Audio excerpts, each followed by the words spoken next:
Would I be able to purchase that stuff that I put that list there in downtime before Definitely. or between Give sessions? me a total for that. Use the city price and multiply it by 2 because we're at a 100% tax rate.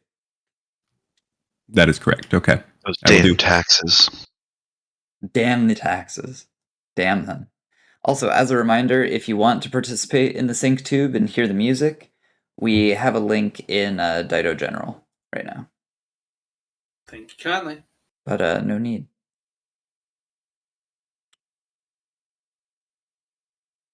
Radio.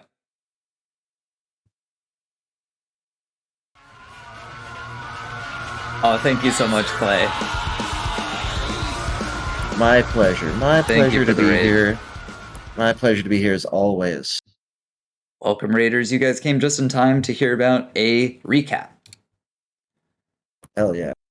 So, what's going on in Verico Knot? It's a big commerce center for the world, and what's happened is Lord Reginald, who has taken over all of Europa and most of Alkebulan to the north, has put in an official decree where the tax rate went from 30% all the way up to 100%. He calls it his 1-for-1 clause. That means if you are buying a beer for yourself, you're also buying a beer for the Legion, essentially. So you'll be paying double price on anything that you guys purchase in his territories. On top of that, it came with a full-on ban of swords and bladed weapons. So if you have anything between a dagger and a claymore that is bladed on both sides and follows the classification of a sword, it is banned, and you need to turn it into the authorities immediately, and they will give you a replacement blunt weapon or axe or spear, whatever they have on hand, or whatever you're able to get your hands on. So if you guys have swords in your inventory, that is now contraband. So be careful. And there will be checkpoints around. There was a huge riot in town where civilians were killed for fighting back against his peace officers. And to give you guys a little heads up on where we were at for quests in the area, off to the north, in between Turtle Bay and Stream Bridges, there was a hilly region surrounded by some trees that had a wizard's tower. There was a peaceful wizard that lived there. He had done all his adventuring. He just wanted to live his life and live out the end of his days in retirement. And that tower got taken over by goblins more than a few weeks ago. But odds are they're still there fucking around with his massive, massive supply of magic goods and spell scrolls and potions and whatnot. So the party wanted to go check that out. Also, I know that Theffin and Basket were able to save a couple of children from human traffickers when they were in Verico Knot. They saved 3 children. One was an elven girl, one was a dwarven boy, and one was a human boy. And they returned the elven girl to her family, but we still have the dwarven son, who is the son of a master jeweler over in the Crimson Crucible, and the human son of a secretary off in Marlene. So I think you guys should probably figure out what you want to do with kids before you send them off into danger. And I know that you guys are very like morally gray about how you go about this campaign, so their lives are in your hands, whatever you decide to do. This is a gritty campaign, so if you want to do evil things, you can do evil things. They're You said children. they're a dwarf child and a human child? That's right. Time baby LFG. Basket is going to pick up the human child and put him on his shoulder, or her on his shoulder, whichever one it is. Make it look like it's like my child kind of thing. Yeah, these are both boys. I guess I will ask the child first if he wants to ride on my shoulders before I just randomly pick him up and put him on my shoulders. Sure.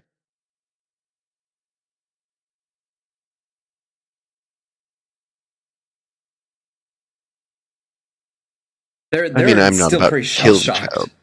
They're but- shell-shocked about the situation. Maybe we should try and get them back to their homes. I don't know that we have the attention for children around. Didn't we have one of them hiding in the cart? I think I recall that. Yeah, I don't remember which, but it would make sense to put the dwarven child in there because they have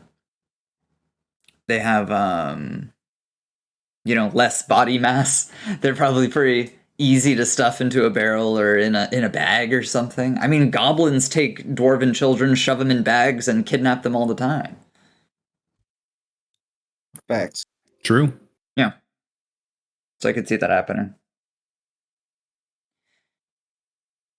You guys could send off mail, perhaps in hopes of finding them. And I will remind you that in the veins of the earth, off in Mournhold, underneath there, you guys found a symbol of the Crimson Crucible with an arrow, and I think it had like an 8 written next to it.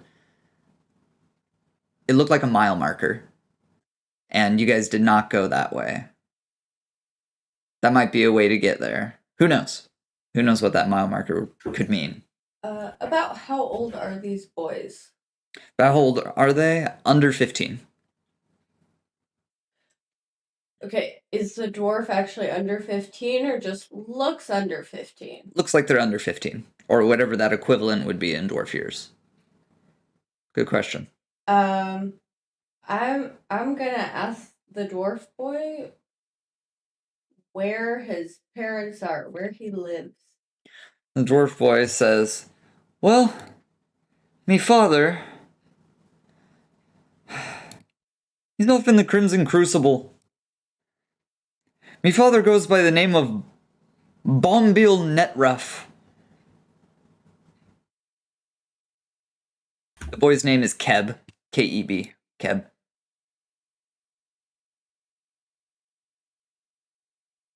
And your mom? Mom's not around. Grandparents? Other Off in the Crimson Crucible. Whole family.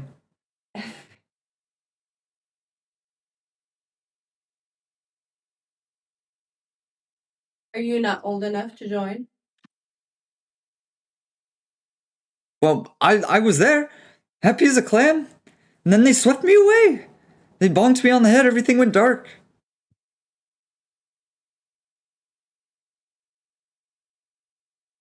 They who? Very curious. Well, the ones who stuck us in the basement, with all the words scribbled on the ground.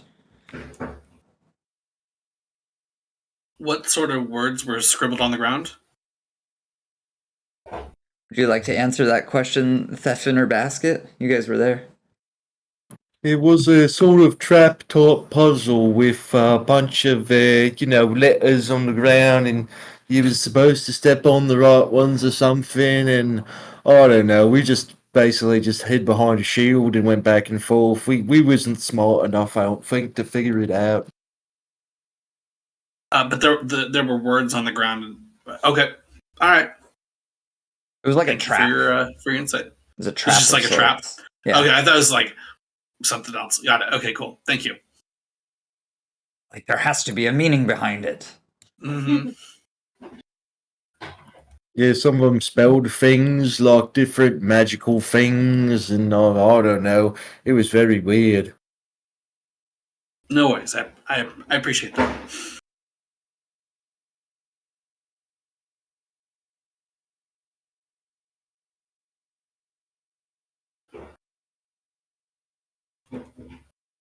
I'm gonna turn to the human boy and ask him what of his family.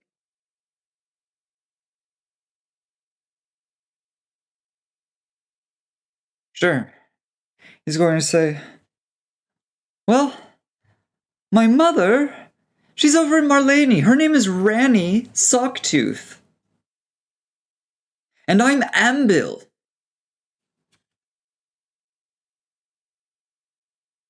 Ambil? Ambil. That's A-M-B-I-L. The naming conventions, I must say, perfectly encapsulate the setting. Me mother fed me some soup and insisted I drink every drop of it. And then I got really sleepy. When I woke up, I was in that awful place. Your mother? My mother, yes, Rennie. She's the secretary. Secretary.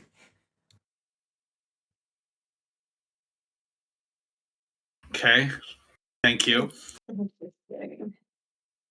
Your mother made you drink the soup that made you sleepy? Okay, cool. Pumpkin soup. I'll remember that. Must have been some really sleepy pumpkins or something from the patch. I don't know. Oh yeah.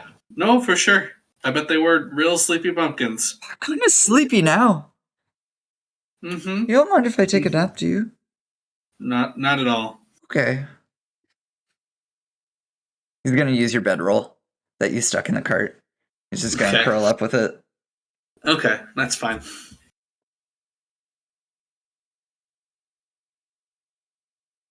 Best cat cam footage. Excellent. I should show you guys the stream layout. That would help. Love it. Wait, that's the normal camera. Hold on.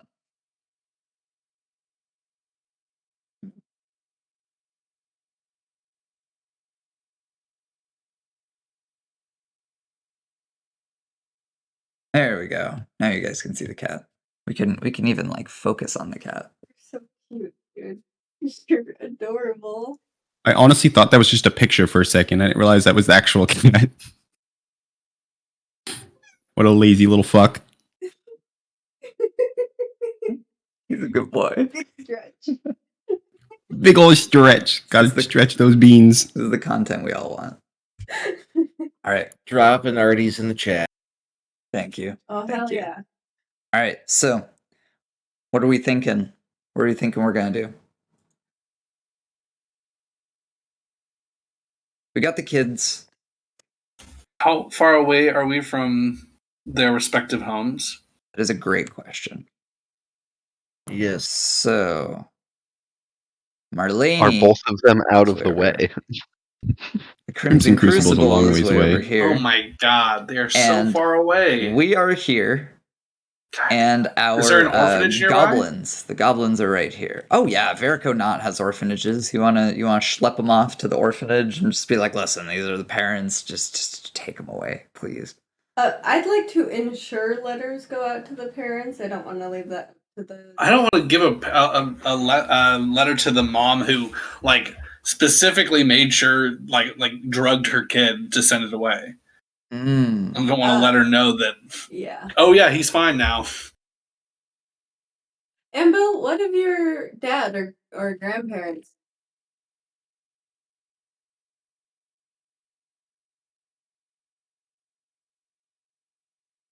What was your question? What Didn't of Annabelle just fall Bill's dad asleep? and grandparents? What about his parents and grandparents? That's a great question. Didn't he just fall asleep? Yeah, they're over in Marlene too. Yeah. Just peasants though, bean farmers.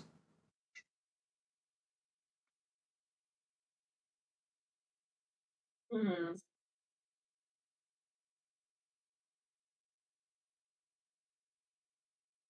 Oh, I've just had a thought that's completely unrelated to the situation at hand. What we should do, you see, with our swords, you see, is we should take him into a blacksmith and have the one side taken down so that it's just like, a dinner knife or something instead of a sword, yeah? If it's only got one edge on it, yeah, that can't be a sword, right?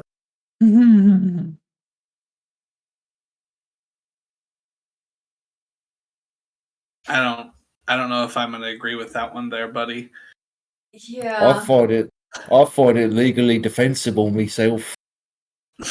Got any legal experts in the crew? Just look at my character sheet real quick. Nope. No, but I could appraise the shit out of it. Praise the shit out of it. Or, well, maybe not, but I could try to appraise it. I am of average intelligence. I have no modifiers, but my gut's screaming, I don't think that's helping us. Out of character, this is exactly what the Kriegsmesser sword was created for. It was a sword of the peasantry that was officially declared a knife legally because it only had one edge on it, but it was like the size of a sword. Oh, well, that's tight. But is a katana also a knife then? According to the legal definitions of the time, yes, it would have been.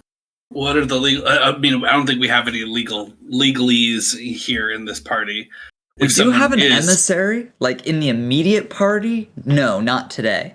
But we do have Hieronymus, who's trained in court proceedings and law and stuff like that, and he's in the company. He's in professional help officially. Right. Mm. But he's not here. He's back at the fort. Indeed. Well, back in Cat Basement, I should say. It's going to be nice to have a fort where we can kind of consolidate everyone. Would we possibly be able to find a legal person in the city of Vericonaut? Would you be able to find what in Vericonaut? Someone who would know the legal definitions of swords and knives. A lawyer. Legal. You wanna seek An advocate.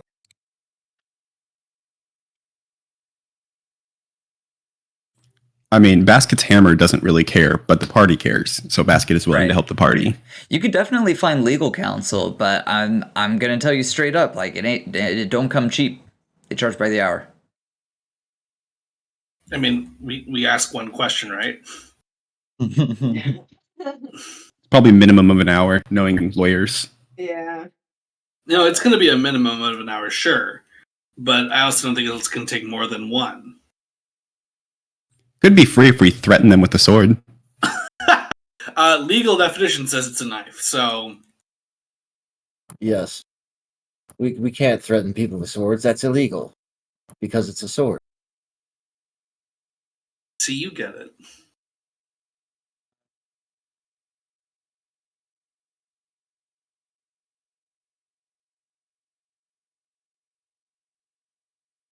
So where can we find an advocate then? I wonder if he's thinking about this.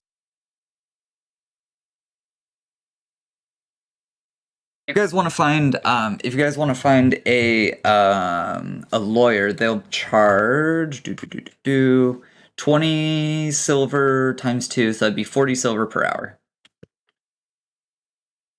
Honestly, not as bad as I thought. Yeah, that's not terrible.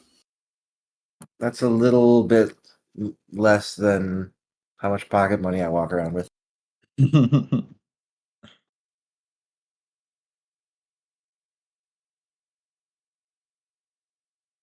mean, it wouldn't hurt to reach out, ask about that, and then, I mean, you might even be able to get the lawyer's thoughts on what best to do with the kids. Double Yeah, check. I think that's a good idea. Yeah. Have a quick conversation with the lawyer, figure it all out, make sure we're all good. I love it. Let's do it. Yeah. Alrighty. Yeah. I'm down with that. So you guys take a short walk over to the Emerald District, and there's tons of food vendors just hastily scribbling their signs with the new updated prices, obviously with quite a bit of venom in their swashes of their wrists, marking out prices. Some of them are saying like, oh, this is for the bloodthirsty lord and his armies. And people are generally very upset. Some you hear whispers about a rebellion in the town. And as you guys are walking through, there are peace officers in droves. So anyone that has contraband on them is going to have to roll a sleight of hand check. So we'll just go through the Discord line. So Basket, do you have any contraband? I do. You do? Sorry, I had voice changer on. I was looking at the voice changer. I do not have any contraband right now. Okay, you're going through voice changers. I was trying to find a good one for Basket. I just clicked a random one and then forgot I had it on when I answered you. I love voice mod. I use voice mod. What about Loper? Do you have any contraband? Not that I believe. I've Great. got a whole lot of one slingshot. Melantha? No contraband. You got a mace. What about Ribbon? Define contraband. A sword or a dagger. Anything between dagger In and the middle claymore. of the party. A spear. You're good. Even a halberd would be okay. Swords, Federal spear, shortbow, quiver, rope, and a bunch of money.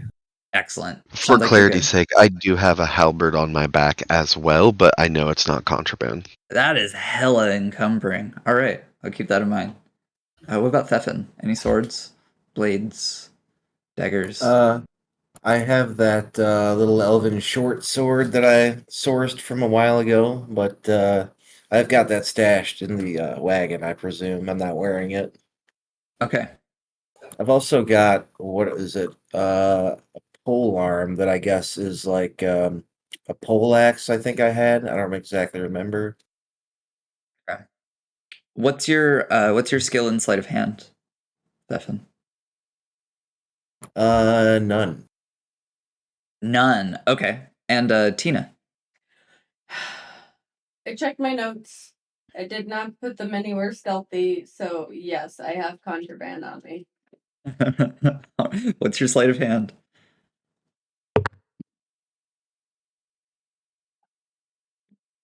The one. 1. Yeah. Okay. Well, I'm gonna tell you guys straight up. Thefin and Tina both failed. If you guys want to use a fate point to attempt to roll sleight of hand better, we can. I'll roll these on the cam, so it's more exciting. Do you guys wish to re-roll with a fate point? You would both have to roll a 1 to pass. Yes. Okay, this one's for Tina then. Come on, 1. Yes. Let's go. You hit your contraband. I'm not going to bother to spend a fate point on mine. Sounds good. So, you guys are walking on through, and Can I spend a fate point to help try and conceal it on him?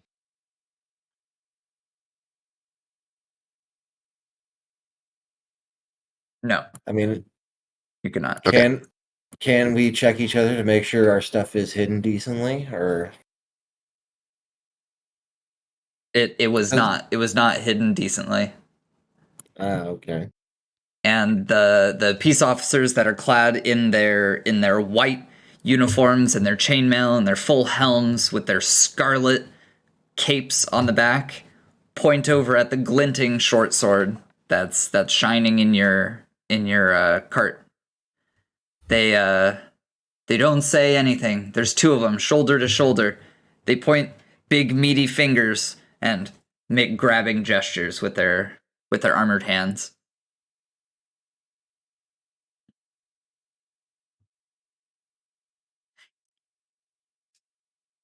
Both of them have bags, like satchels, across their chest and shoulder that have like maces and war hammers and whatnot in them. They must be awfully strong to be able to carry it uninhibited.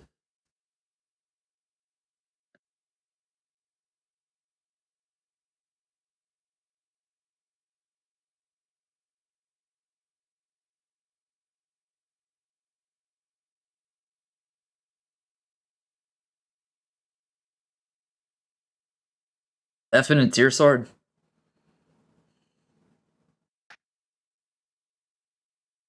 Did we lose you? Oh shit! I forgot I had push to talk on. Okay. Could I possibly uptrade him for like to cajole him into like giving me like a warhammer for my short sword? I'm trying to get like a medium weapon out of this. Mm.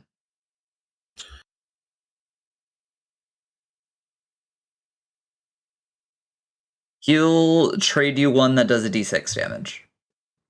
So it's like a thin-headed warhammer, and it has a spike on the back, made out of iron, and it bears the sign and sigils of Vericonauts, Forge Masters.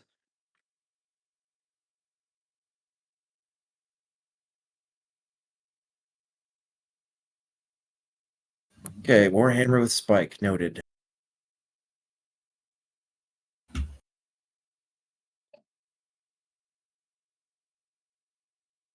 Like we might be getting another person to join our session. Let's go. So you guys are headed over through the Emerald District after this exchange. One short sword poorer, but one warhammer richer, and you've stumbled across many signs for legal counsel around the area and their prices. You found one that's willing to charge you a discount of 19 silver per hour. But it seems like the standard price is 20. Children. Okay. No sense in bringing them into a place of business. Fair enough. Hot take, but I'm not sure I'm going to trust the cheap lawyer. Law representation's something that I'm willing to drop a little money on. Fair enough. Just because you read a legal book doesn't make you a lawyer. So let's talk to the ones who are actually worth their salt. All of these signs, do they have like, you know, those signs where like looking for a roommate and there's tabs on the bottom you can pull? Are there any signs like that around? Or like legal counsel? Yeah, for legal counsel with addresses, or like some advertisements that just look really dirty with fingerprints on them. I mean, it's a damn competitive industry. It's really competitive, and it seems like some of the strategies that they employ are whoever has their name the biggest on a building. And people are renting out floors of these buildings, so you'll see like McReachers and like Thafts and like Duragil's marriage bonds, just like in huge serifed fonts all over. But there's also the smaller guys trying to get a leg up on the competition who don't have quite the advertising muscles to flex. They do have ads posted around town that have the tabs at the bottom with an address.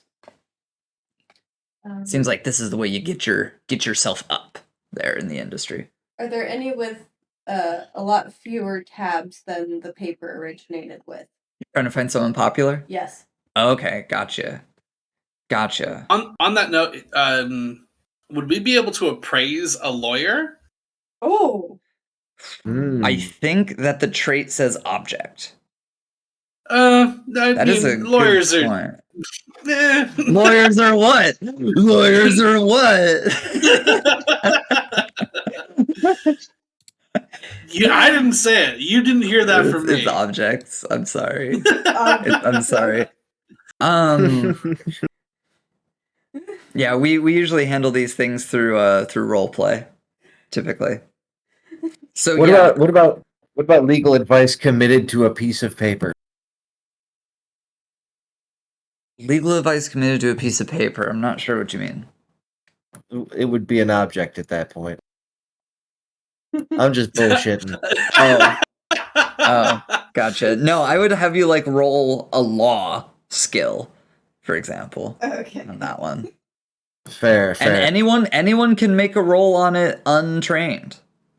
True. You know? Yeah. Wait, is law a skill? Yes. It's a skill in that we could put skill points into it, just like you could put skill points into musician, but it's not in the default array.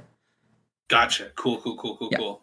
If we had someone that came in and they're like, I want to be the lawyer, I'd be like, fuck yes, let's put the lawyer in the dungeon. You know, I think that'd be awesome. That'd be an awesome LOTFP character.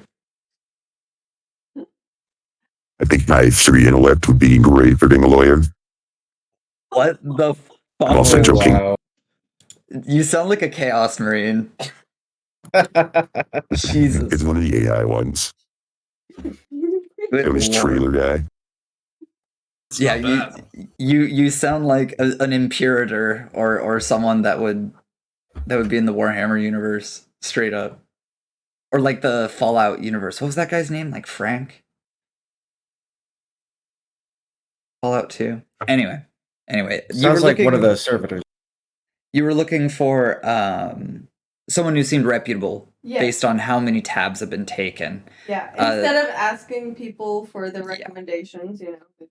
Yeah. There's a human lawyer representing anyone who's able to pay. She can do prosecution, she can do defense, she can do fiscal law, patent law, family law, territory law, water rights. She has just a huge list of accolades, and her name is Rebecca Storm. We like Rebecca Storm. I'm down to go try to find this lawyer. Right on. Right on. I am too. Yeah. Much like the rest of the city, this district was made very conscientiously. So it's super easy to find out where the addresses are based on grids and heights and whatnot. And it seems like this one is wedged between two buildings. People who live in cities might call it an alley. And just like Theffin and Basket saved those kids from like a hatch that led down from an alley. Similar setup, but we have a normal sized door that leads from the alley that has a wood placard with lead inlaid letters that say Rebecca Storm, Attorney at Law.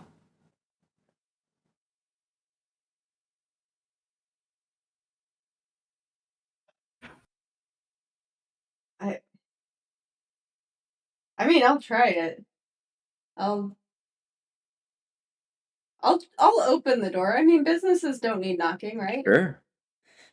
You open it up, and she's got scented soy candles all over the place, as well as incense burning. She has decorated the hell out of this place with dark reds and purples and posh beiges all around. Plenty of seating in the lobby. She has a waiting room, and she has her own personal office, and she has her conference room.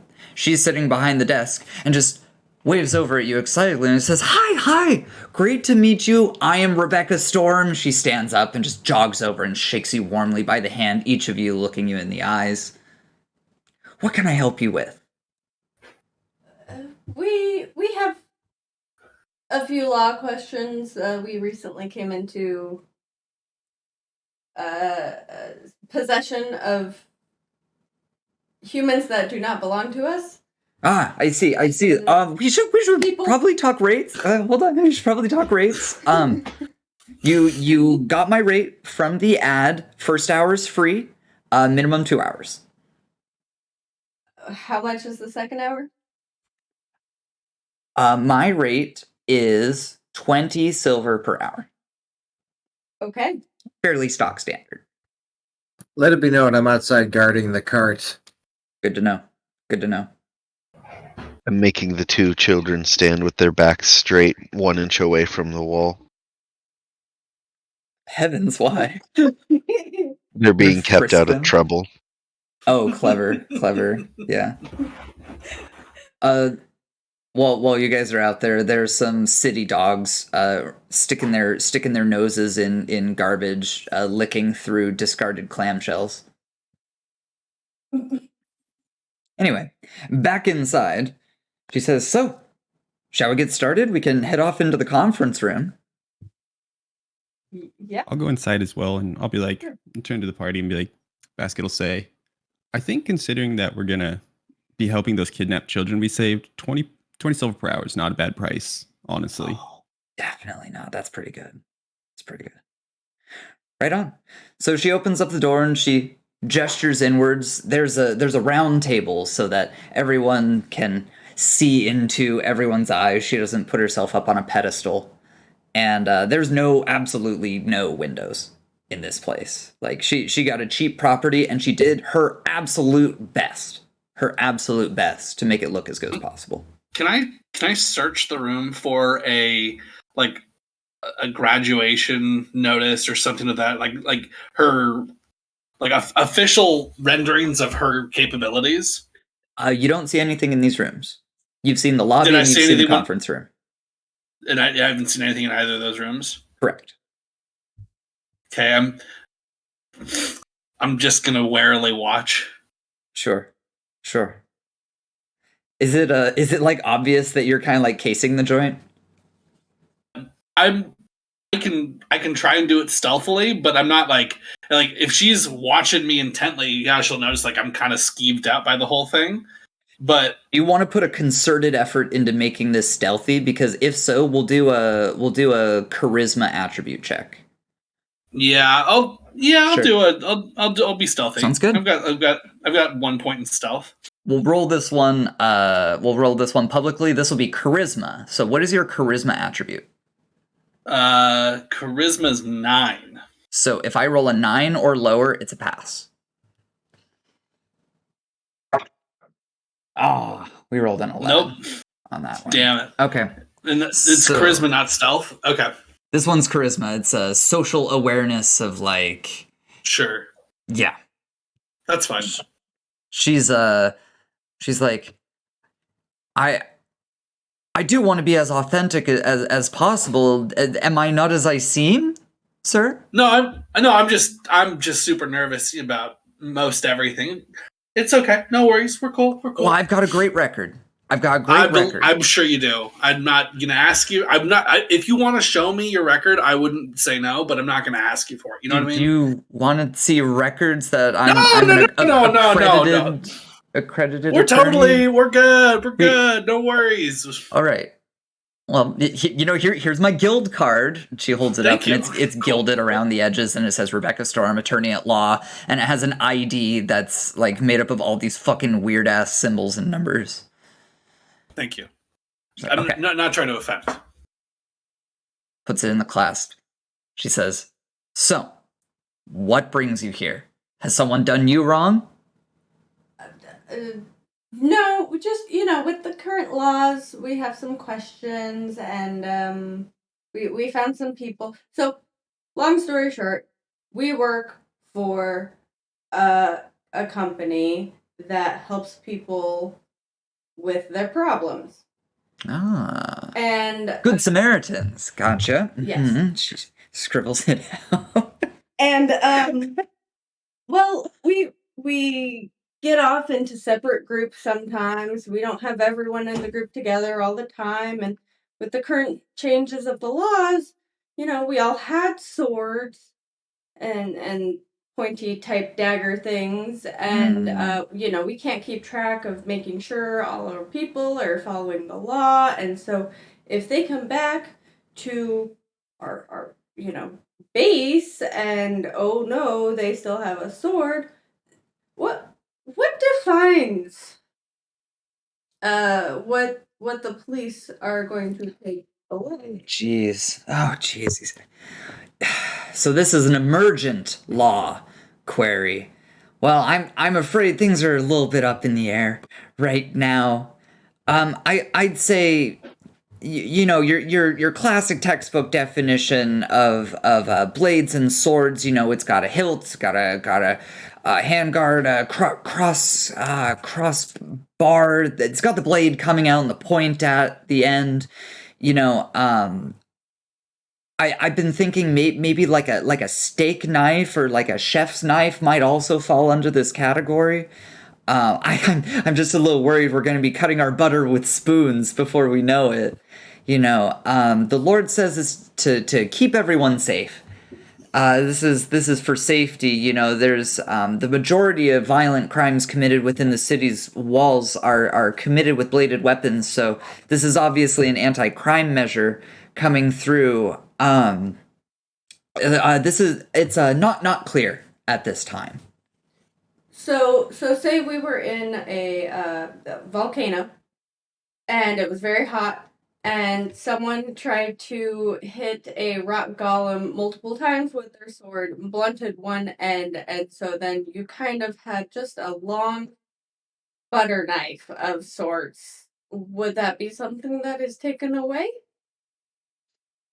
I think we need to take this from a perspective of intention. What was it intended to be when it laid on the anvil at the metalsmith's forge? Were they intending to make it a blunt weapon, or were they intending to make it into a sword? I think you have your answer right there. So it just depends on what happened when the current weapon was taken to the smith. See, I would take this case. I would take this case if it went up into the higher courts, but you're really going to have to ask yourself a question: is it really worth it? Is my lawyer fee going to be worth the trouble of maintaining possession of just a shoddy sword? I mean, there's a huge surplus out in the city right now. You can get swords on the cheap end, really cheap, even with the 100% tax rate. So you got to cut your losses. We're all out here trying to get some dough. But do you really want to stick it to the man this hard? And would you want to paint a target on your back like that? Lord Reginald has been through our court systems nearly daily, and emissaries of his delegates.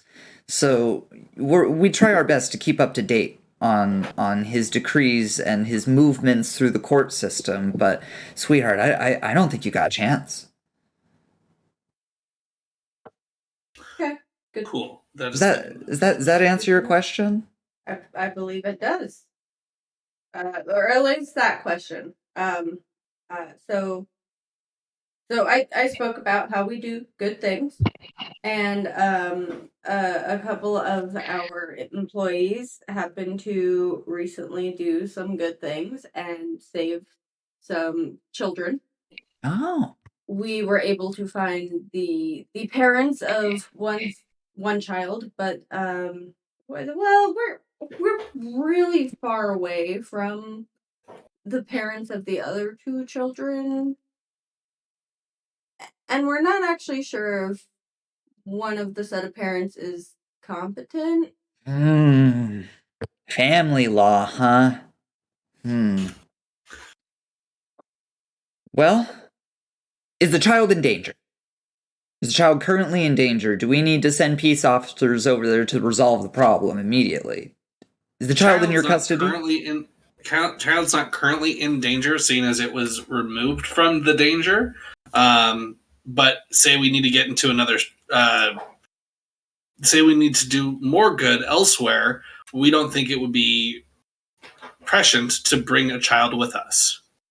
We also don't know the dangers that this undergrad network that originally kidnapped them press in the modern, like now. We don't know if they're still looking out for these kids or what's going on. Dangerous environment, and you work in a dangerous workplace, being good Samaritans, I see. And we want to limit the threats to the child's life. You said one child? Right. Two. So are they related? No, Okay. One is a dwarf and one is a human. Okay. Well, I personally deeply trust the foster care system. I feel like we could find them a nice temporary home while we sort this one out. But this is really more of a legal matter than a you go solve the problem on your own situation. This is very sensitive. A lawyer, right? I'm sorry? That's why we came to a lawyer, right? Right. But in good faith, I can't hear that there are children in danger, and I can't just let that be. So I have an obligation. I have an obligation to report this, no matter where this conversation goes. I mean, you guys are good Samaritans. You clearly understand the law, and if you're you doing your trust best to follow it. If you trust the foster system, I'm not going to argue that. Therefore, you know best. That's why we came to a lawyer. If you truly believe the foster system is top notch, then we'll trust that. And I suppose would we pass the children off to you and then you take care of it from there, or what happens? Are you part of the shady underground network? I would hope not. So do you think I would have a place like this if I was committing crimes? Those guys tend to make quite a bit more money than the lawmakers, the law followers. Crime does If you pay. were, you probably at least have windows. No, we don't have windows installed. I'm sorry, that's a funny pun. Okay, Colorado on our windows. Here's what I'm thinking. Here's what I'm thinking. We'll find an address for an orphanage. Take the children to the orphanage. I'll take care of it from there. Okay. This is a now kind of problem. So yeah, I mean, we told you about the children. We're okay. Cool. Let's get done. you have them with you right now. They're outside. Okay, let's get them inside and out of sight, please. Out of sight. You said that they Why? could be What's- in danger. You said that they've been trafficked. So True. you know, we might want to put some masks on them, you know, conceal their identities somehow. I mean, I hate to say it, but a human life is incredibly valuable. So think of them like walking around just decked out in gold and diamonds, per se. So we have to treat it that way. Could we also get a guarantee of a letter being sent to their parents so that their parents at least know that they're in the orphanage? Oh, absolutely. Absolutely. Yes. Okay. It's like you find a kid at a supermarket. And it's like, send it up to customer service. Hello, we found your child on aisle 13. Yeah. Okay, I'll go out and gesture for Melantha to bring both kids in. Sweet. She's gonna head into her office and she's gonna open up a long drawer and pull out a directory to the city that has. It's kind of like it's like the yellow pages for businesses. It has a ton of addresses and contact information for the various places through town, and she'll look into the nearest orphanage for you guys. The kids have been ushered inside. They're both a little presumably bit safe. sweaty.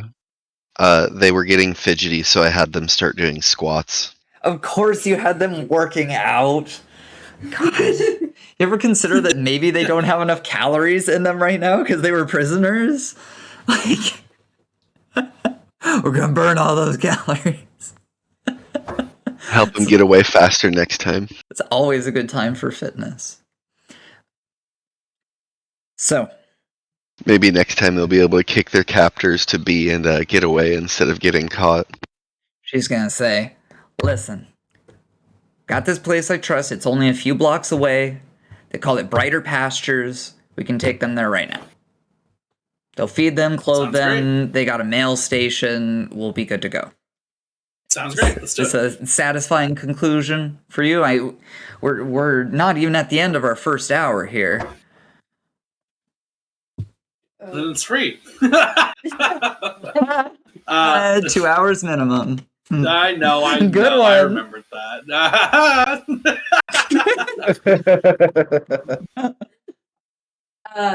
Did anyone else have anything? Because I think that was just it. Can we hold our hour for later? I'm afraid that's not how this works. After 24 hours, the deal is so, you know, get in your legal questions now.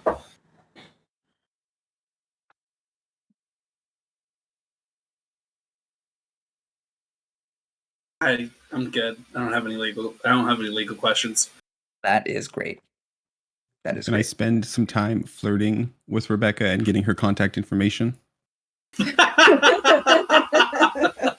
What is all right, role play it. Seduce me.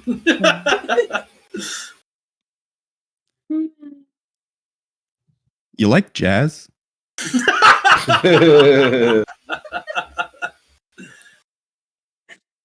Give me one sec. We're gonna roll for liking jazz. How much does she like jazz? 69. I got a 14. She says, I think it's a bit pretentious. Oh. You know, I can understand that. It's a very selective type of music, and I kind of got used to it being a city guard up at what is it, Waterdeep. I need to look at the map really quick. I forget where I was from. Watergate, Waterdeep, both Rusty places. Bucket Bay. That's right. When I was a city guard up at Rusty Bucket Bay, some of my coworkers were really into jazz, and it got really relaxing sitting up on like the guard towers. That's where I got used to it. I gotcha. I personally prefer lounge, and the more popular genres out there. I think jazz is for hipsters. There's some good spots here in the city to listen to that. Oh yeah, plenty of concert halls, plenty of smaller venues out there, whatever you're looking for. I hear there's this new genre on the rise. They call it punk. Yeah, that's the one.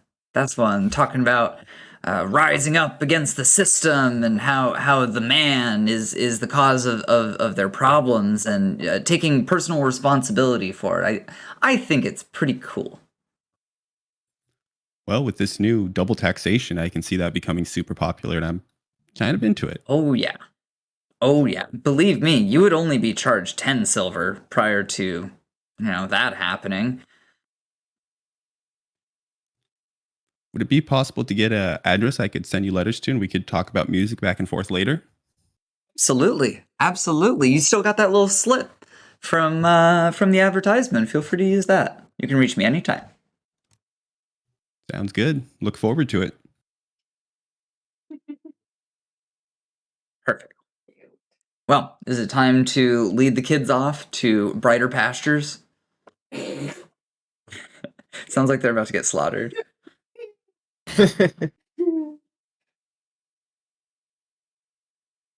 Okay. Yeah, let's go. Perfect. So we're gonna drop the kids off at the orphanage, and I saw that we had a new player join us. Are you there, Nico by night? Yes, I'm here. Right on. Woohoo. Right on. You got your character sheet? I do. Sweet. I feel like Welcome to the party. heck yeah. Thank you. Welcome to professional help. Mhm. I think it'd be a good opportunity for us to go like one by one through Discord, leaving her for last, and just give a brief character introduction. What you look like, what's your race and class, and all that stuff. I think it'd be a good way to get familiar with the party. So Basket, let's hear about Basket. Basket is a very not intelligent ex-city guard, current just fighter for the party from Rusty Bucket Bay. He is has a very young baby face. He's only 17 years old, but he has a very giant beard. And likes to pretend to be a very good person. He's not really sure what a good person entails other than being a city guard, but he does his best. And he's absolutely stacked too. Yes, very, very as buff as they come. And doesn't know math. He has 3 intelligence. And surprisingly agile for his muscular build. Yeah. Definitely no supernatural fuckery going on there. All right, what about Loper? Loper is an elf with brown hair and a perpetually wary expression on his face. He is slightly paranoid and just a little on edge. Carries a very tall slingshot and is just sort of he's wandering around desperately hoping not to die. Fantastic. I know Melantha has an image generated in the drop-in, drop-out chat, but can you tell us a little bit about Melantha? Yeah, so she's got leather armor and traveling clothes that she's rubbed ashes into to make them really dark and just like a matte black. She has a one-handed mace that she wears on her hip and a halberd and shield on her back. And also around her waist, she's got some chain and rope. And she carries herself with a weary professionalism. Is always concerned about getting the job done and getting the job done well. Physical fitness. Mm-hmm. All about going on morning jogs and getting the daily calisthenics in. Holding meetings on jogs. Love that. It's efficient. All right. What about Ribbon Fast Creek? The most notable thing about Ribbon Fast Creek is his hair-covered feet that are 2 to 3 times the size of the average foot. Right beside that, he's just short of 3 foot tall, topping out at 2 foot 10 inches. A small backpack often bounces behind him, which is very tightly packed.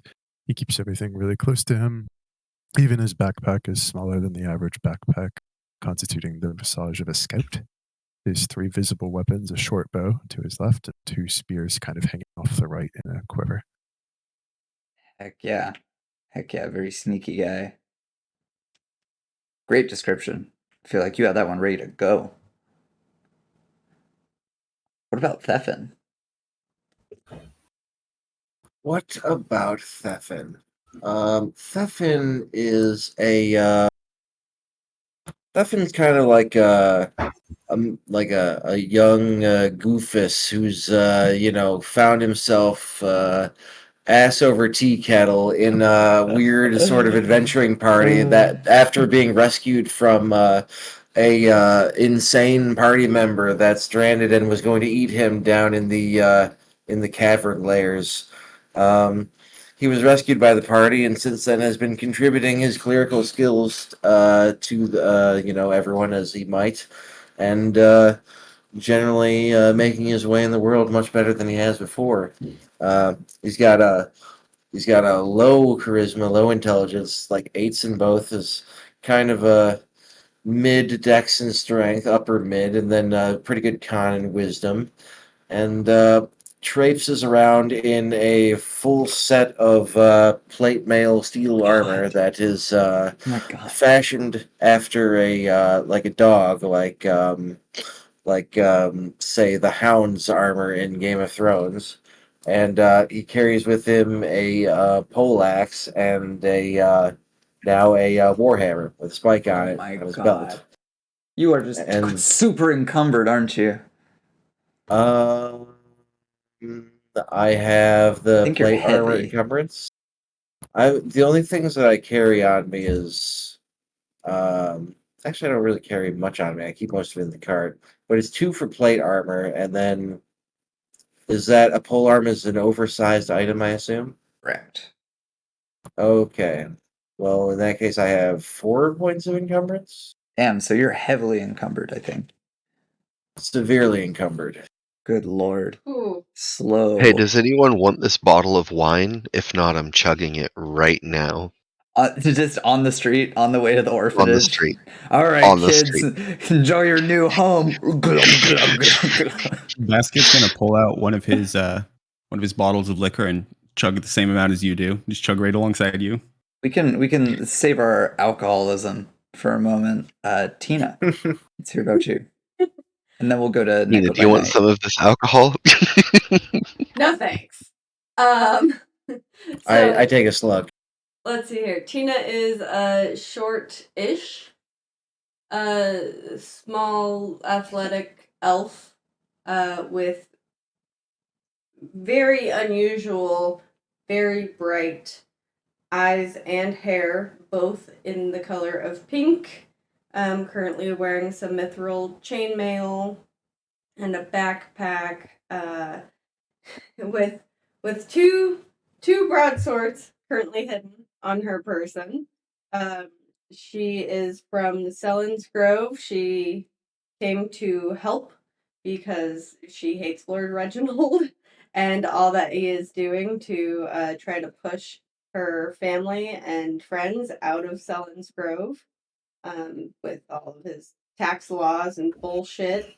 And she came to try to slay a dragon and was conveniently scared right the hell out of slaying the first dragon person she came across. So she's not quite sure what to do about dragons when she comes across another one, but I have a picture in the chat of our call, so you can follow that back for an actual picture of her if you'd like an actual visual. And Neko by Night, what is the name of your character?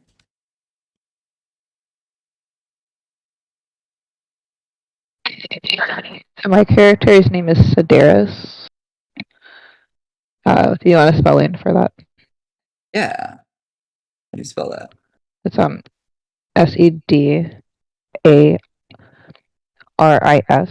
Perfect. Tell us about Sedaris. So Sedaris is kind of new to magical studies. She was trying to attend a very prestigious, I guess you could not so much call it a school of magic, but rather a underground gathering of wizards that was passing along some like dark arts and trying to get into that, and then ended up kind of getting rejected. So she's trying to be like worthy of studying their dark arts and gathering objects of I guess dark energy to be like, maybe now they'll accept me, or maybe I can get into this kind of thing. And along the way, uncovering things about them that maybe she doesn't know if she really wants to be a part of that world or not. But other than that, she's just kind of learning how to use her studies and abilities, like whether or not she wants to kind of go for good, go for bad, but she's still deciding that. Kind of in the weird coming of age-ish kind of character, figuring out where she fits in the world. I have a question about your magic. What are the spells that you know? Like, what are the names of the spells in your spell book? Let's see.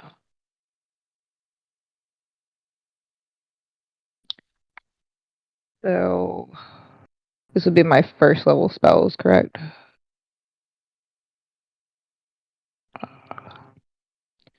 So she can charm people and contact spirits. And she also has studying telepathy. Hold on. What are the names of the spells? This one I have contact spirits, charm person, and telepathy. Hold on a second. Just one sec. On your character sheet, does it say Dungeon World or does it say Lamentations of the Flame Princess? Let me check.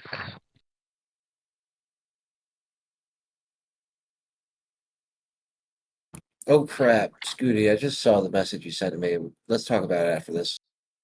So, the message I sent you? The thing I rolled. Sure, yeah.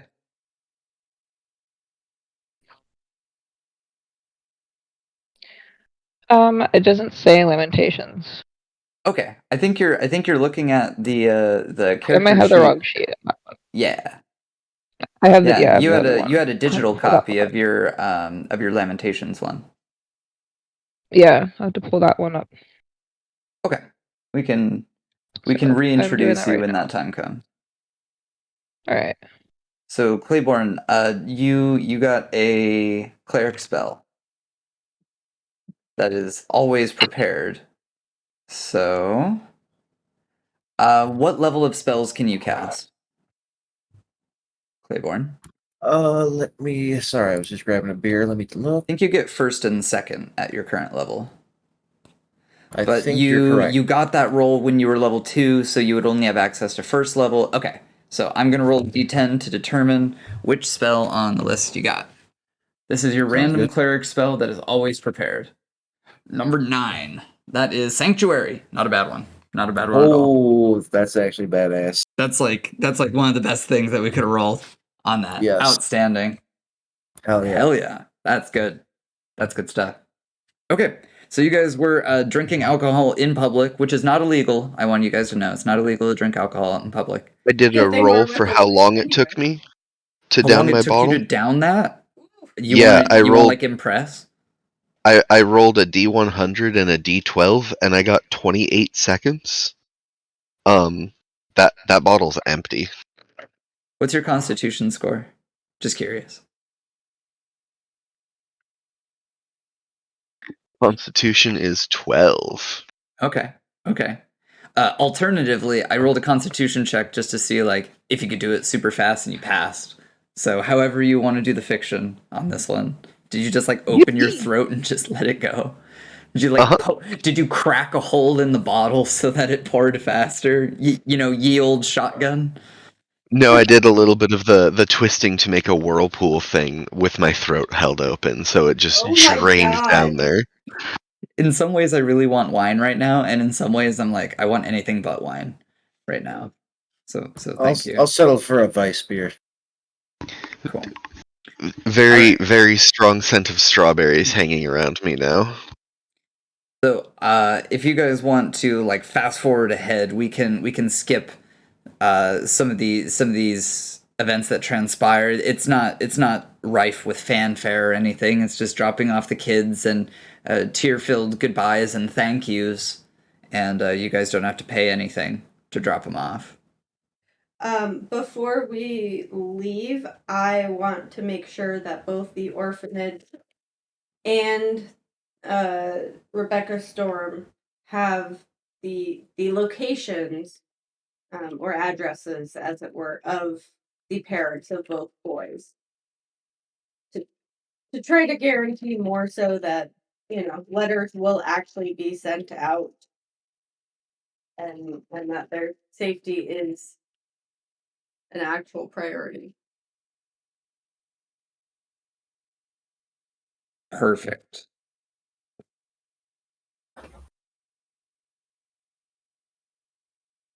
Great. Just taking notes about what's happened. This is great, guys. This is really good stuff. I like what we've done for these kids. As you guys are departing, the boy of the master jeweler says, I want to give you something. I want to give you something as a way of saying thank you, if that's okay. Is that Sure. okay? Is that okay? Yeah. Okay. And he goes over to the headmistress, and he like beckons her down, and she like cups her ear, and he whispers at her, and she like points around the corner and a left, and he runs off. And a few minutes later, he comes back with a perfect emerald, and he hands it over I'm not touching that. He hands it over to Thevin. I take it with my big gauntleted hand. Right on. And hold it up to the light. You hold it up to the light. This thing is beautiful, but you would have to roll a 1 on your appraisal to get a proper value on it. Where'd you get this thing? My pops. My pops. Yeah, He's fair a master jeweler, you know? Oh, wow. Well, thank you. I hand it to the appraiser, which I believe is, yeah. I can do that. Hand it on over. Let's try to pray for this bit. I'm trying to do some math here. Hold on.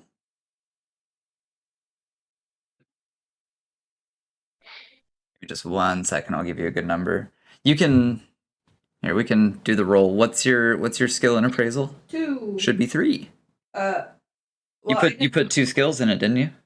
Yeah, but like appraisal wasn't a thing I had written down prior to that. Right. All skills start at 1. Oh, 3. So you're at 3. Thank you. Oh, I got a 5 on my die roll. Hey, I'd like to use a fate point, please. Here, I'll roll this one for the people. That's a pass. Okay, once I have figured out how much this is worth, I'll let you know. Just need to do a little bit of research on real world stuff. Just a reminder, guys, fate points are fantastic. Points are so good. I'm so You glad got we have them. them.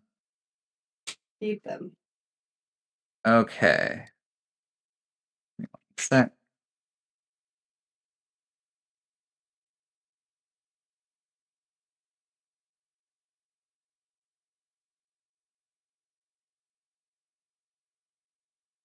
Okay, I got the value.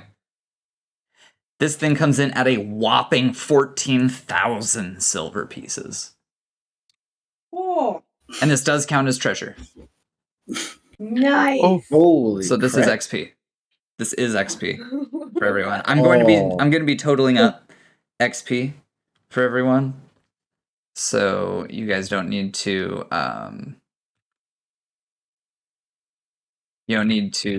total this on your own. Good deal. Thank you. Yay. So this is July. What is the date in game? I try to keep good records on things. This is July 12th. Adventure location. This is Not.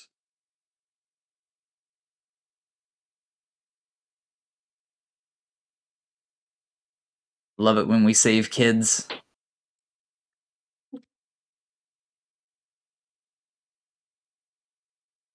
Okay. Got that. Great. Good records now. Excellent.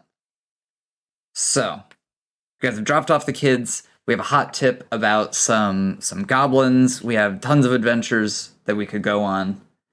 I want to check in with Nico by Night. Have you found your digital character sheet?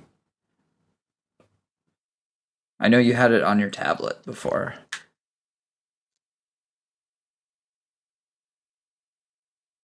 Yeah, I printed out the character sheet.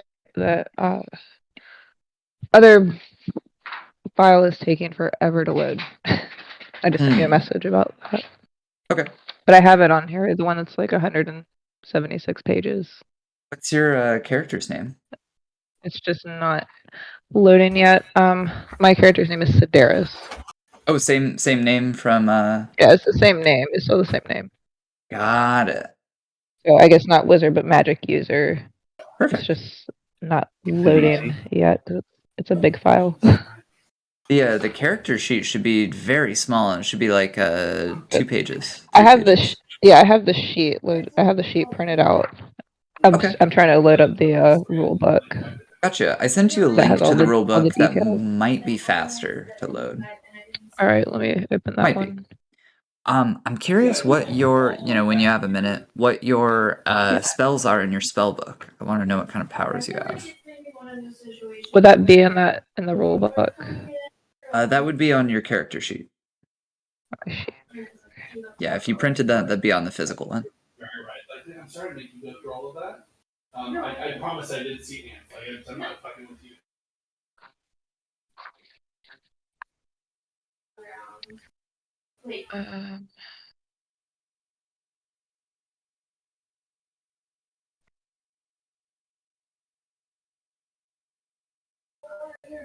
Yeah, like they're all over. Like I'm not crazy.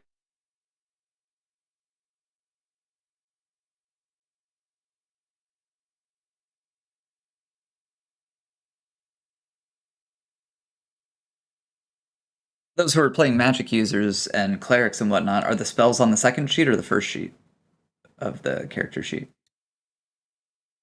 Your spell list isn't really on there. This is kind of just like how many you've casted you can mark. Like it's unusual like that. Gotcha. So we just kind of fill it out freehand on our third sheet then? I mean, yeah. Okay.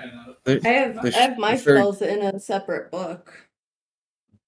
So, okay. Yeah. Gotcha. All right, I sent you a picture of what I have. I just see I have my abilities, so saving throws, attack bonus, common activities. I see spell slots. I don't see like a list like how the. Your sheet is not filled out. We Yeah, I just printed it. Gotcha. I remember we already because I had the other one I was looking at before that lists spells separately. But I don't see any on here that look like that. You should look through your tablet to find the filled out character sheet that we filled out together. I think we might end up taking another order sometime. This. Okay. I know that we went through everything. Yeah. Okay. I can pull that one up. Let me find that real quick. Perfect. And that will bring us up to speed. Cool. So then for the group, what do we want to do next? It's like late afternoon. The fortress. What's the progress on that currently? 6 months till it's done. Oh, okay. Completely planned out, ready to go. The contractors have begun striking the earth. Okay. Because I know at one point there was like maybe a jump. I didn't know if a time jump happened or not. So, okay. It is. I mean, like, we resolved the kids thing. If we want to take a 6-month jump, we can take a 6-month jump. I know, but Lord Reginald is such a pain in the ass. I know.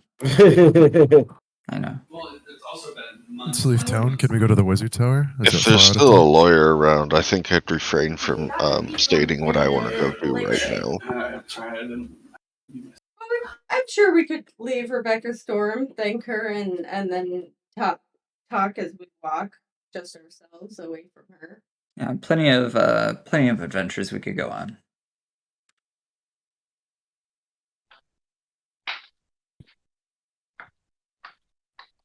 I'm still a proponent of goblin hunting.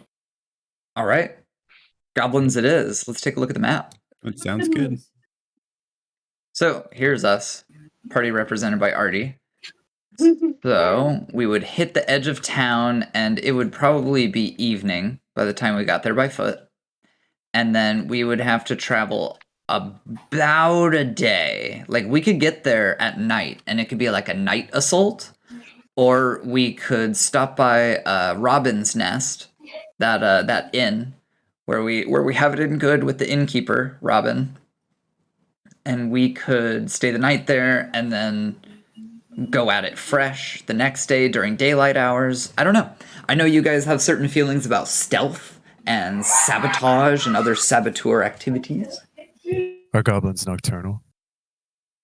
That's a very good question. Ooh. I think, so the way I look at Goblin is almost like the way that I look at an irresponsible young adult.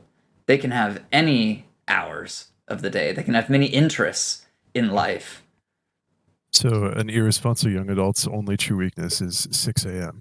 So that's when we should plan our attack. Ooh, damn, that's when I start work. Shit. That means you're no longer an irresponsible young adult. We did it, guys. We finally did it. I got my shit together. Congrats. Yeah, Ribbon would advocate for Robin's Nest. She was really nice last time we went there, and I think, the base good, warm food. Hit it first thing in the morning, take down these goblins. I agree. Fuck yeah. I like I that. believe we could all use some well-deserved rest. And we'll have the chance to level up. No chance to sober up. Yeah, I guess that too. I mean, I think 2,000 experience for each of you might be enough to like push it over. Sadly, no. Except for I need elves. one. Would I put me need at 5. 3,000 more. Oh 3,000 more as well. I need Specialists are like 3,500. 1750 and elves are What like can we do 3,000. before we go to bed to get that extra 1,000 experience for those of us that need it? You don't want to. You could kill things. Okay. I'd be down to go hunting. Steal things. Stealing things does not count as treasure unless it is an adventure location. So, like, I'm trying to, like, if we're really thinking about, like, min-maxing the fuck out of this, it involved, like, inquiring about a dungeon in the city, getting into the dungeon, looting stuff, and leaving. I don't know if that's in the cards. I think you guys would have better luck at the goblins for this one. I don't think we're in any particular hurry, so we should probably just get over to Robin's. Yeah, sounds fun. Sounds good to me. Is there some sort of a city fight club that we might be able to make bets at with a certain very buff and agile fighter? Due to the first rule, it's pretty hard to find. Yeah, what are you talking about this for right now? What would our lawyers say about this? Riven, can you award yourself a fate point for that? Sure. That's a good one. He's got a good point. It would be pretty hard to find. Yeah, you guys still have like an hour on the clock with Rebecca Storm if you have questions about anything. Hey Rebecca, if we're looking to legally kill something, how would you recommend we go about doing that? Join the peace officers, she says. Oh, that's a thought I hadn't had before. 40 chess. If you can't beat them, join them. Right? Like, jeez, could you imagine if professional help turned into a bunch of cops? I mean, I can't either.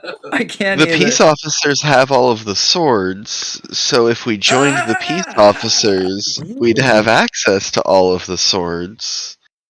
I do want to add one note, just in case it was not abundantly clear. When you guys were getting frisked for your swords and blades, the peace officers had long swords. Of course they did. Yep. They're keeping you safe Yeah. with the sword. Keeping people safe involves providing them professional help, right? Still drunk.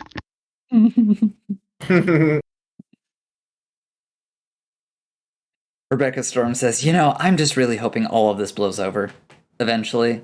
Things have a certain silly little way of working themselves out in the end. So I do have faith in that, at least. okay. Doing nothing doesn't help with things getting done faster. Maybe something can be done. We all have a tremendous amount of power if there's a vote called. If they go the democratic way of things and we're allowed to vote, you can bet your bottom dollar that I'll be voting. I haven't seen any votes lately, though. I'm sure that'll change. Okay. I appreciate your optimism.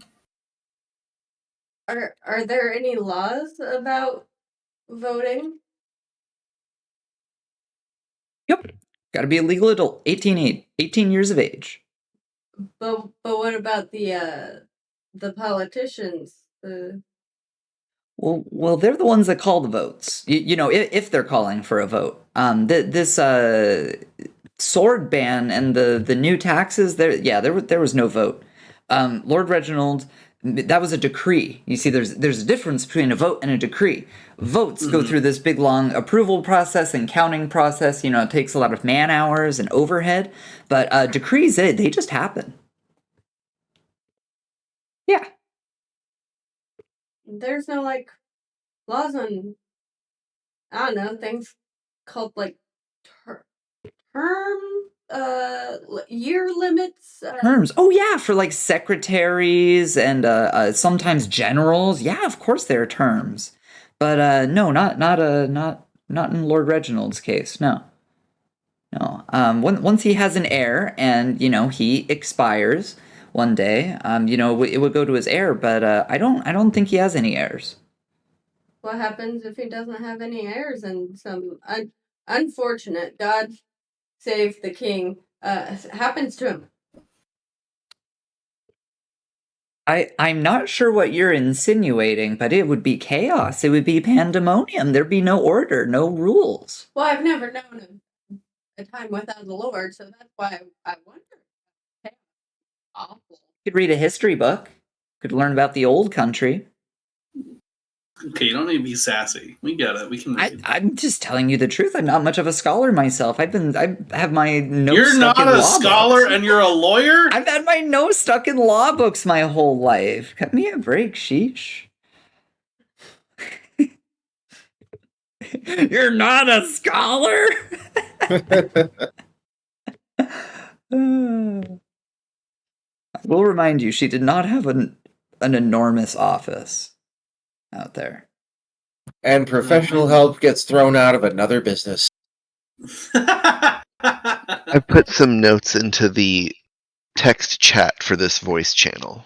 Oh, the ones that say, I want to go behead Lord Reginald now? Like those notes? Yeah, like Okay. those notes. Mm-hmm. Me too. I would like you to do that. That'd be wonderful. We skip the goblins and go straight to cutting his head off. I think that'd be great. All I hear is a win here. All right. Blood for the blood gods? Goes for his throne. I will say that your time with Rebecca has come to a close. She's going to retire back to her office for some scrumptious dinner and sleep.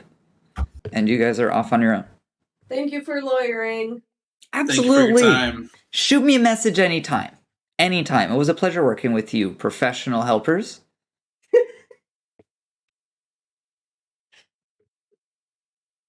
Yeah, I'm not gonna correct her. I'm just gonna leave. Yeah, Sam. I'm gonna go lay down in the cart to start sleeping off this bottle of wine. Gosh. I've been at the cart. I'm tired of getting robbed. Are you guys gonna haul the unconscious Malantha to Robin's Nest out of town? Get in a little bit late, spend the night? Yeah, I think so. Right on. Right on. I'll be nice and rested for night watch. I'm going to pick up a curio for Robin. It can be like a bottle of wine or just something. Like a Oh, sober excellent. Excellent. Like, are you going to buy it or are you going to sticky finger it? Thievery. Thievery? Oh, No, Excellent. no, I'll buy it. Oh, you'll buy it? Okay. Okay. Let me find prices real quick. 300 silver pieces just weighing me down. So Woo! Yeah, no kidding. Let's see. So you want to get her some nice drinkies, right? sure, whatever I think she would be into. I don't know if I've seen like bottles of wine on the shelf or they have their own beer. So something, with the name of the settlement that we're in on it. Absolutely, absolutely. I know that she likes hard liquor. So name a hard liquor of your choice, and I'll give you a price. What town are we in? You are in the town of Verico Knot. Very Verico competitive, very competitive place as far as commerce goes. We'll get a bottle that says "Very good Verica vodka." That's damn good. That's damn good. So it's a really really nice smooth vodka out there. It's renowned in this area, and a typical bottle costs 20 silver, but it's had the price crossed out, and now it says 40. Sure, no problem. For reference, this is, I think, the second most expensive bottle of liquor that the party has encountered the whole campaign. This is like supremely good quality. Yeah, that wine was very good quality. Is this coming out of your personal fund, Ruben? Yes. Right on. Right on. So yeah, you True got rich the flex. bottle of vodka. Very kind of you. Shall we talk about how we're going to smuggle our contraband past the checkpoint? Tina? You have 2 swords. I'd like to know how you're going to hide them. What you're going to do about it, and we'll have some die rolls. I I am going to hide as best I can, one down each outer side of the pant leg. So hopefully, They're just going to waddle with like sheathed blades down your pants. Is what you're saying? like on the outside, Okay. so that I don't have to waddle. Hopefully, and hopefully my chainmail and belt and backpack cover some Cool. of the extra Cool. cushiony. This die roll is going to be made in secret. Okay. What is your sleight of hand? 1. 1. Okay. So let's say that this was a fail.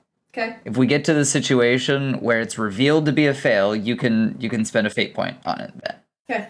Okay. I'm just planning out like the drama as it goes. Okay. So you guys are loaded up on the carts. Some are riding, some are pulling, some are walking alongside. Tokens in tow and swords in pants.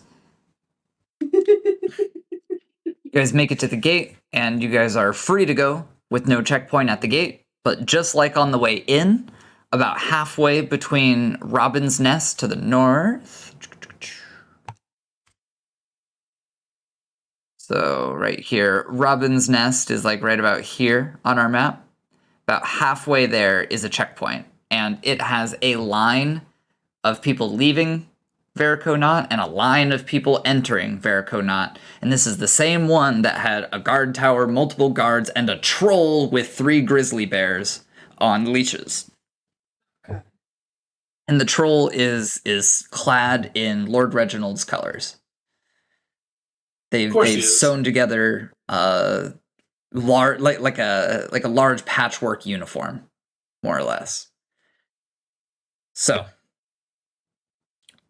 you guys are coming up to the checkpoint, and the soldiers are going through your goods.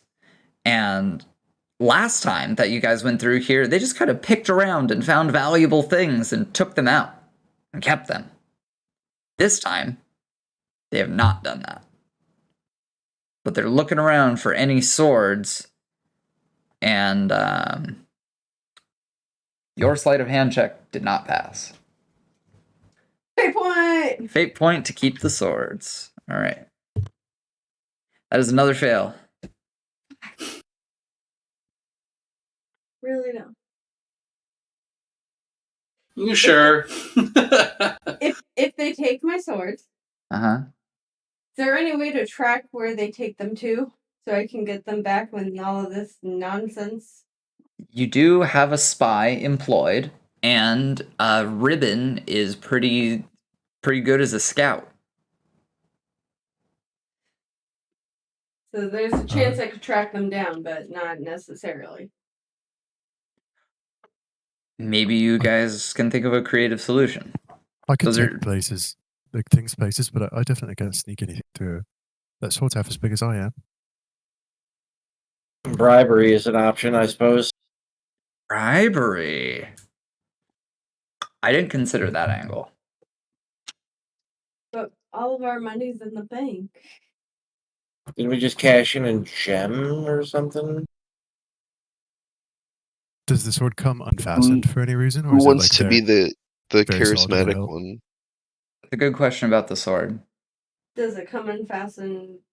Yeah, can From you what? unfasten the blade from the hilt at all? Can you like apply another sword as a lever and just pop the blade out? A lot of things like that are just wood attached to. No. They're all fancy, completely metal. The fancy Metal hit hilt. Yeah, probably Yeah. not then. Sounds like full tang. with baskets. So. I mean, if we pool our wealth in our pockets, I got like 40 silver that I could throw into the bribe. Can anyone like particularly magically inclined, like well, someone in my village used to be able to you take like 2 bits of metal, put them right next to each other, wave your hand over it, and it's one piece of metal then. I love how creative you guys are. I really do. If no one can do that, here you can have these 100 silver pieces, and then whenever they're like, "Oh my gosh, she's got a sword," then just maybe hand them the silver pieces and see if they get the point. Here, I won't take all 100 of yours, but can I? Oh, borrow really? It's fine. 50? Here, here's 100. No, here's 100. It's fine. He just kind of dumps them. So nice. Okay, because I mean, I can match you is the thing. So I No, don't honestly, need really, they're weighing me down. Like genuinely weighing me down. Okay, I will try to bribe. I will try to bribe them with 50 silver at first. You might want to wow them straight away, or else you might insult them. Good point. How many people are at this checkpoint again? You said one troll and 5 guards, 1 troll, 3 grizzly bears. one troll, 5 guards. One of the guards is up in a guard tower with a longbow. I will try to bribe them with 150 total. That's 30 silver each. Ish. That's what you're gonna offer? 150 silver. Alright, let's roleplay this one out. Guy says, "Hey, she's got a blade in her pants. Give it here." Wipes the snot off his nose.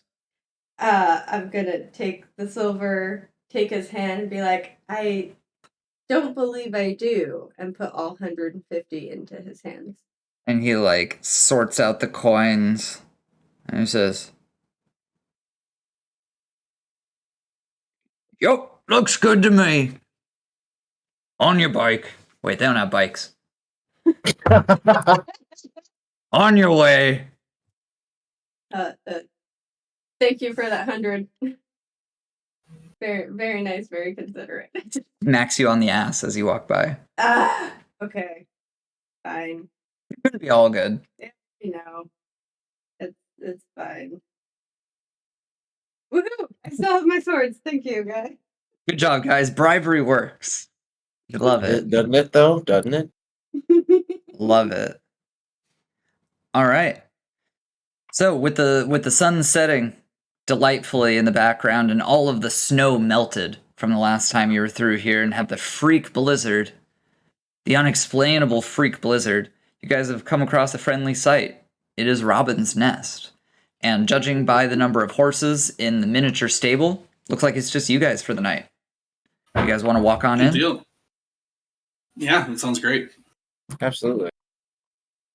You guys walk on in, and she's kind of looking down at bottles all in front of her. Looks like she's taking inventory, and she says, "Hi there, welcome to Robin's Nest." "Oh, it's you! It's you! It's really you!" And she puts down her inventory and runs over and gives each of you a hug. She says, "Oh, you brought more friends this time! Friendly faces, come! Let's have a drink."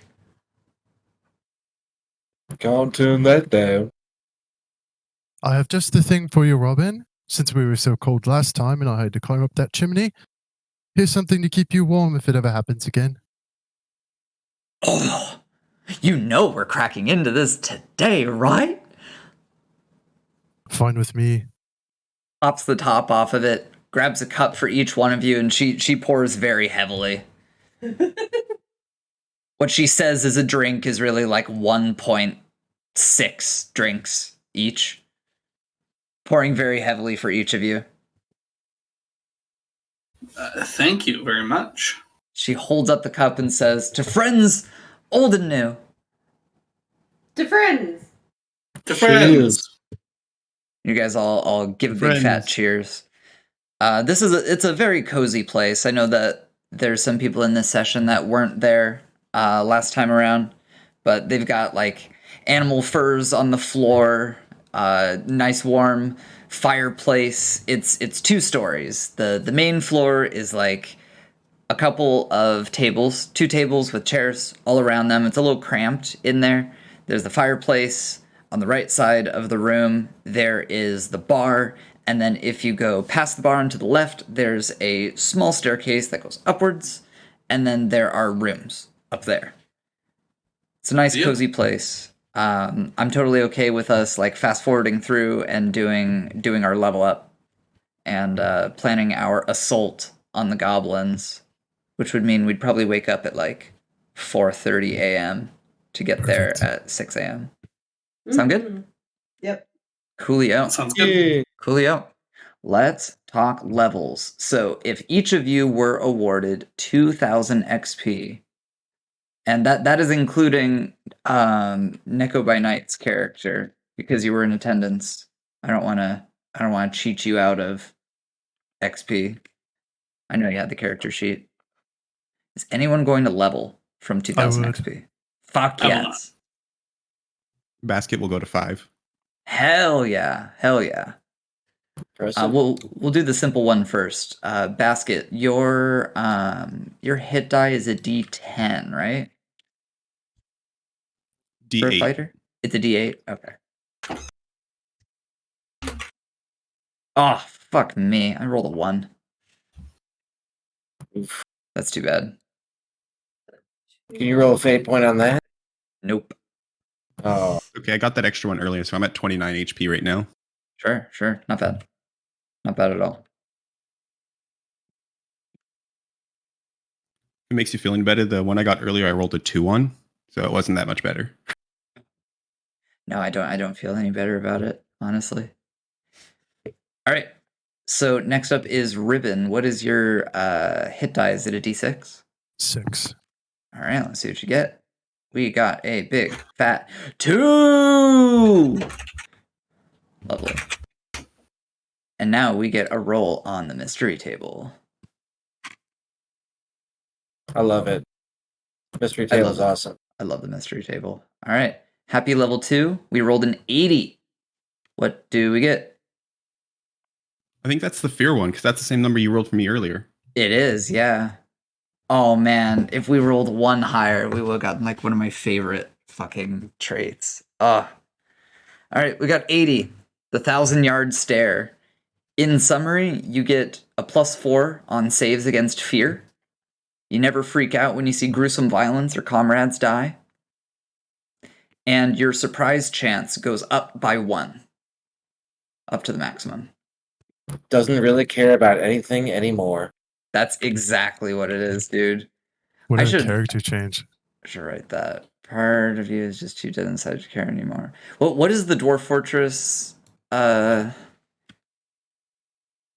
This adventurer doesn't really care about anything anymore. Isn't that what it says in Dwarf Fortress? Yes.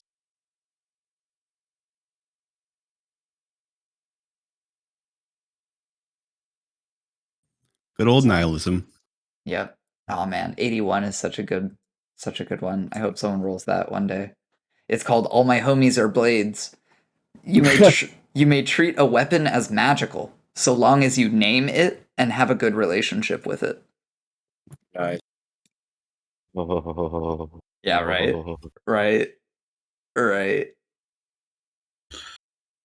Okay. Any other leveling stuff? Or are we all up to date? Oh, good. Excellent. Okay, I marked all that XP as claimed. We're good to go. It is the dawn of a new day. I get I to go do mark already that. have a name for my halberd, by the way. Oh yeah? Yeah, it's punny. What is it?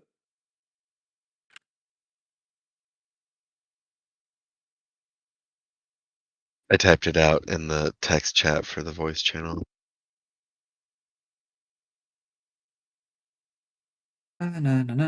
Hallie Beardy. Nice. What the dwarves' favorite weapon? The bearded axe. Oh, Just reminded me of a dwarf joke. Good one. All right. Oh, guys, it's Friday the 13th in game. Nice. Does anyone in the party have any like suspicions? Any superstitions? I'm I gonna have double up probably on my morning exercises. I have probably more than I can think of at this time. Oh yeah, just right. from how paranoid I am. You're so paranoid. I'm a cleric. I don't have superstitions. I have hyperstitions. So I want to do a quick little dream sequence for Loper. So okay. While you were asleep, I'm curious like what your spiritual or religious beliefs are. Do you believe in the pantheon of 9 gods? I think that it's unwise to not believe in them. Okay. You had a dream that you were in the dark confines of space and suddenly like tiny little particulates of space matter turns into beautiful planets with flowing rivers and rings and orbits, and you see out way in the event horizon there's a tiny spark. The spark turns into the sun as you know it, and from the sun jumps a black cat with claws outstretched, and it consumes one of the planets with big impressive rings. Okay. It coughs up remnants of a half-digested planet onto a mirror, breaking it. And then it runs under a ladder. Okay. What could that mean? It's a lot of bad luck. Coolio. Tina is going to make sure on this Friday that her cat is always in eyesight because people do stupid things to black cats. Sure. on crazy days. So Althea will either be held or on Tina's shoulder pretty much all day. Great. And just as a historical note, if anyone were to do a nasty thing to a cat within the province of Cat Basement, they would probably be put to death. Yeah. Or at least like a hammering torture session as punishment. But we are not in Cat Basement, therefore No. you feel comfortable just letting Althea run around. Fair enough. He normally does. Fair enough. Okay. So you Real guys quick, we've been going for a good 100 minutes. Why don't we all take a stretch and water break? Honestly, that's a pretty good idea. I want you guys to think about your plan of attack with this wizard's tower that has been taken over by goblins. Hell Think yeah. about what you're gonna do. Brr. I'll finally get all those hydrates from Wolfric. Knock all those out. Oh, mute.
Excuse me, princess.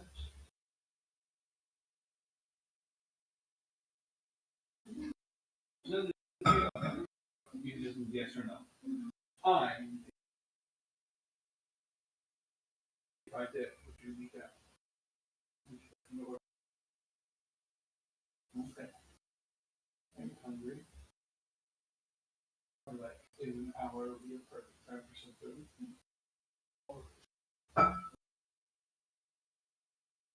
I'll text you the options once I get to my phone.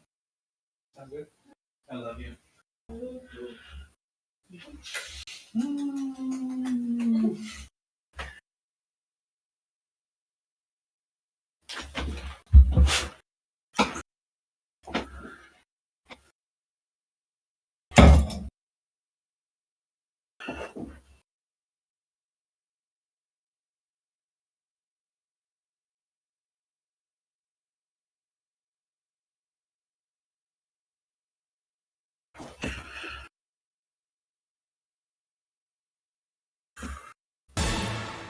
Scooty 7 Wave.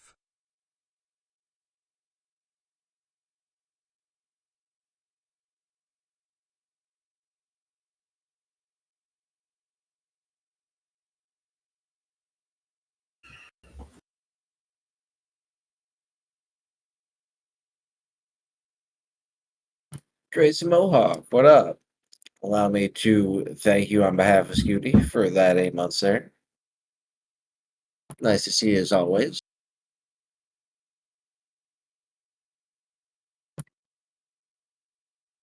I just cracked the tab on some 7 Days to Die again today, so if you're down to get into that again sometime soon, look me up. Damn, you tried talking to a doctor about that? If I can afford it. In America? Yeah, right. Yeah.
Just popping in for lunch at work. Nice, nice. Hope it is delicious and nutritious, or at least delicious.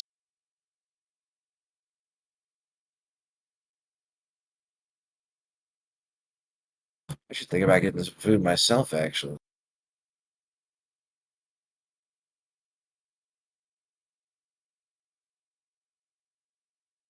I should send out for pizza. I haven't eaten enough pizza since I've been back from Europe.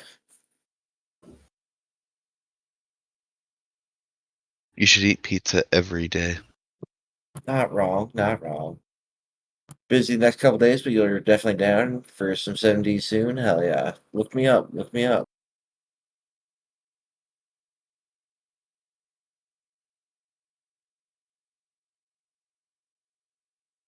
I randomly found a gyrocopter body when I was looting around earlier. That's cool.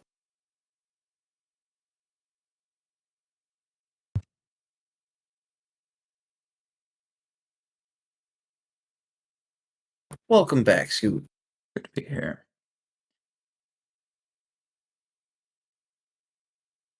Crazy Mohawk sliced you off a hot slab of prime. Well, fuck yeah. Thank you, Crazy Mohawk, for the sub. I didn't see that. It's good to see you. I'm glad you were able to drop in during work. You know, during one of them lunches. Very kind of you. I'm sure we'll have a great time when you're able to join us next. I think I should take some of your pizza burden off of you, Crazy, and get some pizza myself. Yeah, I'll help with that.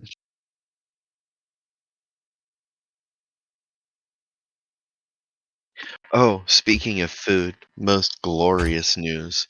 After nearly 4 years of hunting, yesterday I found my favorite limited seasonal edition of Taki flavors at the gas station. It has awesome. literally been since before COVID that I have seen this flavor in stores. It's the zombie Takis flavor. I have seen Oh, those yeah. around. I've not had them. Delicious. They've got that splash of cucumber on the front end, and then the habanero builds behind it. Cucumber? Cucumber habanero Takis. I am surprised by this. It's got the same kind of refreshing as like cucumber lime Gatorade. Ew. Let's What see. are we talking about? We're talking about food that you would not like. Clearly, cucumber. But Yeah. gross. Gatorade.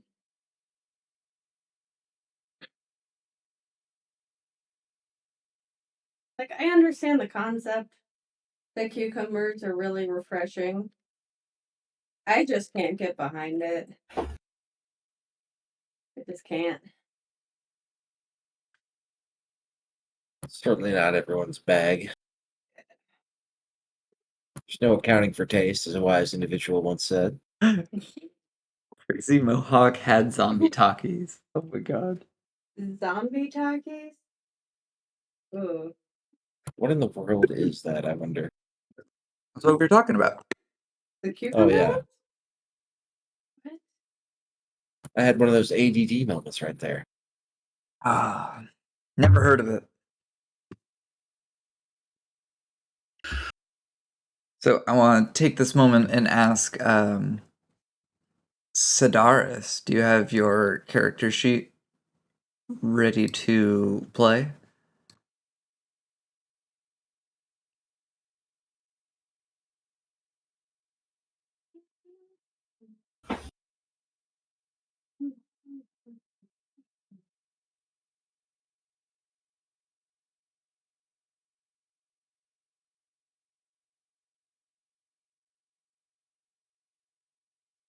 Just wanting to know if we have like an extra set of adventuring hands and an extra mind to tackle problems.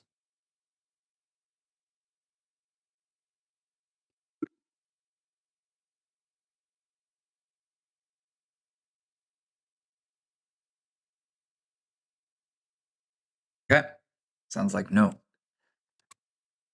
Just want to do a quick roll call. Basket, are you here? Indeed, I am. Sweet. What about Loper? Yes, sir. What about Ribbon? No Ribbon yet.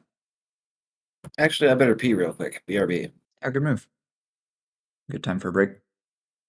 I'm here. Okay, right on, right on.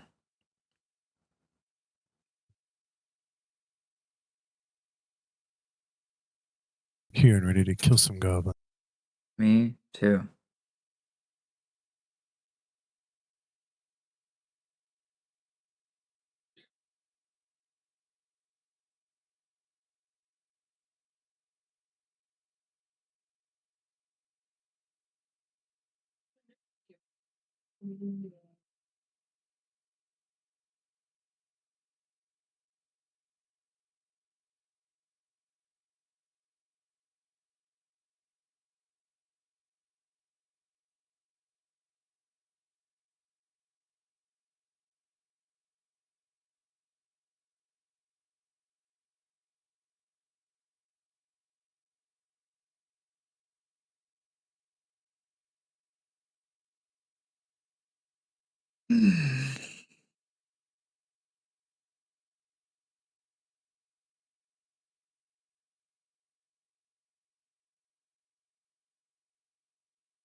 Nice.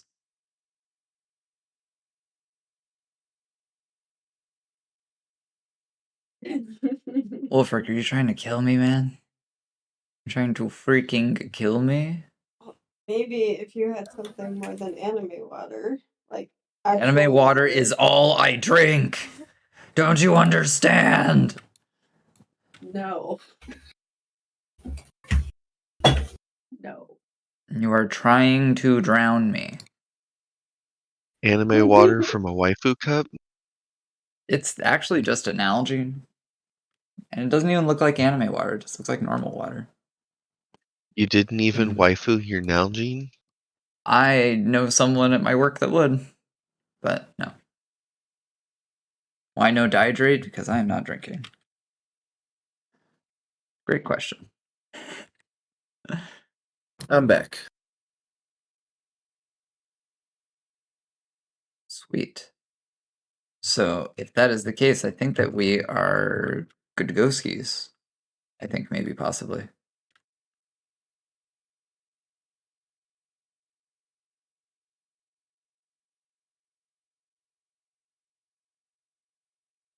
Check in and see if Nico by Night is here. Yeah, I'm right here. Sick. Is your character sheet like ready to play? Believe so. Right on. It as long as it matches everything that we had from that time where we had the Should have call. everything. Yeah, I have everything that we wrote down that time and transferred that to the real sheet. Good. Good. You got 2000 XP. I want to make sure that that is written down on your. Does that align with what my current XP is, right? Yeah. You started at 0 and you got 2000 from this session. That's what. All right, awesome. So that's what I'm at then. Does that mean that you've leveled up? I don't remember how much it takes for a magic user. I don't. That I don't You're have. so I don't have close. that one written down. 250 more XP, and you'll be leveled up. You're close. Okay. Yeah, that's really close. Awesome. Well, I bet if you guys survive this, that we'll be able to level. That's great. Okay.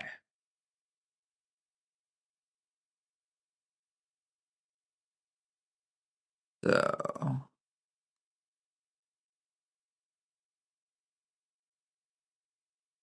cool.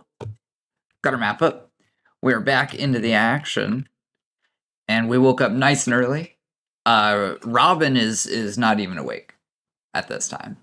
She's not even not even ready to roll. You guys just kind of slip out. And during the night, she said that you guys were able to stay for free because she says friends stay free. So no charge to you guys. Sweet. She's also kind of like, fuck Lord Reginald and wouldn't want to pay the taxes on it anyway. So you guys set off and you're marching through. I know for a fact, you guys don't even have to tell me, that you guys are being very sneaky about this. And you guys are traveling at a very slow pace and you're not upsetting the wildlife too much in the area. What I do want to ask is, are you guys going to send forward a forward scout? Are you going to show up all at once? Is there any preparation that you want to do before you happen across the area? I want to put this all into your hands. You guys will be approaching from the south. Wizard's Tower. Lots of goblins. Man, a scout. What do we have? Do we have just one wagon? Is a donkey or a horse pulling it, or It's human pulled? I don't remember, honestly. someone's pulling it? Baskets think- or donkey? Practice Martini has been safe at home, so I know I don't have my horse. I almost feel like we had some type of draft animal. I don't remember. I thought so too. It didn't get killed in the cave? We might have had a mule. Oh, that was a different cart. Oh. That cart's still right, there. that cart's still there. Yeah, the one with the magic swords and stuff. Yeah, it's still there. Yeah. What a disaster. Hey, we learned some lessons. Yeah. I learned some lessons. 2 draft horses and 2 war horses, says Crazy Mohawk. I feel inclined to believe that. Okay, yeah. Cool. So there's our animals.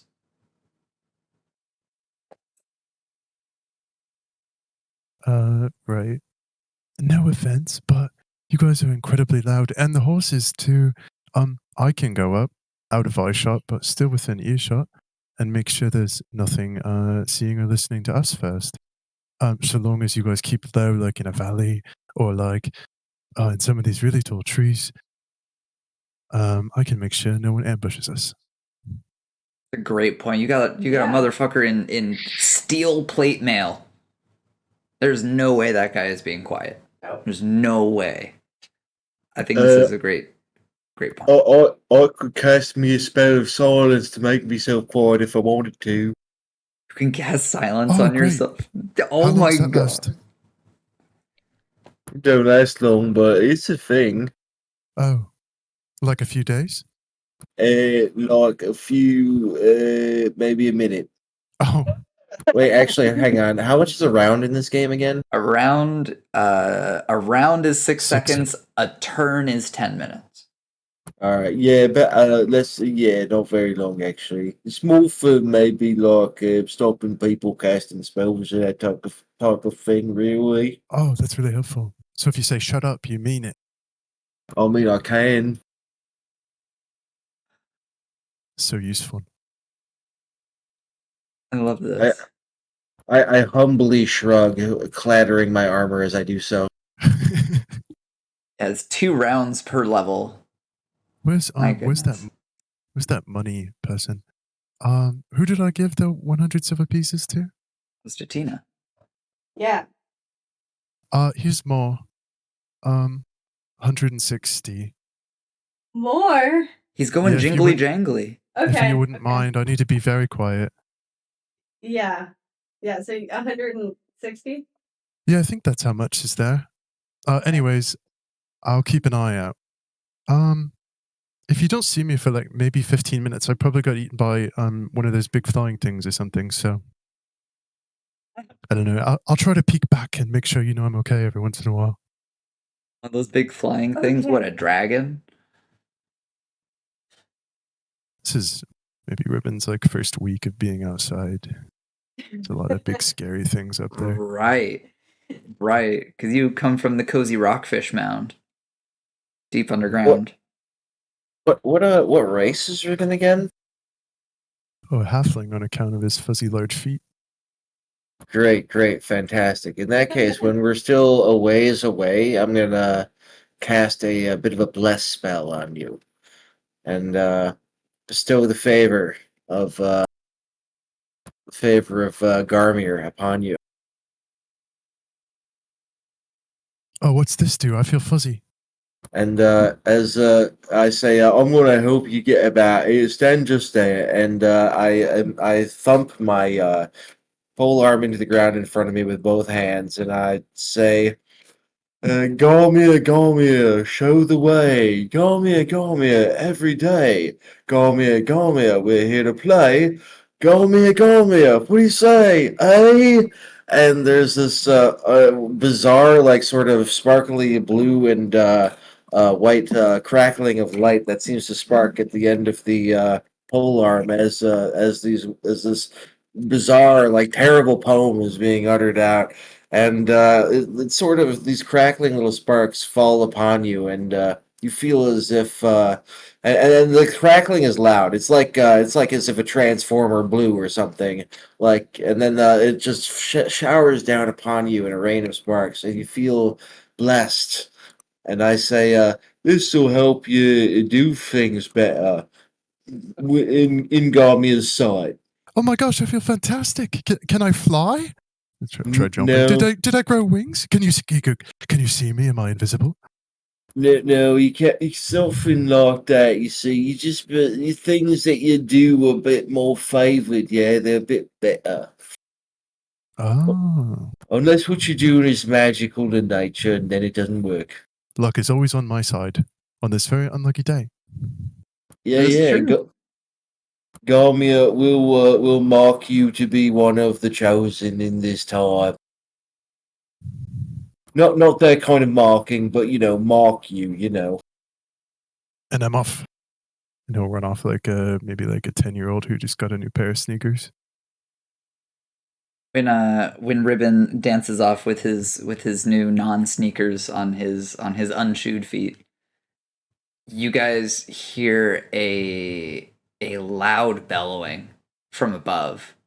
It sounds halfway mixed between a wheeze and a dragon's cry.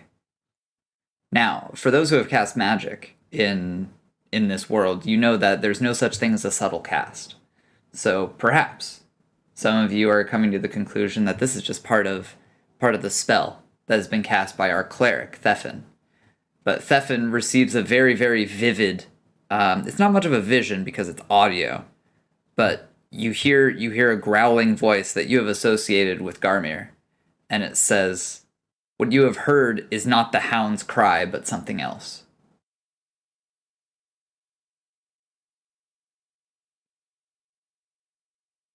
And it came from well above. Is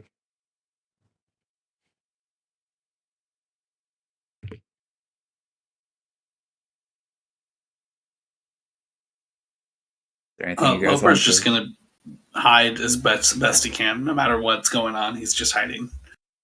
Sure. Basket will prepare his great hammer. It's good. Tina's gonna look around and be like, "What? Why are you hiding?" I don't know. I thought it was a really good idea at the time.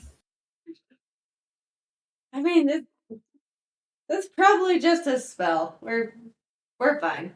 No, it's not my spell. I didn't do that, whatever it is. It wasn't your spell. Okay, so I'm gonna go back to hiding now. Thank you. Oh. Far to the north, you guys hear what sounds like thunder and an explosion. Whoa. Well, I know we wanted to. It is north the way we were heading. Remember? Yes. Yes. Yes. Well, that wasn't a yell, but we should probably start walking forward slowly. Okay. Well, I didn't say anything sure. about an explosion, just a yell. Maybe it's fine. It's probably fine. Tina pulls out one of her broadswords. She doesn't care about hiding it at this point. Yeah, Loper's gonna put a bullet into his sling, just sort of like have it ready to go, and we'll slowly start approaching along with the group wherever, like he's at least 20 feet back from the group though. Just like giving his full space, taking his time, not speeding through it. Could we get a 1d6 roll for that bless to see how? Oh yeah. That's There plus we go. 4. 1d6 plus 4. I'd also like to stealth. 5 plus 4. With That's a- 9. Got For the it. bless. Thank you. And thank you again. Hell yeah. You're gonna need it, maybe. Welcome back. I'm glad you're able to join us. We'll definitely want the extra help. So, it sounds like now would be a great time to roll a stealth roll Yes. for Ribbon. 1 in 36. You have 6 levels of stealth? Halflings start with 5, and I put my 1 skill point into it.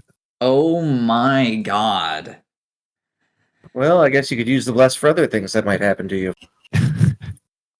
Alrighty. We did the roll. Protection is asking, what are we doing right now? We're heading to a goblin camp that have overtaken a wizard's tower. So it should be fun. We don't have a ton of intel on the situation, but we're about to get some from Ribbon, who just rolled a stealth check. And I just want to know, are there any special ways that you're going about your stealth?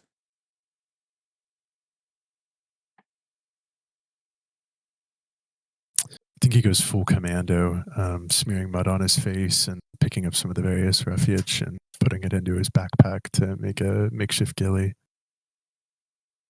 I love that. The makeshift ghillie. Right on. Full commando with the mud on the face and everything. Okay. So you're creeping around and you can see the edge of the camp. Just the edge. And it's a bit of a site of pandemonium, because there are goblins all around drinking potions, throwing potions, ripping up scrolls, like reading them upside down. There are craters all throughout the area. There's dead squirrels and skunks. There's splatters of blood, areas of overgrown grass and shrubbery, plants that don't naturally grow in this kind of biome.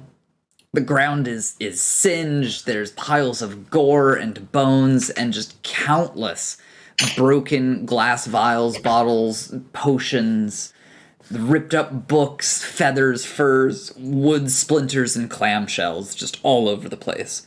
It's like they just rifled through an elderly wizard's lifelong possessions and had no idea how any of that shit worked.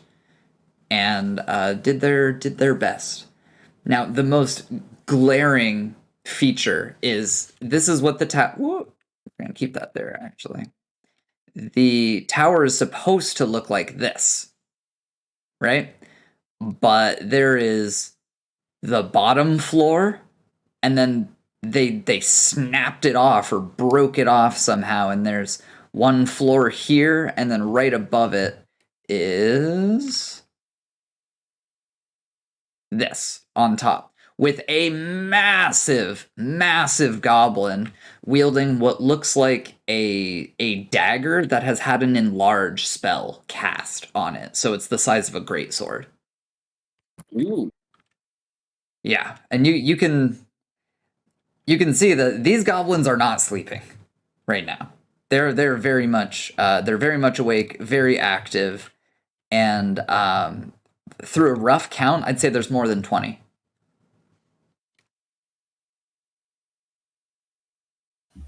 He'll watch for about 30 seconds and then run back to the group, explaining very briefly. About 20 of them. One can cast spells, I think, and the other one's freaking gargantuan. So they've got the numbers. They're not asleep at all? They all looked very, very awake to me, tearing up papers and and bashing each other on the head and throwing around weapons. And There's like daggers. 2 goblins attached at the shoulder. Like one of them has really huge lips and ears, like just gore and viscera all over the place.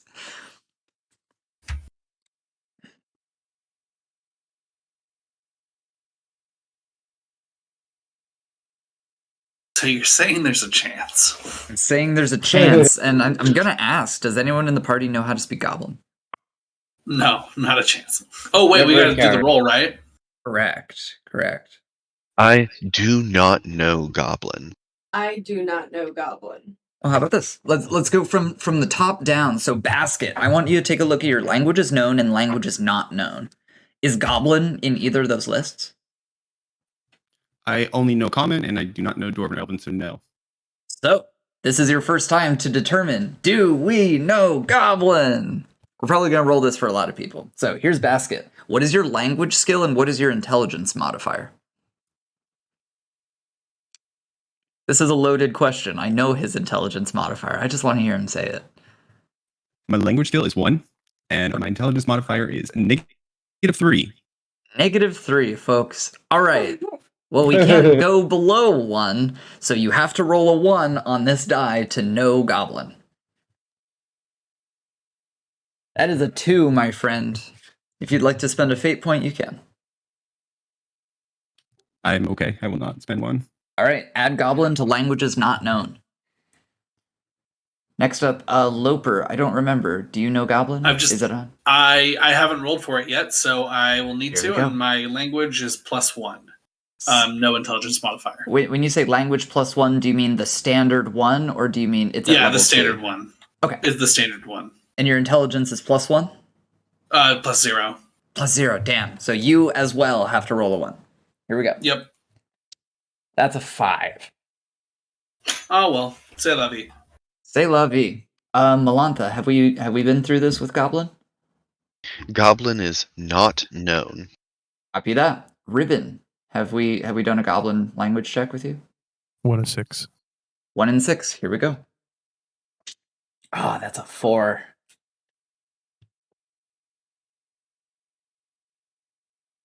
Sidaris, what is your language skill and what is your intelligence modifier? Let's see, I have... My intelligence modifier is +1. We haven't gone through all the languages.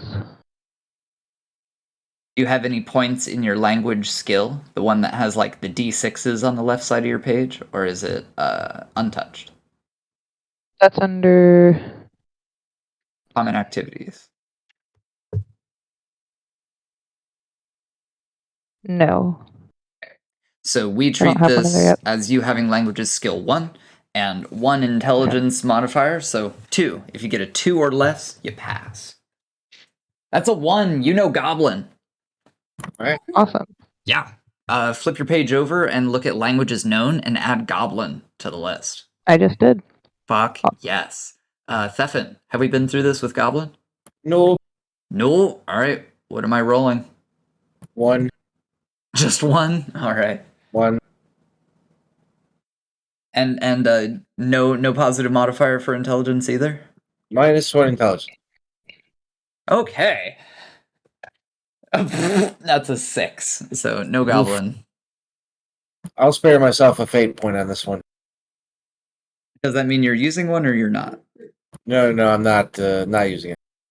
Copy that. Tina, do we know if you know Goblin? I do not know Goblin. You do not know Goblin. Okay, so we have one of us who can speak Goblin.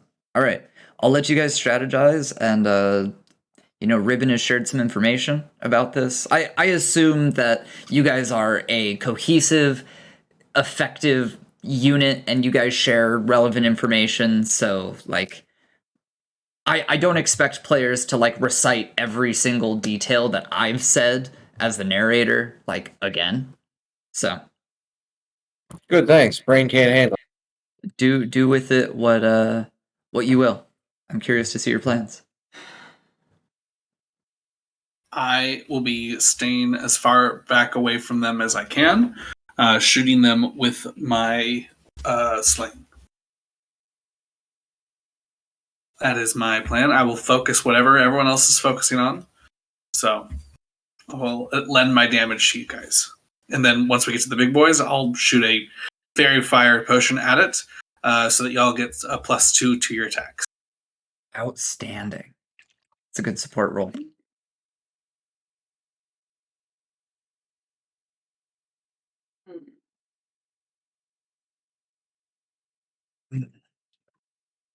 Just to offer another perspective on things, have you guys considered what it is that goblins want? Like what motivates goblins? Like gold. They probably items. want our gold. A good time. I Yeah, thought all that's fair goblins too, just wanted probably. to fall onto my blade. Yeah, I guess that too. Their natural inclination.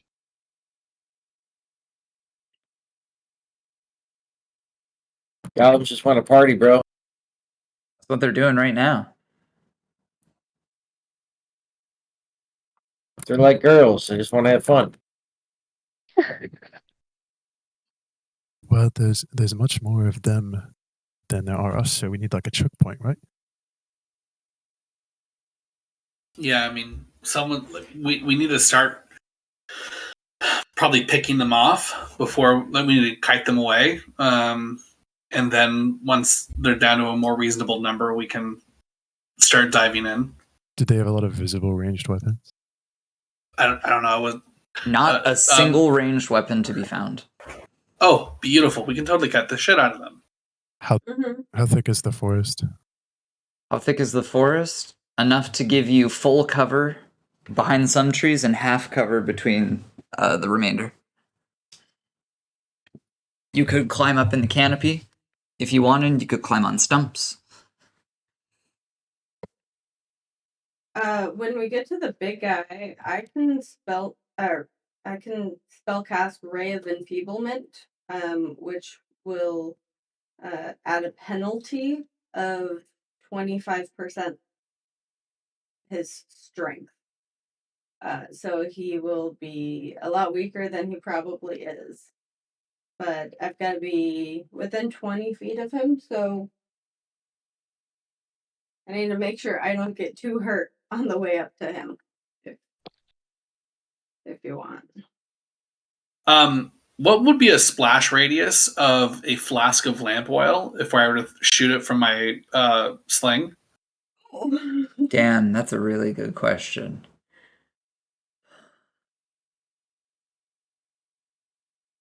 Devil, you've run D&D campaigns before. I'm curious what your answer is to this question, because I've experimented with different stuff across campaigns. I would say half of whatever the normal range would be.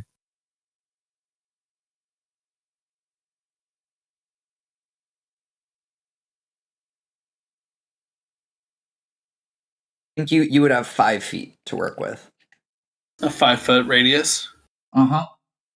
So, I mean, I can't ping it, but there's like 4 goblins in the bottom right that are like within 5 feet from one another. I could I see ping the center of it. Yeah, if I ping the center of it, I get all 4 of them. It would be adjacent to all of them. If you wanted to hit multiple, you could like put it between 2. Oh, okay. I was thinking. Wow, these like, guys are spaced out like radius. just enough.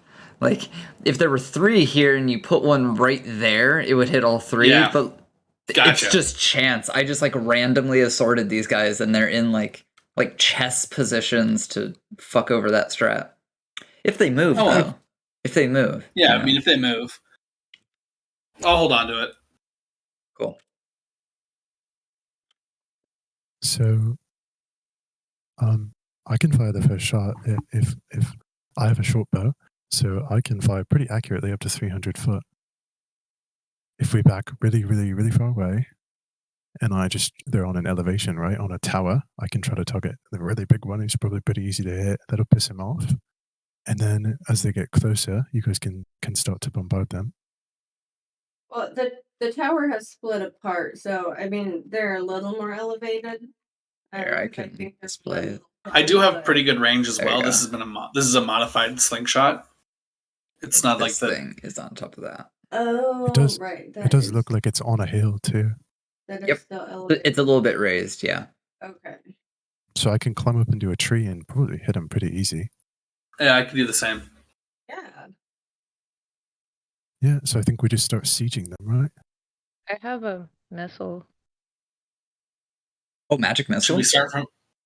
Yeah. Damn, that's a powerful spell. I love magic missile.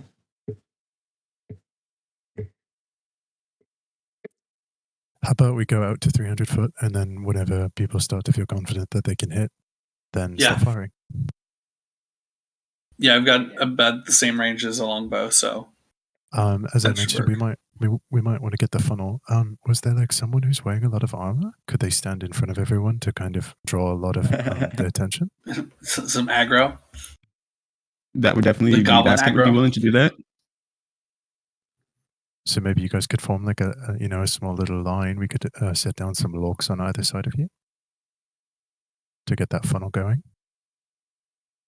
They're probably going to be mad. They're probably just going to be looking for the first warm thing to tear into, right? Mm-hmm. Probably. I was thinking about hiding like behind a tree in front of you guys, so like they see the direction that your attacks came from, start running towards us, and I'll just whack one in the face with my hammer from behind a tree. Sounds good. I could take the back line at a choke point with my halberd. I'm armored and armed with both reach and close range weaponry, so I'm probably gonna have to be up healing the front line.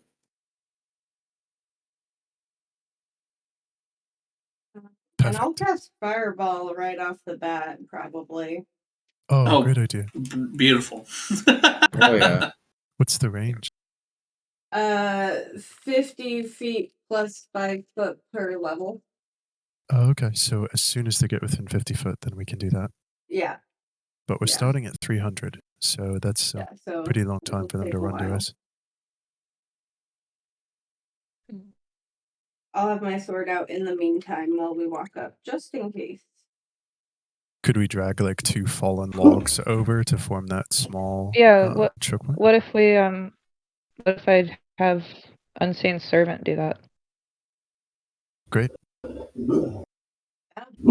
I think we probably have some brawny, beefy guys here too who wouldn't mind picking a tree up.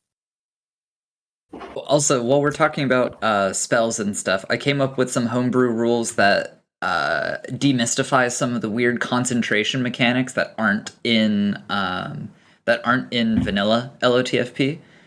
In our campaign, you can only have concentration on one spell at a time. You need a free hand. You move at half speed, and if you take damage, you have to roll a Constitution check to maintain it. Simple concentration rules. Simpler than 5e. Okay. Cool. So, I mean, you guys like have initiative on this. I think that it's very clear that we're going to be doing team-based initiative. All of you guys go, and then all of those guys go.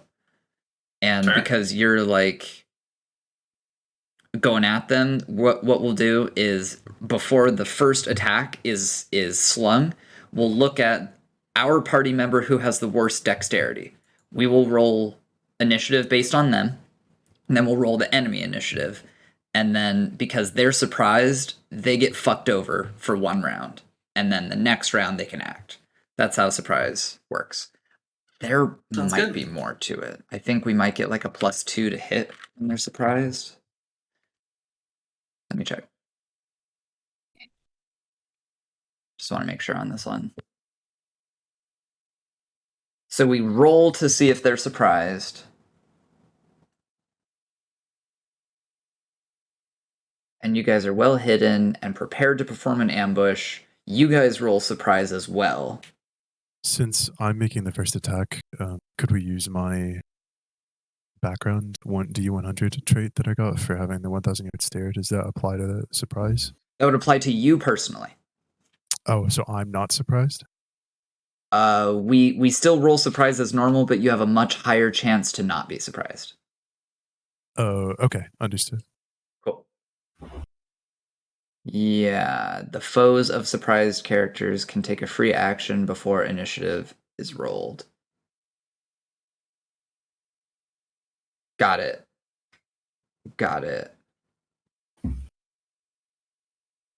Cool. I think we're happy on this one. All right. So we're gonna roll some surprise checks. So what is your level of surprise, Ribbon? How many pips are filled in on your sheet? 0.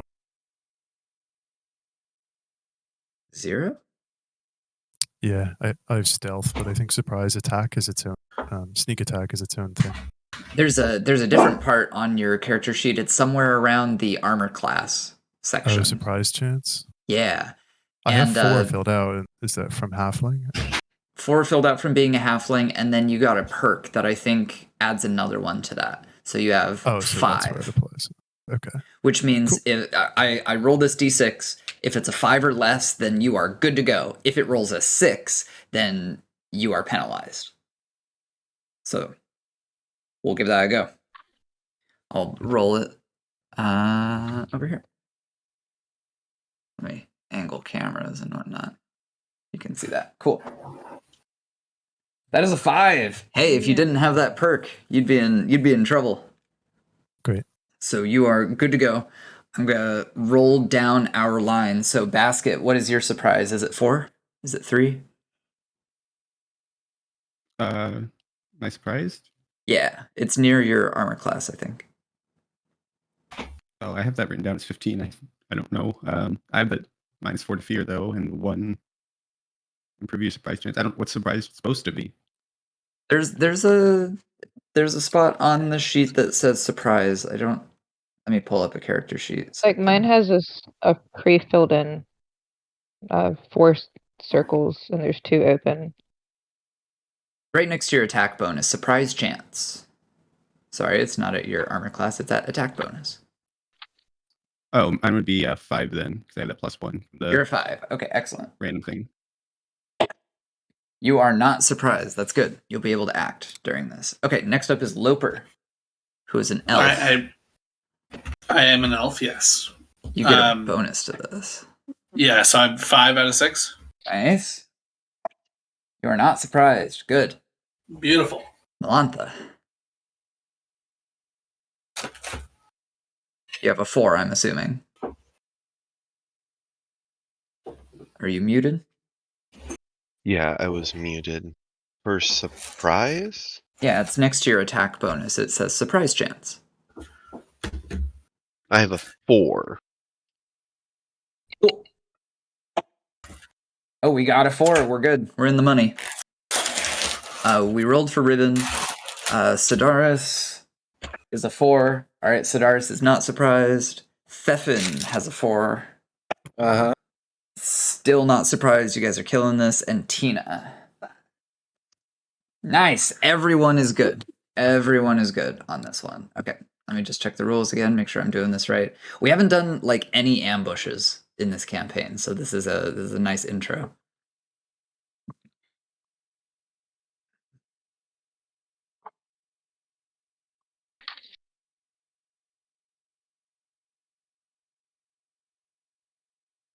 Okay, so what about like stealth attacks though? Because that's exactly what's happening. I think you have to have the sneak attack skill, which I don't, for it to do anything extra. However, I think he still has surprised AC.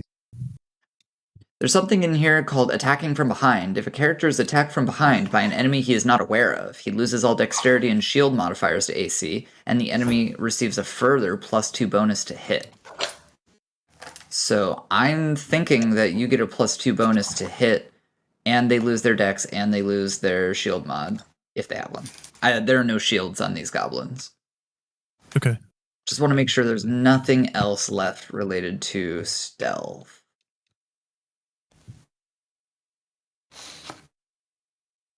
I don't think so. I think we've seen all of it. Sweet. Okay, so you'll get a bonus of 2 on these guys. Right on.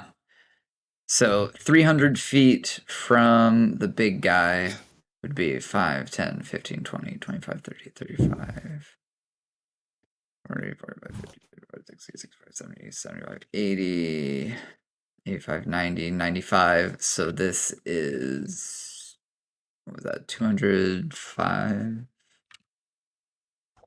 plus 95. Yep. Okay. That's how far you are away from this square. Cool. And you're firing at the big guy from like super max range. So here we go. We're going to let it fly. What is your attack bonus? It's 3 plus 3 on range? It's plus 3 attack bonus on ranged. Yep. So base attack is 1, and then I have 2 decks. So Heck 3. yeah. Heck yeah. Here we And then go. it's at a -4 because of the range. And I'm gonna say, correct me if I'm doing this wrong. Gamia, make this arrow ball in. Gamia, kill this fucking goblin. Perfect.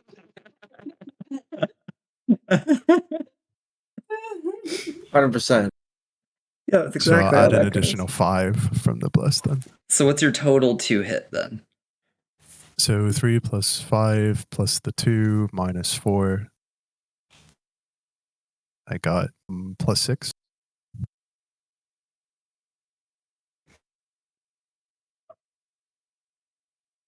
So that came out to 12. That is not enough to do it. That is a miss. And the You're less surprised. arrow sails over. Oh, right. We need to roll initiative. Who has the worst dexterity in the party? Absolute worst. I have 10. Anyone worse than 10? Nope. Nope. Plus 10 as well. Okay, pretty dexterous crew. So we're adding 0 to initiative. All right, that's your roll. And then the gobos. Okay, we have our results. That will be a secret.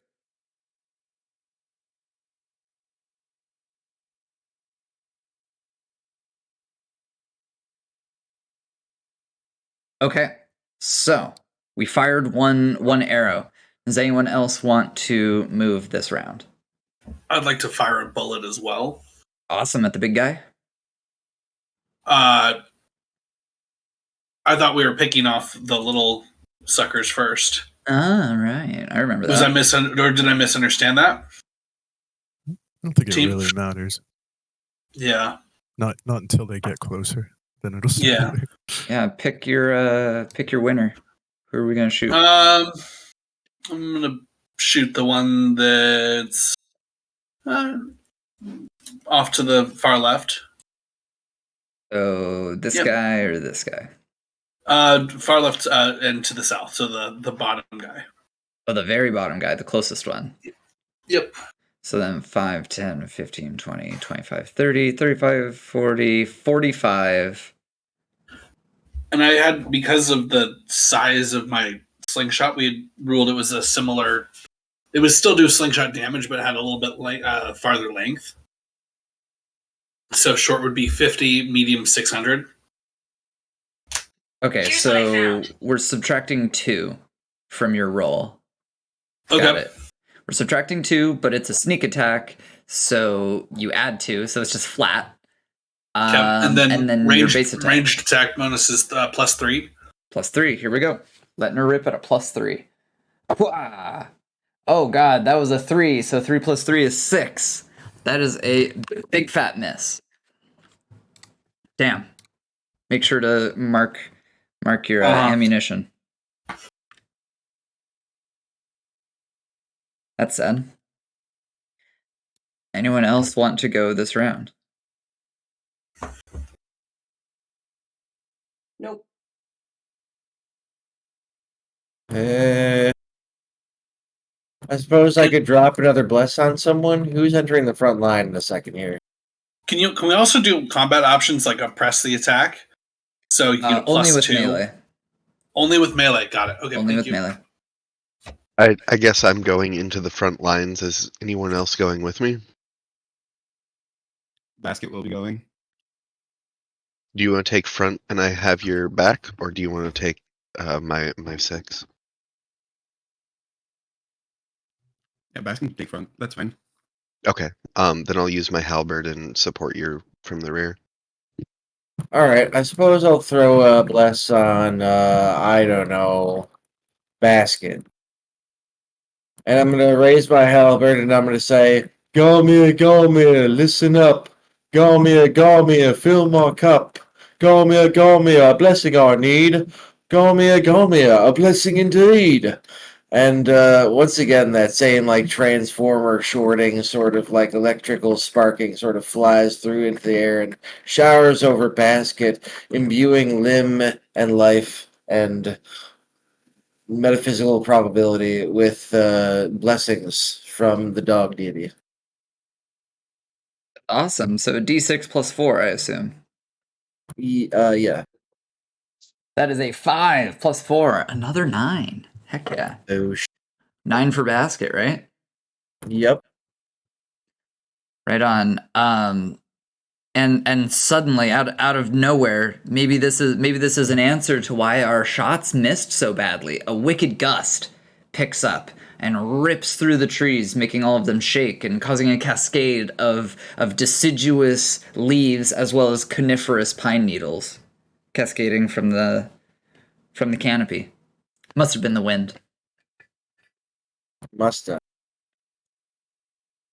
So, anyone else want to go this round? It'll be the goblin's turn next. Can I cast my magic missile? What's the range on it? If I'm reading it right, it says like 60 to 10. Way too far away from that. Yeah, we are 205 feet away from this X right there. All right. I'm just going to check magic missile because 60 plus 10 per level. 60 plus 10, okay. Okay, gotcha. Starts at 70 and then goes up per level. Sweet. Radio. So now is the goblin's turn, and I get to roll 1,000,000 surprise checks. This will be fun. All right. Okay. Okay. Mm-hmm. Mm-hmm.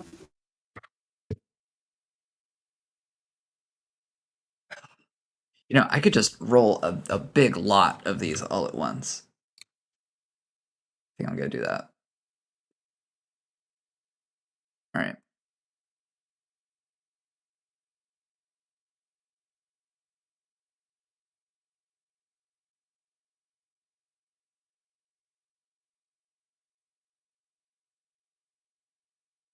Okay.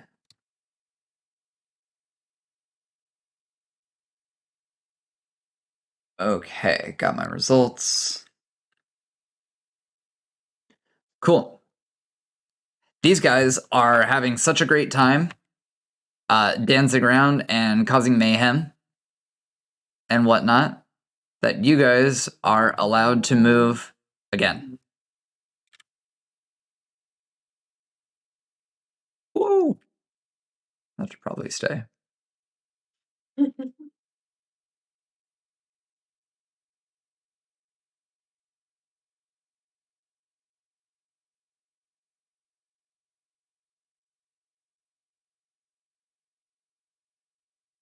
I'll fire another arrow at the big one with a -1 penalty. Right on. That big guy failed his surprise, so you get a +2 on this. Oh, great. So +1 in general then.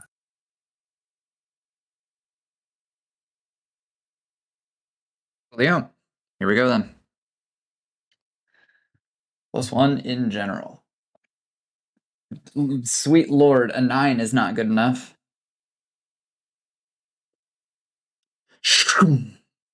This one shot under, and it impacted the tower and fell to the ground.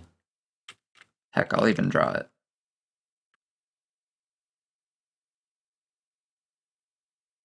Who would like to go next?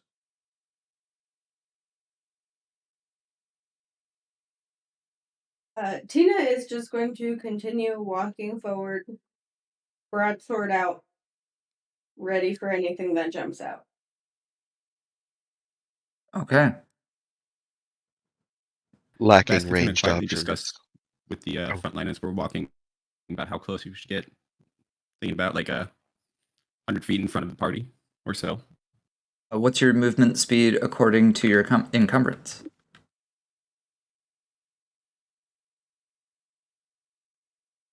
That is a good question.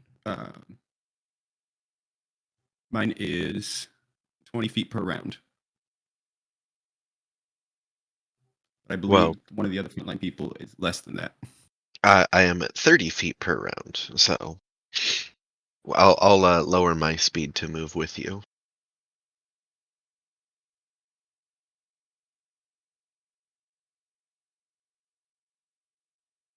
You keep going brown.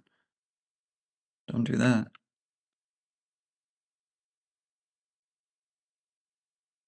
So, Thefin is now how close? So it's 205, and then you moved your full movement. So how far would that get you? Is your full movement 30, or is it worse than that? Sorry, pizza just got here. It is combat is 10 actually per round, unless I'm running, in which case it's 30. Yeah. And so you're at 195 feet. Okay. Melantha. You said your speed is 30, I believe. So that Yeah, but I was lowering it to 20 to move with. Moving 20. Okay. Yeah, so Basket and I are moving together.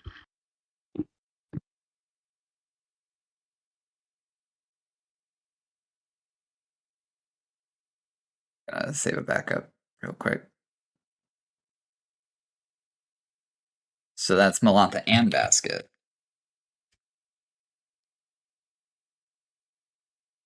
Okay. Anyone else moving up?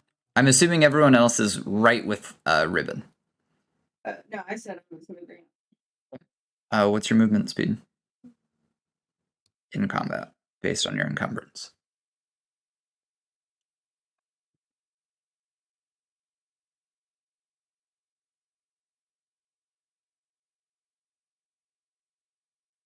Remind me where that's written again? Encumbrance on the back. Yeah, but I don't have a speed.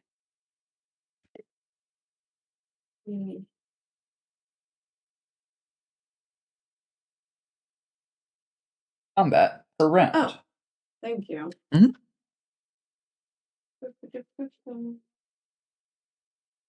30.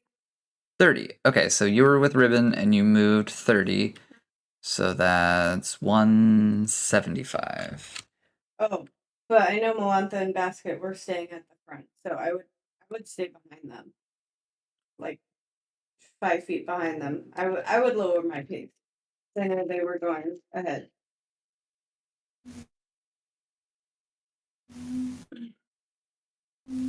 Got it. So that's Ribbon, Thefin, Melantha, Basket, Tina. So we still need to know where Loper and Sidaris are. Yeah, I'm trying to figure out where my movement speed is. Well, I see the encumbrance. So on that encumbrance thing, it's the bottom item. You see where it has the table that says like movement per combat and stuff? What is the verbiage, Deandra? Combat and gold per round. The square. I see explore combat running. Yeah, we're on combat. Yeah, under the combat. And then all of your equipment to the left will tell you how encumbered you are. So 0 to 1 are 1 through 10. 2 lightly encumbered is 11 through 15, and so on by 5s. All right, so I'm Would be, I guess. Let's see, 0 to 1.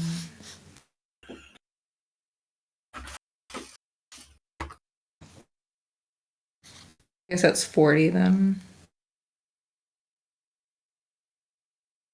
So I assumed that everyone was standing next to Ribbon when this started. Are you moving your full movement? How much closer are you gonna get? I'm gonna stay about. Oh, sorry. Go ahead. That's fine. Go ahead. I would like Loper to be able to get a line of sight of the fire. Okay. If possible. I want to stay at the same distance back as Ribbon. Sure. Works but for me. Sort of turn it so I can see the fire inside the building. Yeah. Definitely. And then I'm going to shoot at the fire with my flask of lamp oil. Oh, you're a genius. I love that. I love that. That's clever. All right. We will resolve I'm gonna that. stay in a similar location. Since I can't really reach anything with that range right now. Right. But if you want to reach them, you got to get closer. Do you want to stay back? How much further does that move me up at this point? So you have 40 feet of movement. You're currently 205 feet away. You have a range of 70 feet.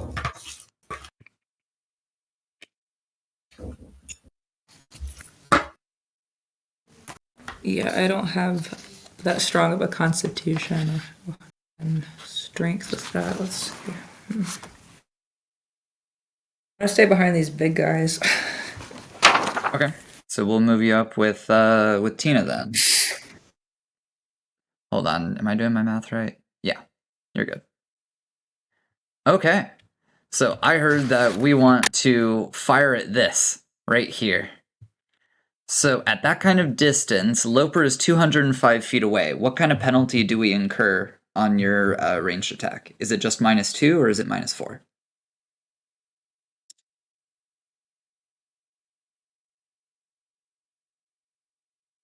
Loper. You're muted. Damn it! I was muted. Sorry. I was like, it's a medium length, so -2, right? Yes. Yes. And then your range bonus is 3, so you have a +1 overall, is what I'm hearing. Yes, I suppose so. I can't do any other thing. I can't add any more to it, so that's all right.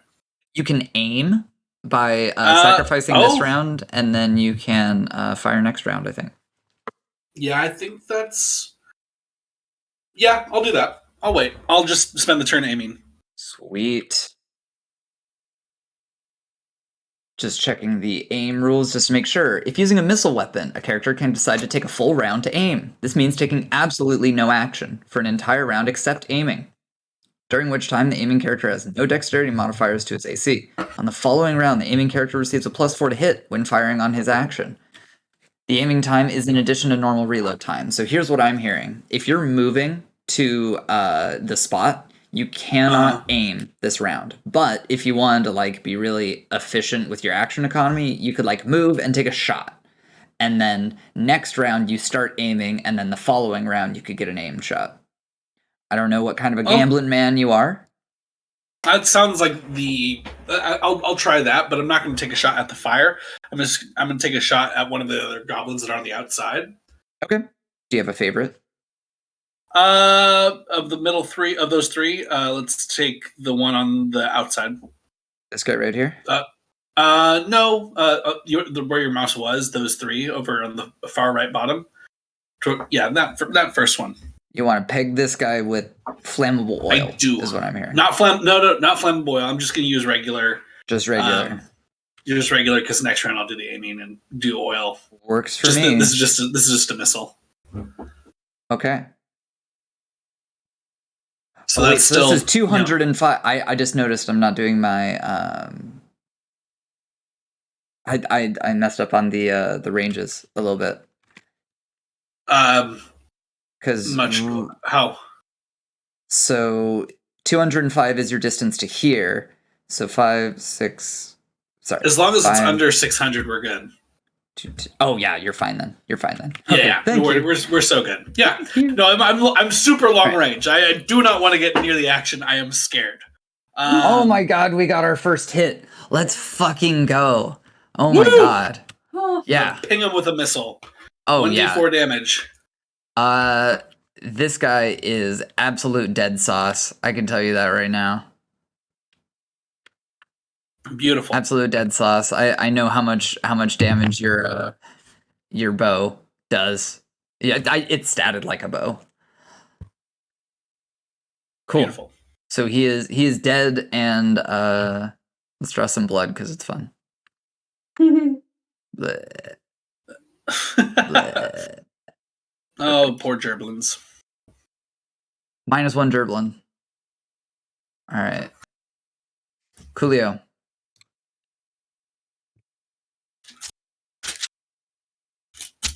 All right. What else?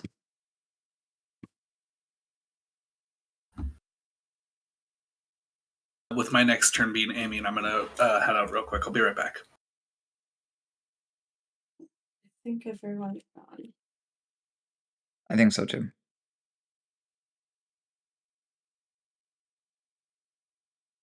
Coolio. So now it is goblin time. So the goblins are like, ah!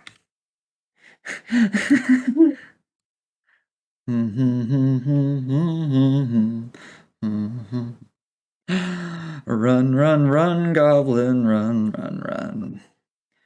Goblins run away from danger. Goblin, goblin, goblin.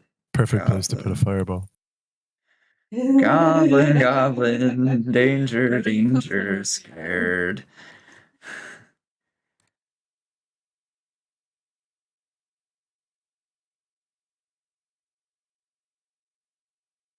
Imagining you shoot the fireball in there and hit like 10 magic wands that were just sitting on a shelf, and we have like a magical nuke go off. Oh, sweet jeez. Just fireworks shooting through the air and in large limbs. It sounds like a barn fire has gone off. Like chickens and feathers everywhere. Unexplainable tidal wave of alcohol. I love magic. Oh, that's too far. Whoever just shot that goblin basket's gonna turn around and give you a thumbs up. Oh yeah.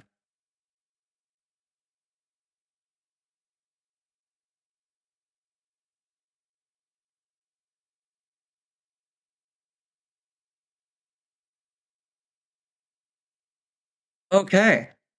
Good stuff. Good stuff. We love to see it. We love to see it. Okay. Back to our intrepid adventurers and their turn. I'm in need of a grease spell on the campfire. Me too. Me too. All right, what's up, party? So I'll try to take out the big guy again. Let's do it. -1 or +1 depending on his back. He is aware now. This will be a -1. Here we go. Good luck. Ooh, 15 on that roll. That is not enough to do it. I'd say that this arrow, like, flies at his beefy shoulder, and it just, like, impacts and falls. It does not lodge in. It just bounces off of his shoulder. This is extremely, extremely peculiar, because this guy is made out of flesh. He has no armor on. This should go through.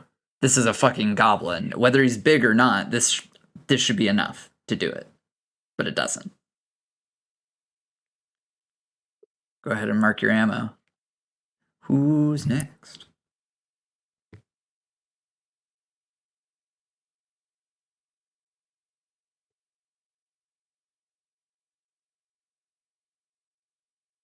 I'm gonna continue moving up while also staying 5 feet behind Malantha and Basket. So however far they are going up, 5 Okay. feet behind. Also, if you guys want, I think that the way that sprinting works in this game is you get triple your movement if you do nothing besides move. I think that's how sprints work. Triple? I think so. That looks like what running is in the encumbrance menu. Yeah. Menu, table, whatever. Yeah, that's what that looks like to me. It is.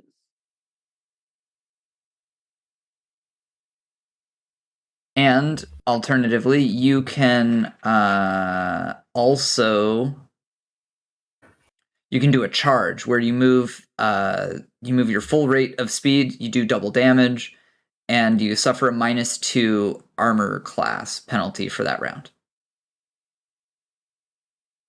That's if you do the attack for double damage.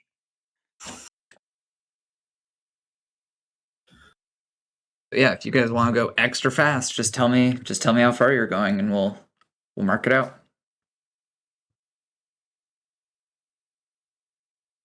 Who up here with me is a fighter? Basket. Oh shit. Nina kind Well, of fights. She does magic and fights, but it's not smart to fight in my eyes. But she has to. All right. Well, I guess on my turn, I'm going to turn. Basket into a murder machine. I'm gonna move up to Basket. I'm gonna cast. Ooh, actually, no. We have some time to wait. I'm gonna hold on to that spell. I'm just gonna advance as normal. Okay. Sounds good to me. We have someone new joining us. Hello. Hello. Welcome. Hello. Yo. Greetings.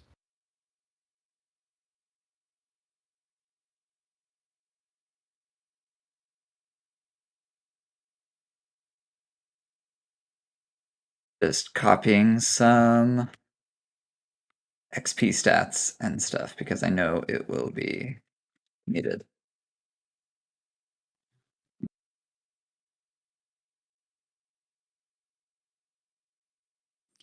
I'll go ahead and sprint. Basket will move forward 60 feet and then tuck himself behind a tree. And You're like going very 60 light, feet? gently. Yeah, because I can only move 20. Oh gosh. And I will keep pace with Basket. And I'll tuck myself barely peeking out from behind a tree just to keep an eye on the goblins. Like sort of hiding, but not hiding very difficultly. Gotcha. Are you saying that you're giving yourself cover? Yeah. All right. Correct. Half cover.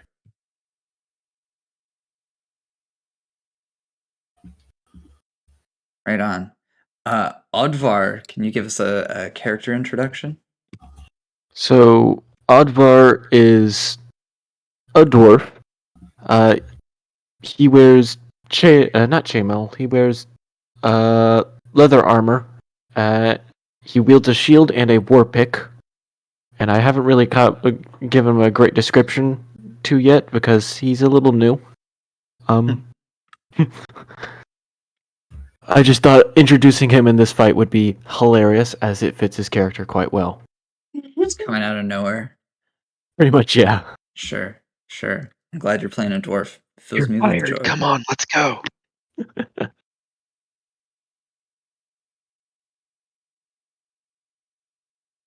There we go. Out of nowhere. I feel like I need to reduce the size of this again.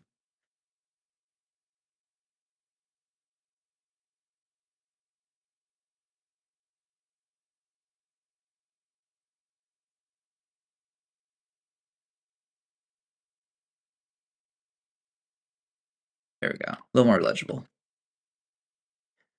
Okie dokie. Who's up next? We moved Melantha and Basket. Who's up?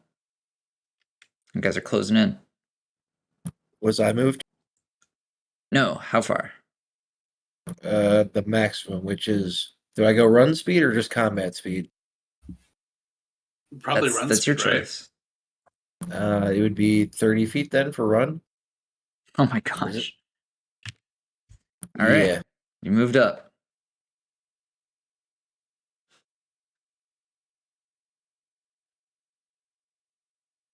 I don't want this party to be too split apart, so I'll try to stay somewhere in the middle, about 140 Okay. feet. And you have the movement speed to do that? Yeah, I do. Right on. Yeah. Fast. Love it. I think Sidaris is the only one that hasn't moved this round. Ribbon is keeping his distance. I don't know if Loper wants to. Loper's aiming. Loper's gonna hang. No, he's aiming. Aiming. Right on. Right on. Love it. I want to move so I'm placed at 150. Okay. Works for me. Right on. We got an aim in, and now it's goblin time. Here we go.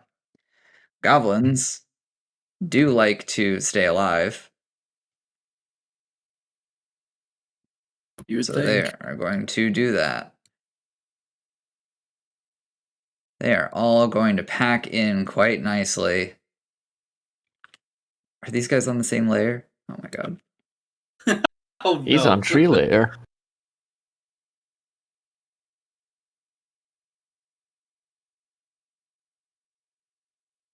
Hello? You there. You are grid goblin. Hold on. Ground garbage. Grid goblin. That was weird.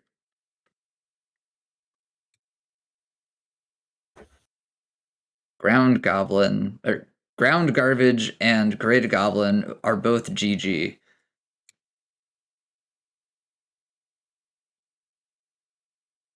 And they are all going to force this goblin to be the door. They're all going to like hold him there. He is the cover. And they're going to be hiding behind him. These guys are going to hide a little better. Okay. Lovely. These guys are still going to do their goddamn thing. You guys are so out of range. It's insane. This is kind of like what do they say? Fish in a barrel?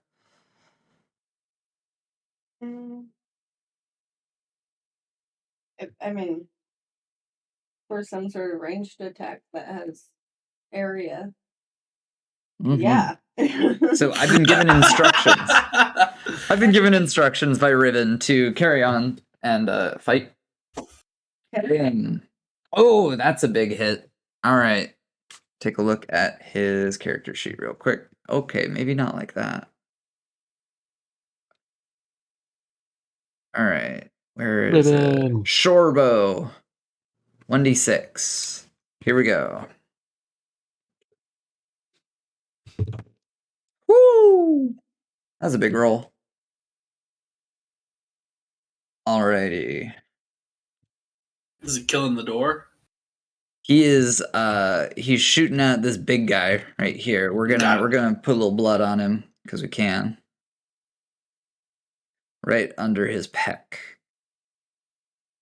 There we go. Hit him.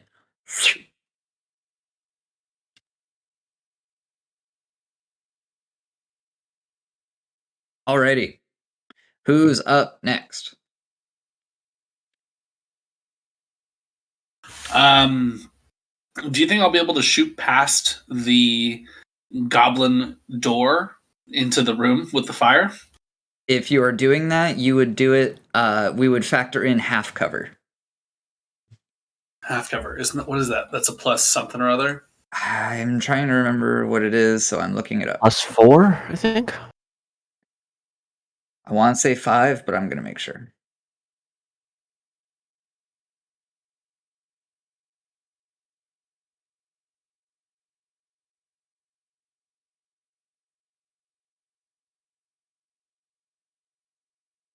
Okay, here we go. Covers protection behind something. Cover bonuses are as follows.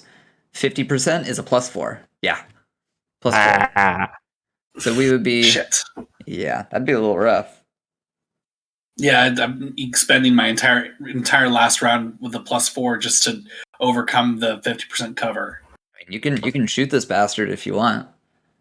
Let's shoot the bastard with a bullet, not with the oil. Big aim bonus coming in. So what is your 2 hit then? My 2 hit +3 +4, so 7. Damn, dude. Aren't we also at medium range, so -2 on that, on the end of that? Yes, -2. Yep, so 5. +5. Here we go. You said, I'm sorry, what was your bonus? 5. Damn! Oh, yeah. Oh, yeah, for an 18, that you're going to crush this guy. Have you, decided on where you want to blast this guy? Because... let's shoot him in the head. I've rolled your Goliath damage, style, and but I am Goliath. I think it's completely reasonable to remove the head. Oh, poor guy. Oddvar's just gonna yell out in enjoyment, just yeah. I love the enthusiasm. Yeah, this random dwarf just appeared out of nowhere and is excited. Don't worry about him. Okay, no, Like, I'm not gonna worry. you're a bona fide member of the crew if you're excited about goblin death. Mm-hmm. No, let's keep it professional. Very nice. Professional with Oddvar around? Chosen the wrong guy. I say like I didn't completely demolish a goblin's head our first session. Actually, who's near Oddvar right now? Take a look. Probably me and Ribbon. Loper and Ribbon. Yep. We've got an elf and a halfling and a dwarf. What an adventuring party. Oddvar reeks of alcohol right now. Oh, Cool. no, you're an alcoholic? Oh, God. That's what Oddvar is. That's He's a great. drunk dwarf fighter. So there are penalties for inebriation, but the way that I look at it, dwarves can't get inebriated on alcohol. That's the way I think of it. They don't get any penalties for drinking more. They also don't get a bonus, but that's the way I see things. Sounds good to me. All right. It works out for Oddvar. Good shit. Who's next? How close are we to the door specifically? How close are you to the door? So these distances are the distance away from this X. So then it'd be 5, 10, 15, 20, 25, 30, 35, 40, 45, 50. And then you're on the doorstep. Well, I can move 30 feet forward, and that's about it. You're going how much further? 30 feet. 30 feet. Okay. You can. Were you there for the discussion where we talked about like higher movement speed if you sprint? Oh yeah, I know about sprinting. Don't worry. But 3175 then. Advar's just going to get into the defensive stance and just bang on his shield. He's all happy. 175 feet. Sweet. Okay. Who's up next?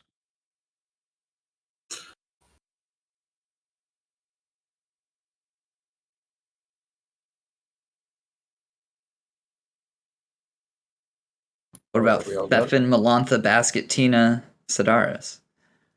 I moved up. Have Or we is this already another round? factored this one? The goblins ran believe- inside, new round.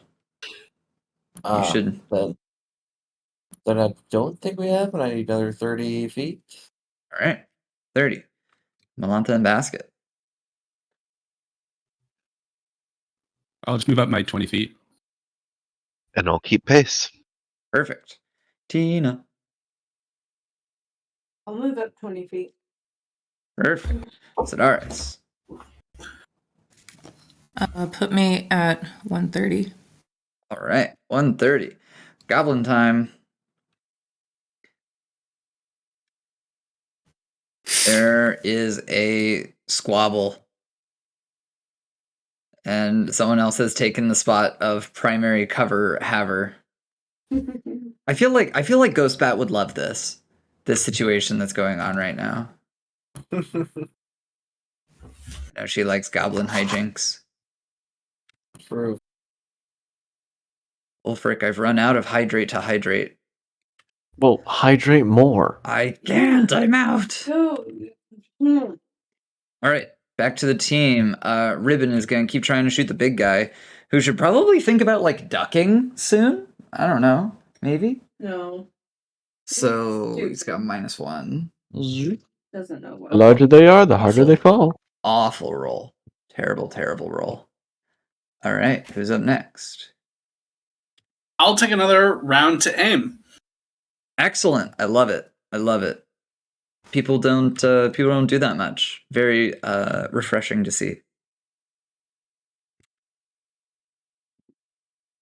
I will be nice so you can hydrate more. Oh, thank you. I'll be back. Keep me 20 feet behind Melantha and Basket. Can do. Advar, what are you gonna do?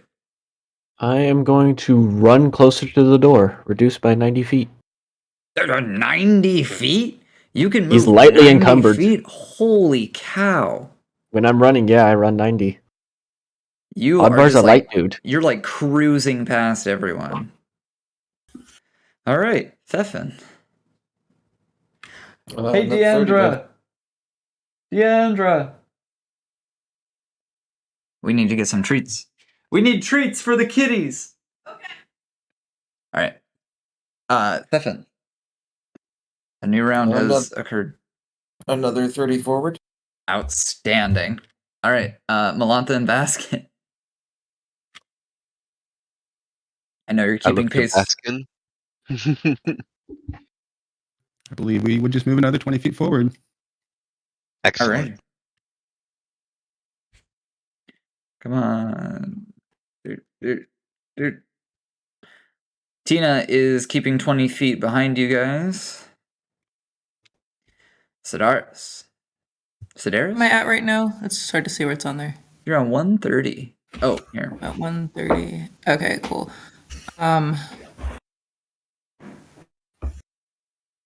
Let's go to 90.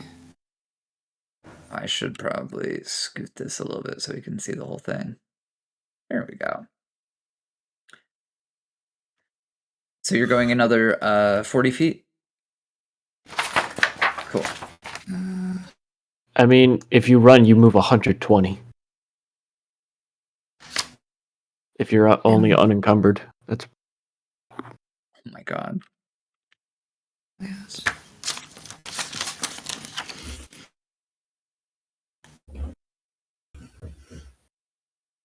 All right. Well, I want to move close enough then to shoot at one of these dudes, but not like too far away from everybody. Where would that put me at? So if you spend your action to sprint, you'll be within range, but you have to use your action to shoot. So all right. How close would that? Close would that put me, but not too far from everyone else? If you look at I need your help later. If you look at your sheet, it'll tell you it'll tell you your movement speed.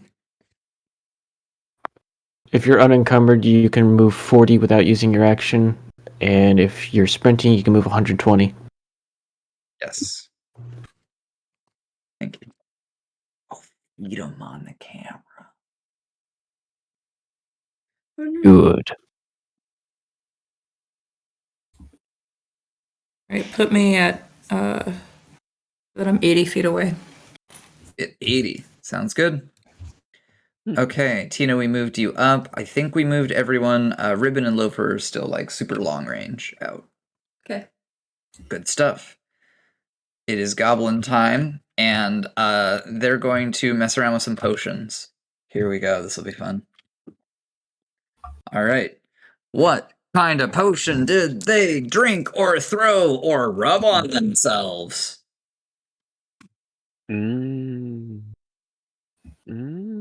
Oh, God. Oh, no. Alrighty. Well, this is fun. Uh-oh. This is very fun. Where are all of my controls? Here they are.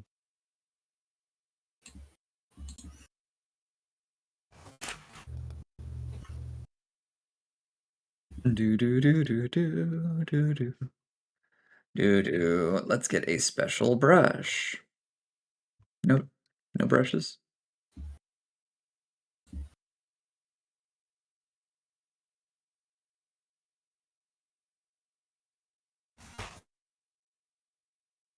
How big is that?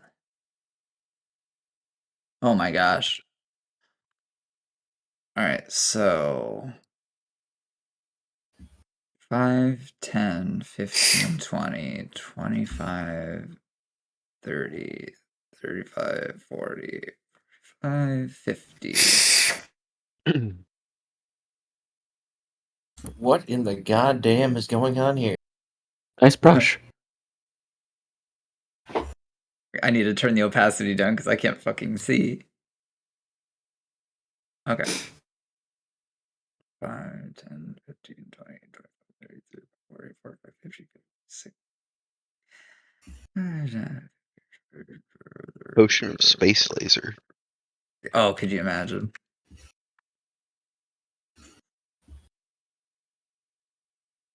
Why are you drawing a target over them? Right. I had to determine radius. That's a worryingly large amount of radius. This is very radius. Yes, very, very radius. Okay, let's turn the opacity up so we can see what's going on. Smoke cloud. This is all heavily obscured now. Does this Goblin pops this thing open and it just starts like spilling out all this like liquid smoke, and he just like tilts it back and just like starts violently puking out all of this smoke everywhere. And you guys cannot see what is going on. Oh wow, you wouldn't be able to see the guys up there either. How long does this last? Oh boy. All right. What does the smoke smell like? You are not within range to smell it yet. Oh, really? Yeah. Interesting. Would you like those treats fed now to the kitties? Heck yeah, let's get some kitties. They're yum-yums. Okay. You got the camera? We can get the camera, for sure. Is this cat cam? Mm-hmm. Yeah, cam. Already.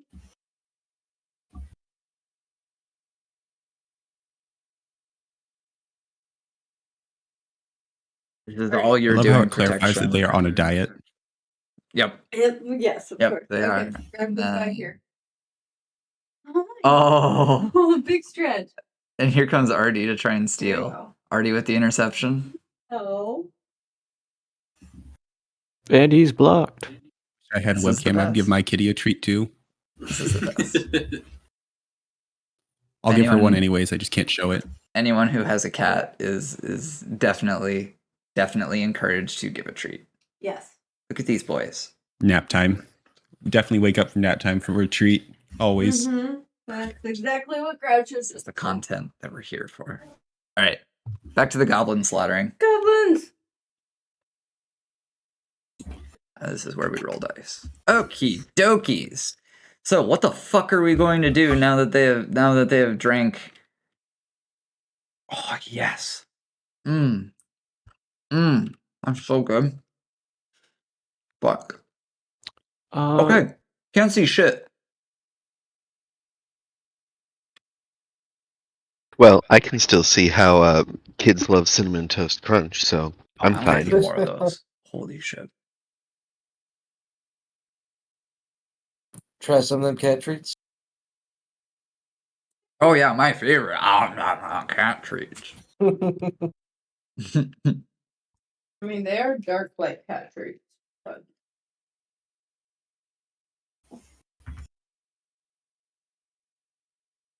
Hmm.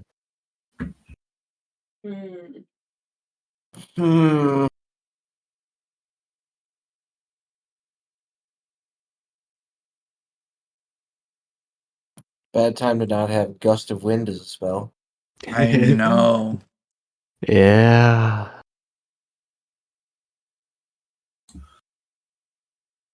As a lady, I couldn't help cast that spell. I'm sorry.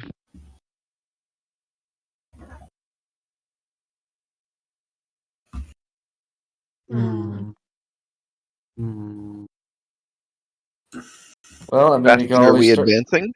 we could always start a forest fire. Just add to it. Wait Yes, it I know what out. prevails. I feel like Reposition a and forest wait fire it might out. backfire on us. We could just slow down instead of running at all. We just continue walking there instead. Sounds pretty reasonable. Yeah.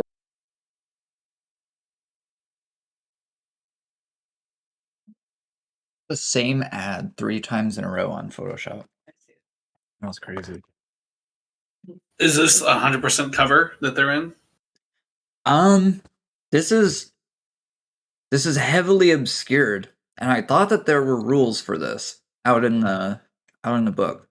But wasn't one of us aiming directly at the spot that would have been the correct spot to shoot? Anyways. Yeah, I mean, I don't like it's. I don't know the rulings on that, but like that's Let's see. This is an interesting situation. It's like, do they have cover of 90% because it's smoke, or what is it? Like, what is it? Smoke? Yeah, it's smoke.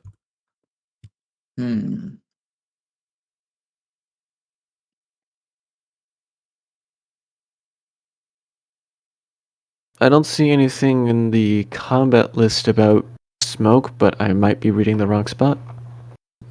See, cover says it has to actually block attacks, it would such not as be wall cover. or arrow slits. Yeah, it would not be cover. There's something about attacking invisible enemies.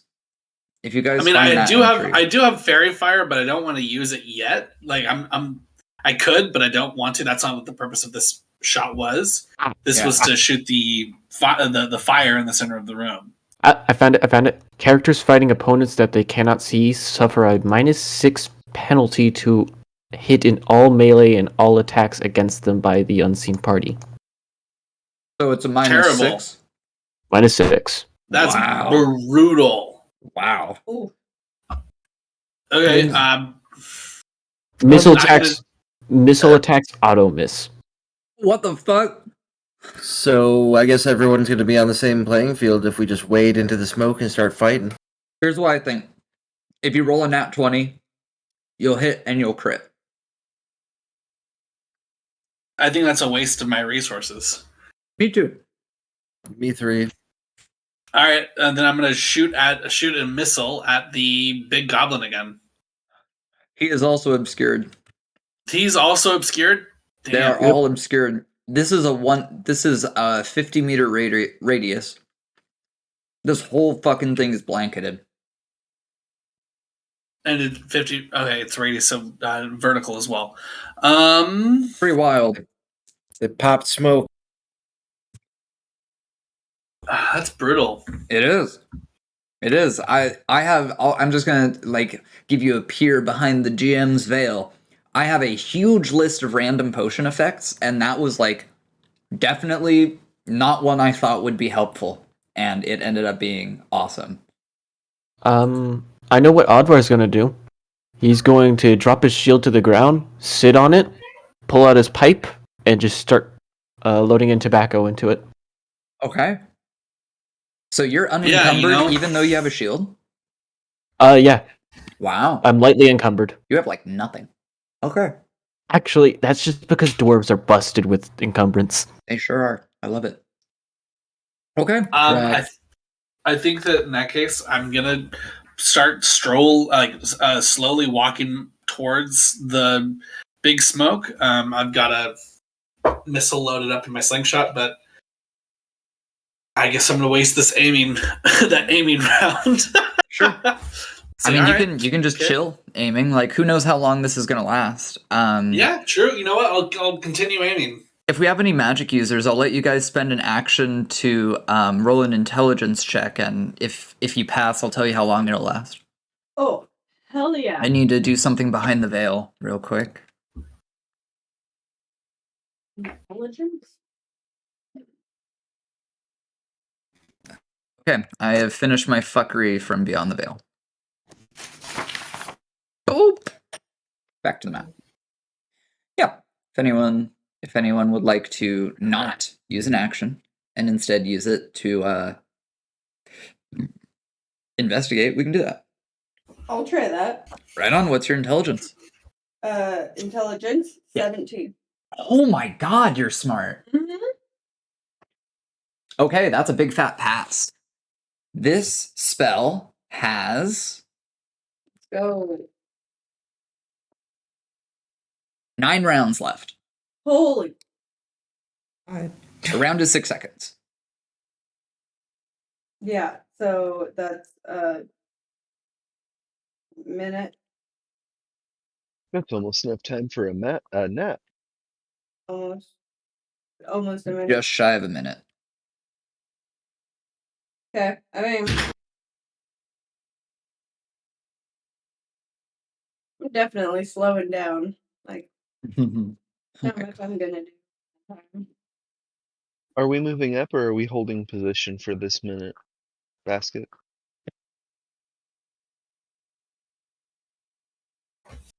Excellent question. Basket, are you muted?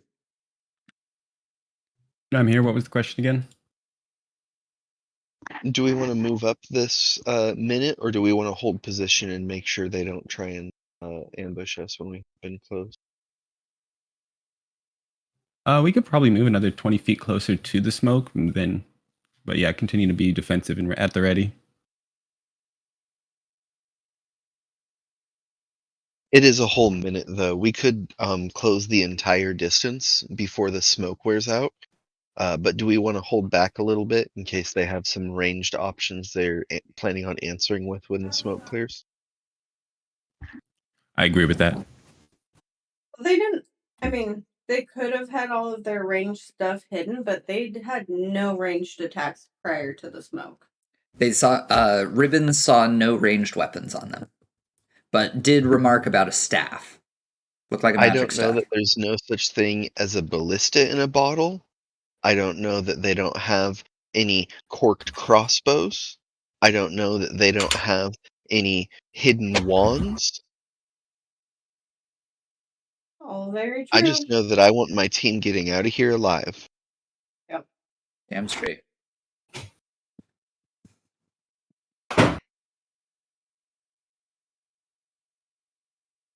The most we get shot up by magic, the less we're gonna get out of here alive. Sage words.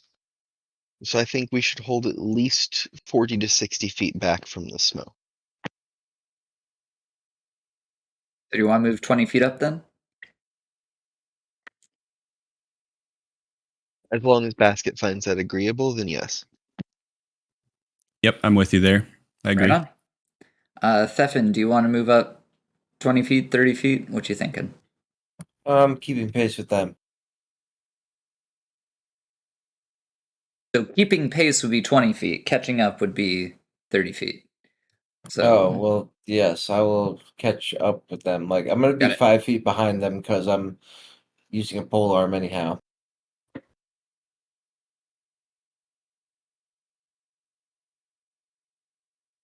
Okay. Why is that all brown? Fucking up the colors. Nah, it's just aesthetic. Yeah. Are ranged units keeping their distance still?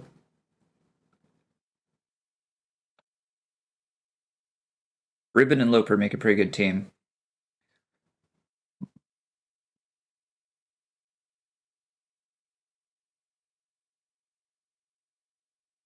What about Tina?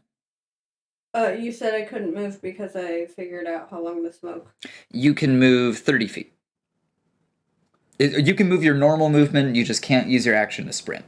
Oh, okay. I'll move up 30. Coolio. Sedaris.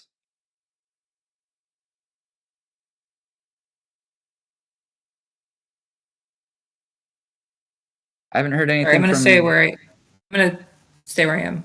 Okay. What about Ribbon and Loper? I know I'm in control of Ribbon, so Loper. I think Loper said a BRB in the text channel. How did I? Yeah, okay.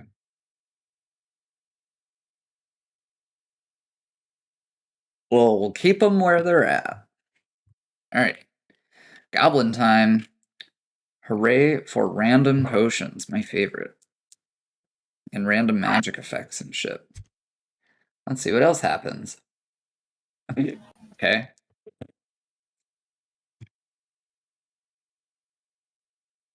Oh, what the fuck? You guys see a column of pink bubbles spewing like upward into the air, and they pop and rain down this nasty pink liquid. Cool. Huh. Yeah, that's strange. A lot of these effects you guys can't How even high see. do those pink bubbles go? Could I int roll for that? Here, let me take a look. I only have 10 int. Oh, never mind. You would not see them, but it happened.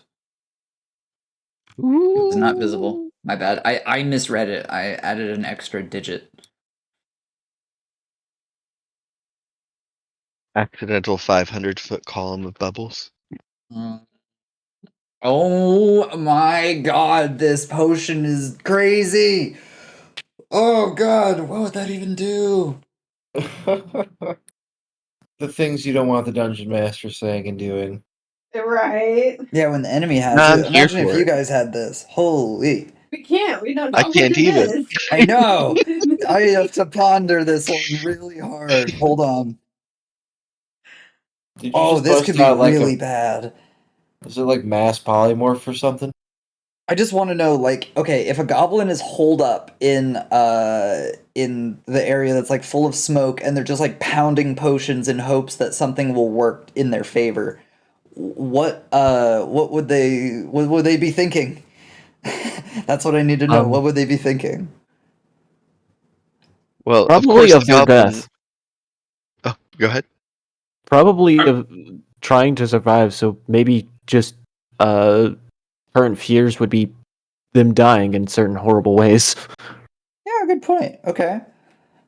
Other I was ideas. gonna say, the goblin is of course a trained alchemist and knows that putting too many potions into one body is gonna lead to alchemical crossfires. So they're just gonna worry that every potion isn't going to be their last before they explode, right? Okay.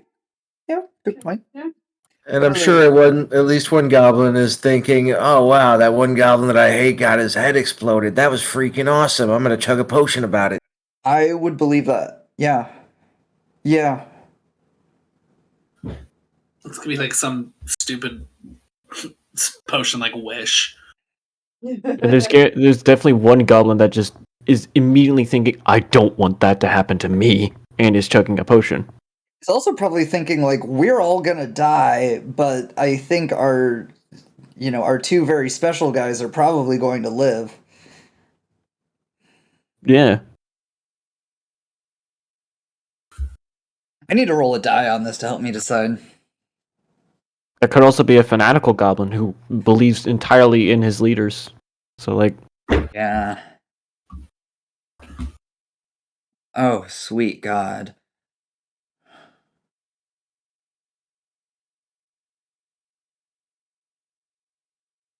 Okay, I need to roll an int check. Int check on a sweet gob.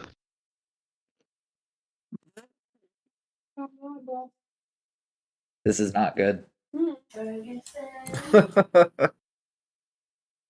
they turn into an elephant. Dragon? I'm thinking really hard about how this would go. Roll. I just want you to remember how many goblins are in the confined space of that stone tower. Yes. Turn into the Stay Puffed Man.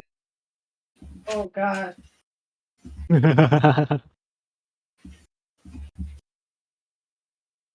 Okay, I need to do something in hiddenness. Oddvar's just gonna be puffing on his pipe. He's got his tobacco ready to go. Good move. I'm still aiming. Little smoke to help you cope. He's drunk. Little smoky copy. As soon as he stopped seeing enemies, his first thought was, guess it's smoking time. I think that's reasonable. Your pay will reflect your professionalism. Professionalism? You're gonna have to define that word to Oddvar in multiple different ways. have to make it extra clear. Would like on or off? Extremely clear. Like on or off? Doesn't matter. Oh my god.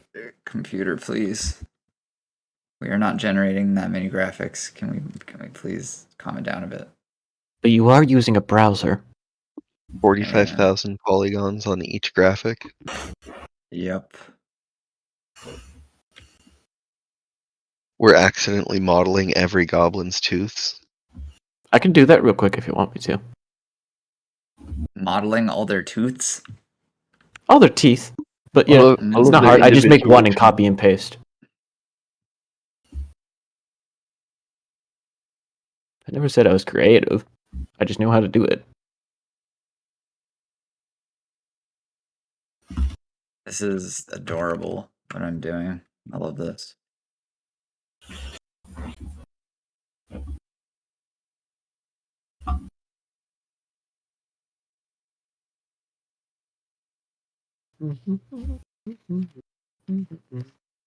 Jesus. Okay. Well, that's fun. Alrighty. Back to the game. Alright, what are you guys gonna do? You're gonna make me hydrate again. Dude, I'm gonna have to pee. Don't worry, Oddvar will hydrate as well. He's gonna pull out a bottle, and he's gonna take a sip of his rich drink. Okay, that's all your actions. Excellent. Anyone else? Let's do a Loper. I think I'm still aiming. I'm not You're gonna just just holding it. You're not gonna waste that Yeah. shit. You're just holding it. I'm holding it. Not wasting my resources. No. Alrighty. Oddvar, drink. Thefin. Any walking from Oddvar? None at all. He's sitting on his shield. He's just chilling out. Thefin. I'm advancing with the group. How many feet?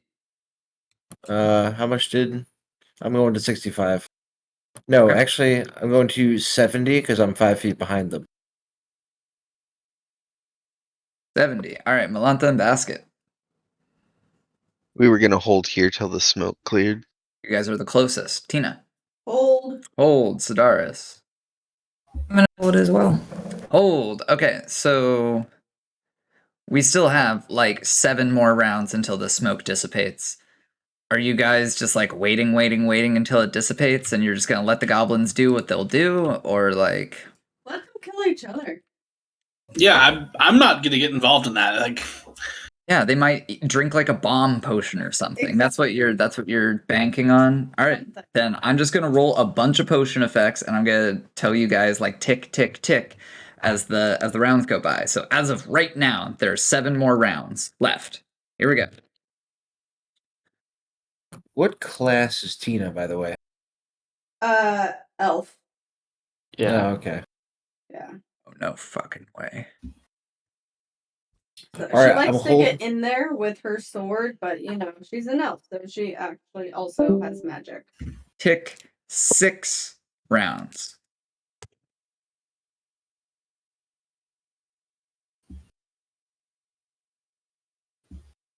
Oh, what the fuck? Suddenly a swarm of birds from in the trees all just like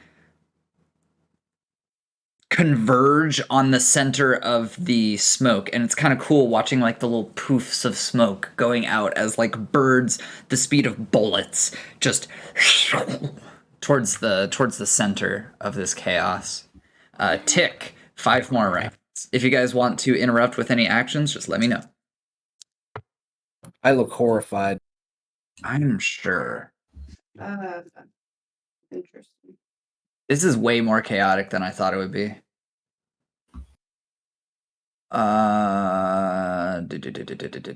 Oh, what the fuck? Oh, perfect.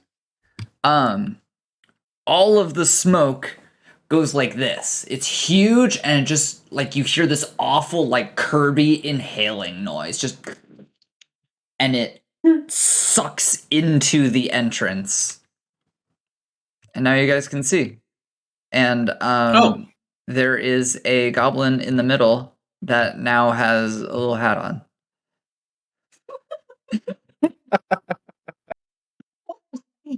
Oh, cool. Oddvar sees goblins again? You guys can see goblins again. Do you wanna let it fucking rip, Loafer? Yes. Yes, I do. Who do you want to slay? Maybe the one No chance I see the wizard guy, so I guess the front This guy has his goblin back and to all you, of it. and he's just like banging on the goblin that's being held up as cover, so you'll get a +2 bonus on him. Okay, so +2, +4, +3, -2. Makes 7. So Jesus. yeah, +7. Here we go. That was a natural 15, so definitely a big fat hit. And he Good is deal. dead as shit. It's always fun to tell me where you hit him. Where did you hit him? I'm gonna go for where his heart was. Just thump him right through the chest. The real question is he a left heart or a right heart? Or is he like the doctor and has multiple? You never know. Or a Klingon. Oh yeah, true. Or like my ex and you have none. I don't know where that came from. Wanted to be a drama king. It's okay. Drama king? Oh Yeah. god, I don't want to be a king anymore. Okay, well, that was short-lived. Good abdication. Dead Gabo. Yeah, he drank a potion and teleported him to the entrance of the dungeon, which is here. And then he got shot. That's beautiful. The exact thing he didn't want to happen. Dude, some of these potion effects are so good for adventures. Imagine just like knowing what that potion does and you just load this guy the fuck up, like super severely quadruple, pentuple, sextuple encumbered with all the best stuff, and then he drinks the potion and then teleports to the beginning. Like that would have been good for getting those magic weapons off the cart. Yeah! You would just appear in Mournhold if you did that. Like, that'd be crazy. Alright, so that was Loper's turn. I think Ribbon would definitely shoot at this time. He's going after this target. So we're going to do that. He had a -1. Warp. That is a natural 2. A big, fat fucking miss. Oddvar is going to pick up his shield, re-equip his war pick, and move forward 30 feet. You're going, how many feet? 30. 30. Damn, dude, you were moving in. Why He does sees that- goblins again. Battle has continued. You're right. He works like Dwarf Fortress AI. As long as I can see it, I can go kill it. Pretty much, yeah. All right. What about Thef and Melantha and Basket? I look to Basket because my next plan revolves around Basket further. Basket's just going to continue moving 20 feet at a time. Excellent. Boom, 20 feet. Boom, I'm following. 20 feet. Melantha, I'm assuming 20 feet. You guys are stronger. Apes together strong. Tina, why 20? Keeping pace. I like how sometimes this works and sometimes it doesn't. Sidaris has left us. I assume that she is just backing out of the fight.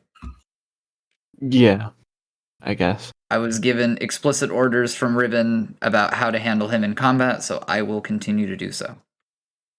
Sounds good. Sweet. It is goblin time once more. I love how much of this fight is just like walking forward and watching as goblins potentially kill each other by drinking a lot of potions. This also means less potions for you guys to loot. Just drinking all the loot. Oh, what the Oddvar's fuck? cool with that. That wouldn't do anything.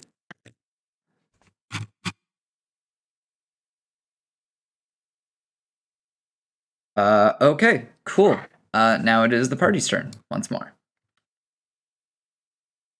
Cool. Oddvar's gonna move up another 30 feet. You are the closest. Thefin, Basket, Melantha, all moving 20 feet up. See. Mm-hmm. Not 25 feet. Whoa, bro! I know. Mixing it up. Ribbon and Loper doing any moving up, any aiming, any attacking? I'm gonna be aiming again. Another big fat aim. Ribbon is saying, "Fuck it, I'm shooting." Ribbon, shoot! Oh yes, that's a hit. We fucking did it. Oh god. He shot the goblin that was like the cover goblin. Oh. That was a nasty abdomen shot. Blah. Blah. Blah. Blah. Blah. Blah. Blah.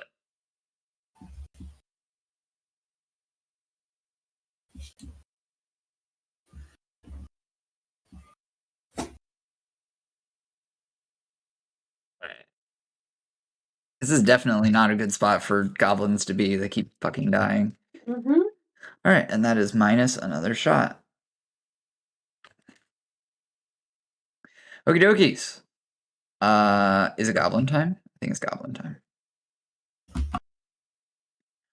Who knows when these guys are going to do anything. So let's see, you're 25 feet from there. Yeah, you guys aren't even, like, close. This goblin is going to move further away and out of sight. This guy's like, I guess I'll go over here then. Alright, goblin potions. I'm gonna stand up and stretch after. You know what you're gonna do? You're gonna hydrate. What the Oh, I was on my way to redeem that too. Damn. These are funny. The hydration levels, they're flooding. So you see that this goblin right here has thrown a potion at this goblin, and this goblin's eyes are now glowing blue.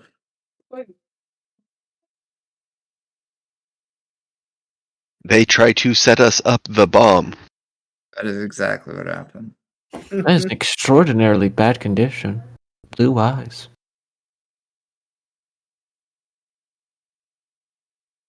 What Need a bit color too is much this spice. goblin? God forbid it's a blue eyes white goblin. I don't believe it is. These are of the green variety. We should give a little like glowy effect on there. Oh, these are green variety goblins. They are. They're vegetables. So that does make them garden variety? I suppose it does. That is No extremely red bright. goblins here. We don't have any berry goblins or fruit goblins. Nice. At least they're not mind goblins. Indeed. Mind goblin these nuts? Alright. I'm sorry. I'm sorry. That was uncalled for. Perfect. Alright. We save. I get up. I stretch. I use the restroom. I hydrate. You guys are just like, take care of yourself, Scoot. Take care of yourself. Well, maybe kittens. Maybe. Yeah.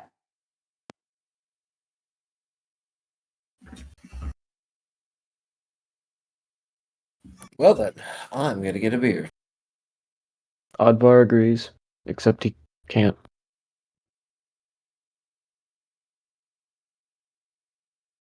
Actually, frankly, I should probably have coffee. I'm gonna get coffee. I'll bring it back. Dun, dun.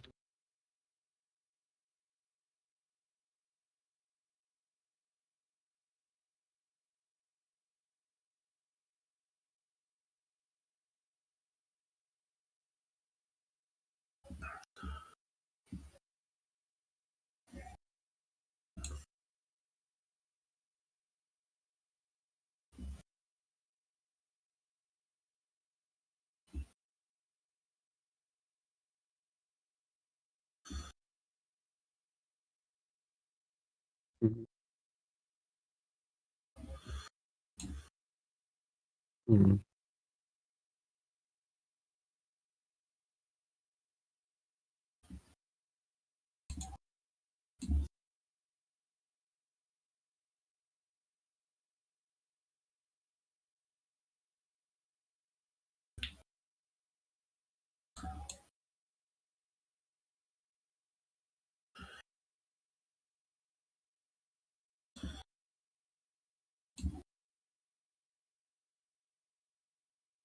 Oddvar, quick, use the channel point redemption for custom military kit for your dwarf.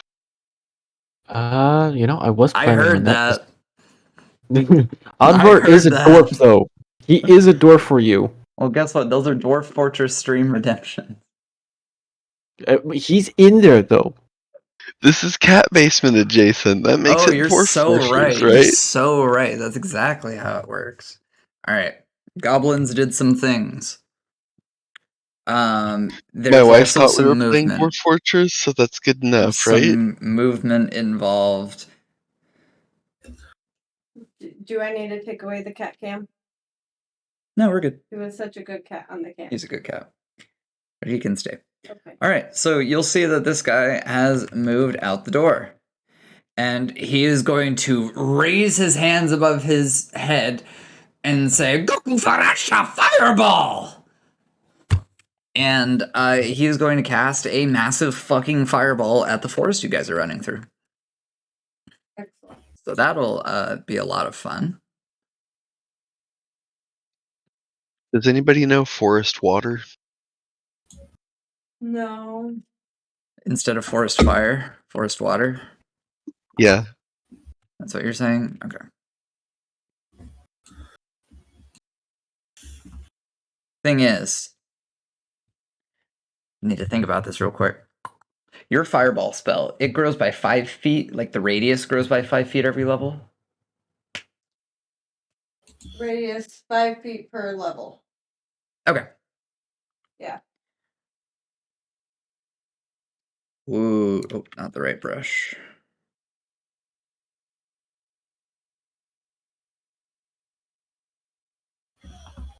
Whoosh. This is a very beautiful fire I've drawn. Very well done. It's going to Bravo, spread, bravo. so. It is a small enough fire that you guys could easily put it out if you had something to extinguish a fire. I do want to make that very clear. It is not a hopeless endeavor. Yet. Yet. But I have my own homebrew rules about how fire is spread because I read them in a cool system called Neoclassical Geek Revival, and I like the way that they handled fire. So we will be following those rules. Which is I roll a d6, and if it is a 5 or a 6, it spreads. If it is a 1 or a 2, it goes out, and if it is a 3 or a 4, the fire stays put. Yep, it's fun. It's a nice way to do spreading fire. Okie dokie. Who's up? Relevant question. How long does Yes. it take to chop down a tree? Oh, Jesus. That depends on the tree and the width and the tools. And the type of wood sometimes. But I would probably take the rules for excavation and apply it to trees. Excavation. Or it might be like if we were moving to have, earth or say, digging. I don't remember what's two adventurers charge into a tree, do you think they could take it down on the charge attack? A single man can excavate 3 cubic feet of earth per hour if he has the proper equipment. Strength modifiers apply to the number of cubic feet. I'm back. You guys are thinking about like using your strength to rip a tree out. How big is the tree? It's a good question. How big is it? I'm looking at the tree you have on fire and thinking, what if we knocked it down and then battering rammed the lit top of it into the tower?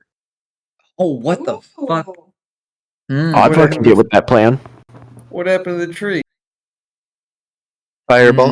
It burned. Oh. Not ours, not ours, not ours. Yeah, not ours. I was going to say if it was ours, that's a bit odd targeting. I'm trying to think of a way to rule this because like that's not a thing that people can do. for I mean, like a once you large knock down tree. the tree, If there are 4 adventurers that are within 30 feet of this tree, 5 unless I'm reading that wrong, we charge at it, pick it up, and then just ram it into that doorway. how many of us are carrying around an axe, though?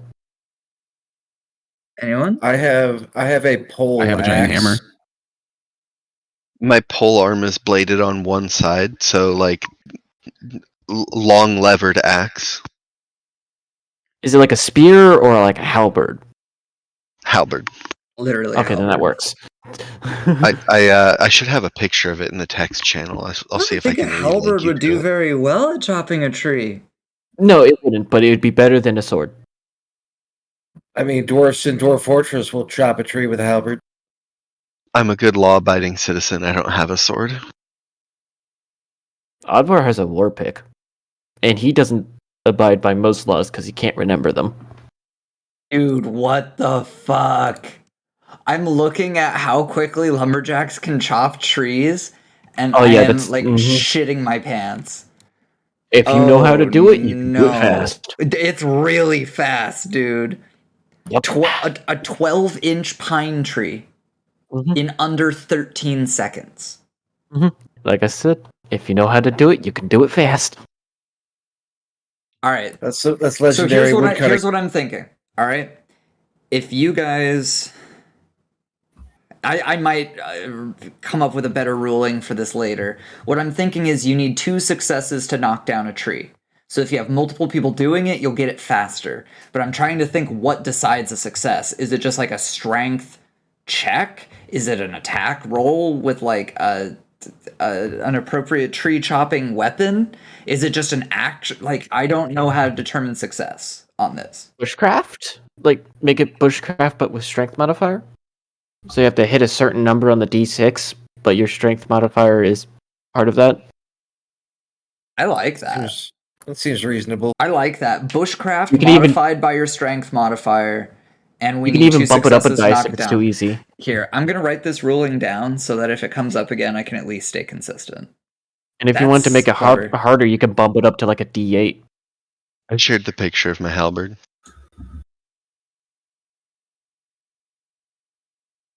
Oh, that is a glaive. That's the Black Knight halberd from DS1. That's a glaive. No, it's not. It is called a halberd in the game. It's not from DS1. DS2? Yeah. Okay. The grass texture, or moss texture, or whatever the hell it is, threw me off. But yeah, that's a glaive. Those are more like large machetes stuck at the end of a The stick. merchant that sold it to me said it was a halberd, so I'm calling it a halberd. In LOTFP terms, I think it's like a large weapon, right? Or it's a pole arm. It's considered Yeah, it's called a pole arm. Okay. Which is accurate. It is a pole Okay. arm.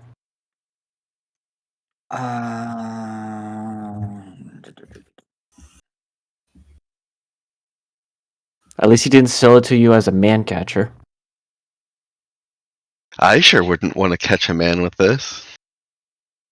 I mean, you can. You got that little spike on the back.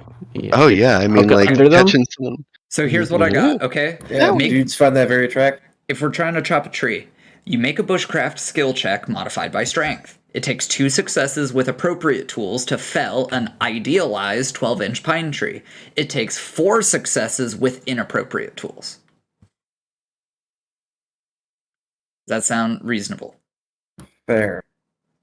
Works for me. Cool. So, with that said, oh wait, I just realized this guy can't move and cast his spell. He cannot. No, he can Because move there. cloth. This fire is not yet there. Yeah, he's standing there. We'll say that, for the sake of intention, he's chanting right now. He's doing his goblin words. Do we have anyone in the squad right now who speaks goblin? I don't think so. Odvar! No. We need to know if you speak goblin. What's your language skill and what's your int mod? My language skill is 1, and my int skill is -2. Excellent. Oh, man. I love that you're playing an idiot. The brain trust is at the front line here.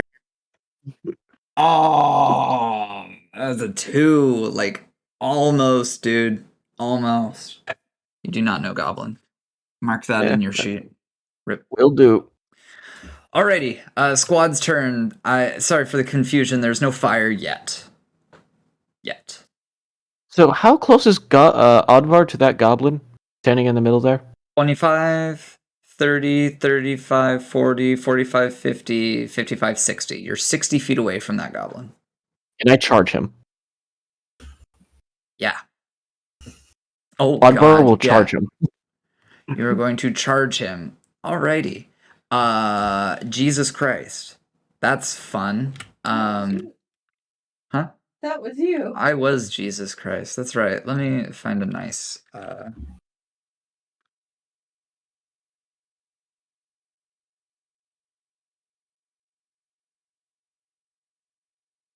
moving my full rate of movement, which is 90 feet. And minus 2 to AC, but I do double damage. Yeah, you're probably going to fucking destroy this guy.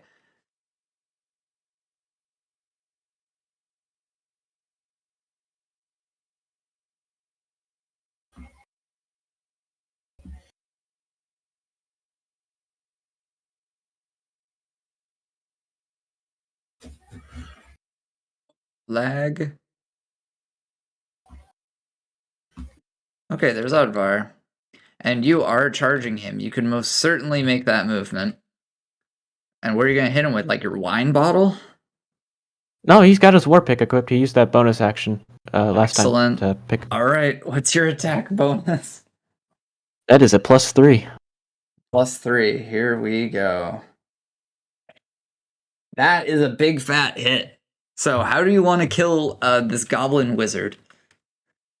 He is going to charge forth with his shield forward, his war pick raised, and then when he's just in perfect range, he is going to hit him straight on the head with the pick. Just piercing him down through the hat. I feel like that would, like, split his head.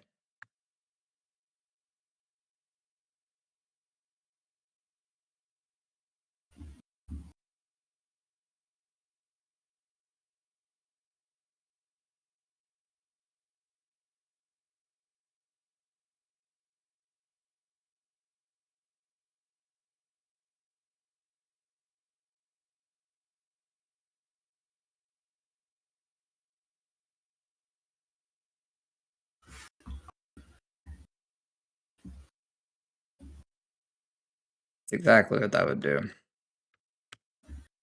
It was either that or get stuck on the pick.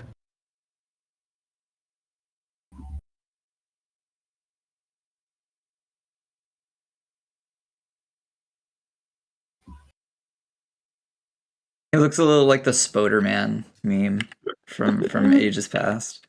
Definitely a little bit. Grand And yeah, once Googler. that's over with, Odvar's just gonna cheer. He's gonna yell out like, "Yeah, yeah!"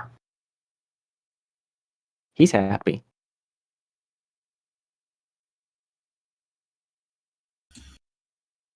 Like there'd be kind of a bit of a fountain of blood spewing out.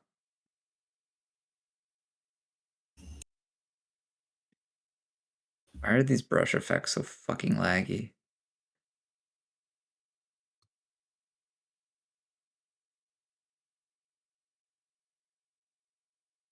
Well, we could call you Mage Slayer Odvar now. He will be sure to forget that name. Perfect. All right, Odvar, gone, daddy gone. Alrighty, who is next? Looks like we're having fun now.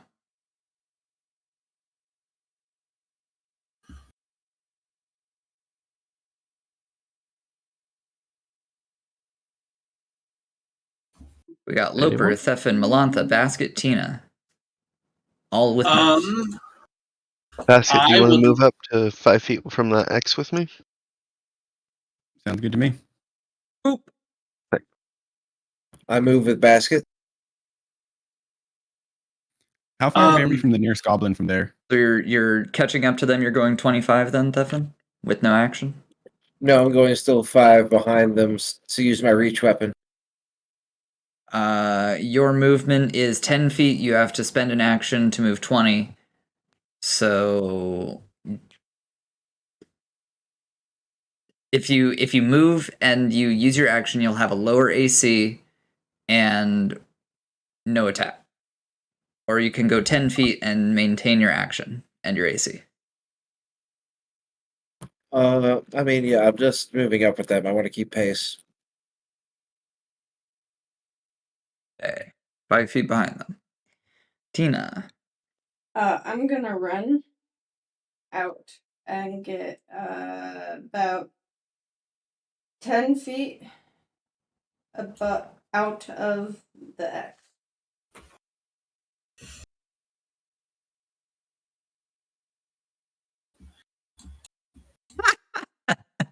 Could use one of these.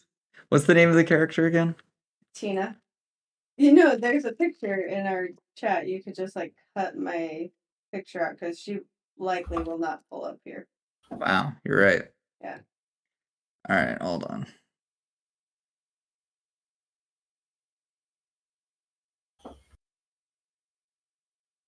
All right, stand by, chat.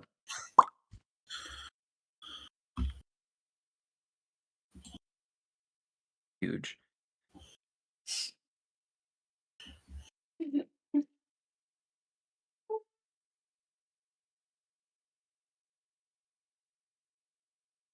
Photoshop skills. Yeah.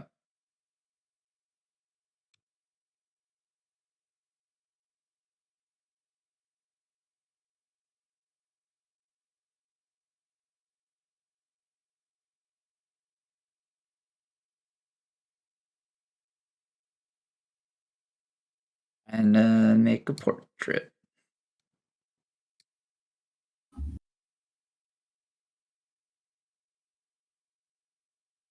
I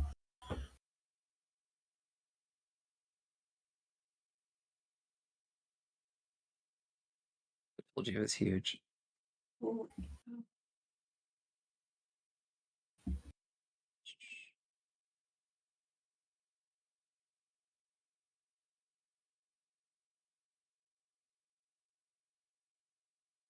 So anime. All right, so you spend 25 feet to get here. And then 10 more. So, out. and then 10 more, like, towards Advar? Yeah. 5, 10. Perfect. You're happy? Yep. Alrighty. Tina is no longer on this list. Bada bing, baby. Alright, Loper, what's up? I assume I've been aiming this whole time. So yeah. Can you zoom out just a little bit, please? Is that fire by any chance still in cover, or would I have a better shot at it? There is actually no one there right now. You have a perfect shot. No penalty. Perfect shot. We're shooting it. So all right. Flask. Yep. Oil flask. Amazing. Let me open up my character sheet. Base attack bonus, a ranged bonus of 3, 4 from aim, -2 from the distance. So +5. Wow. You told me you were going to break this system over your knee, and I'm really glad you have. And I can't wait till you have more potions. I'm very excited. Aw, yeah. It was enough. It was enough. All right, so you hit this, and how I imagine this going is it spreads 5 feet in all directions. Perfect. I feel like that's what would happen here. So I select this layer. Is that a locked layer?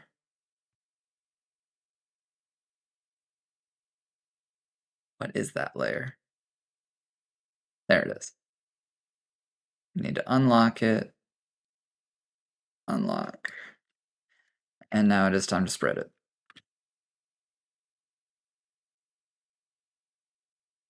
So there's like a little fire here.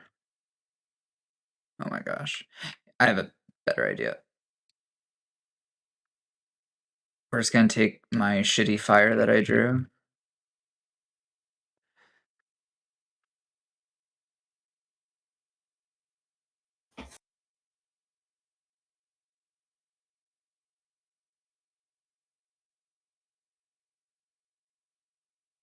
Hell yeah, dude. Beautiful. Beautiful. I hope you guys can hear the car alarm outside.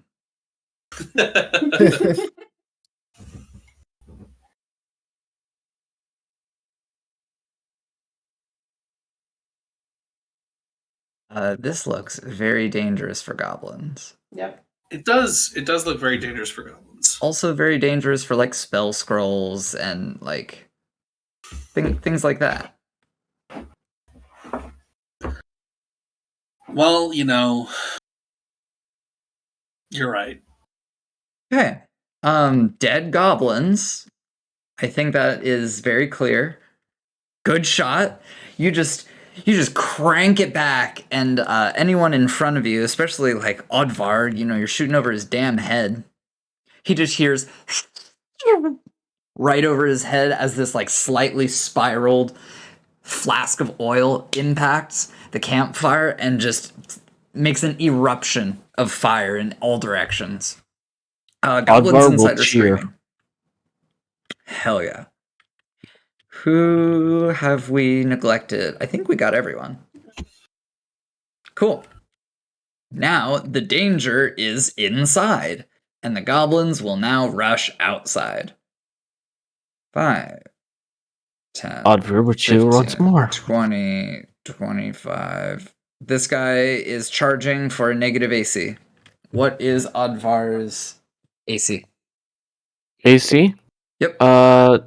Currently after that charge he was -2, so in melee he would be a 13. 13. Oh, sweet Jesus. Did he crit? Almost. How much health do you have? He has 11. All right. Well, you just took 2. And I'm going to put a little mark next to this guy so that we know that he has minus AC. Mm-hmm. How am I going to do this without it being so fucking laggy? I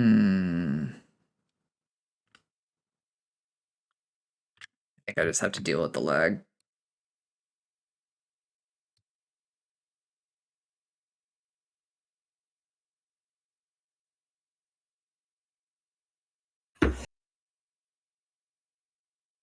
There we go. Okay, so he has minus AC, and he is standing right here. We can move Spoderman a little bit. Okay, that's 1. 5, 10, 15, 20, 25. Whoop. Hello?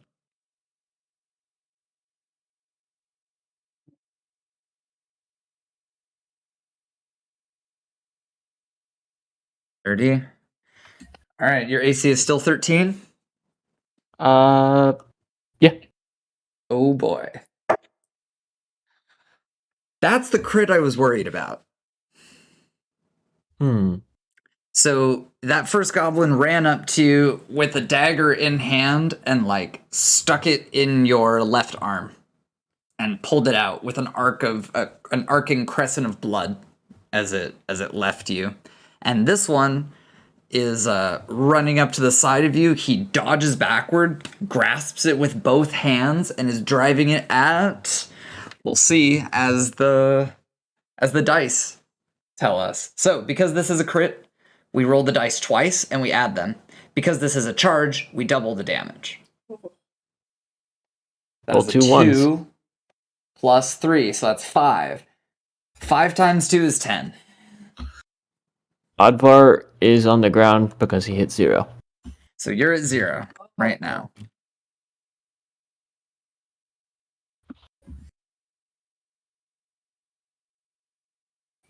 This is not going to go well.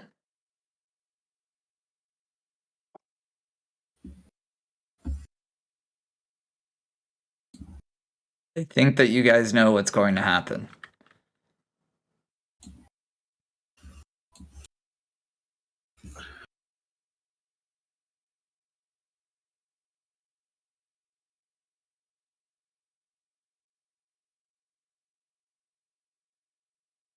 This guy gets a minus AC as well.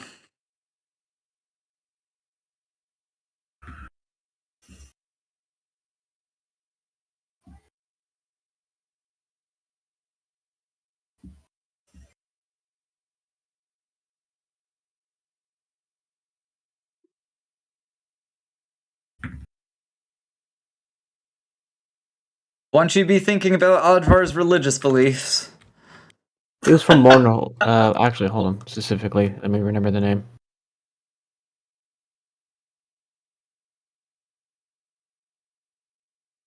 Yeah, he was from Mournhold. If you look in the chat, you could see a picture of his weapon.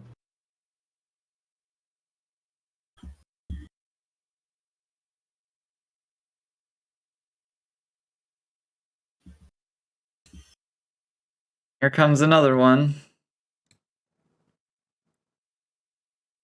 This one's an Also automatic hit because you're helpless.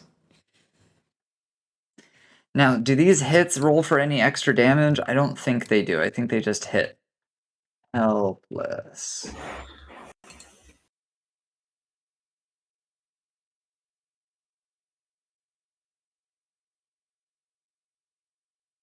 Automatically hit by maximum damage. So that makes this into a 4, and because it is a charge, it is doubled to 8. And that kills you. Damn. Damn. Rest in Yeah. peace. Oddvar's first outing was his last outing. What is this? Yeah. Hey, you know what that means? You get to roll a new character. True. I have an idea up and ready anyways. I kind of always do. Someone with magic?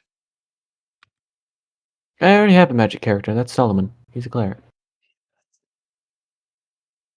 Okay. I do have one request. Can Oddvar go down slashing at one of them?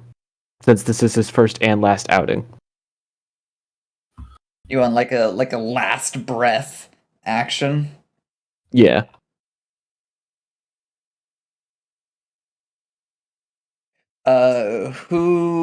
What gods do you like align yourself with most closely? He's not smart enough for gods. He likes alcohol and smoking. He has a 4 in intelligence. Give him a break. Okay, so here's what happens. You're like on the ground and like your vision is fading, but you feel this bloodlust inside of you. And like as your last breath, you just oh so dearly want to like lash out and hit all 3 of these goblins that felled you.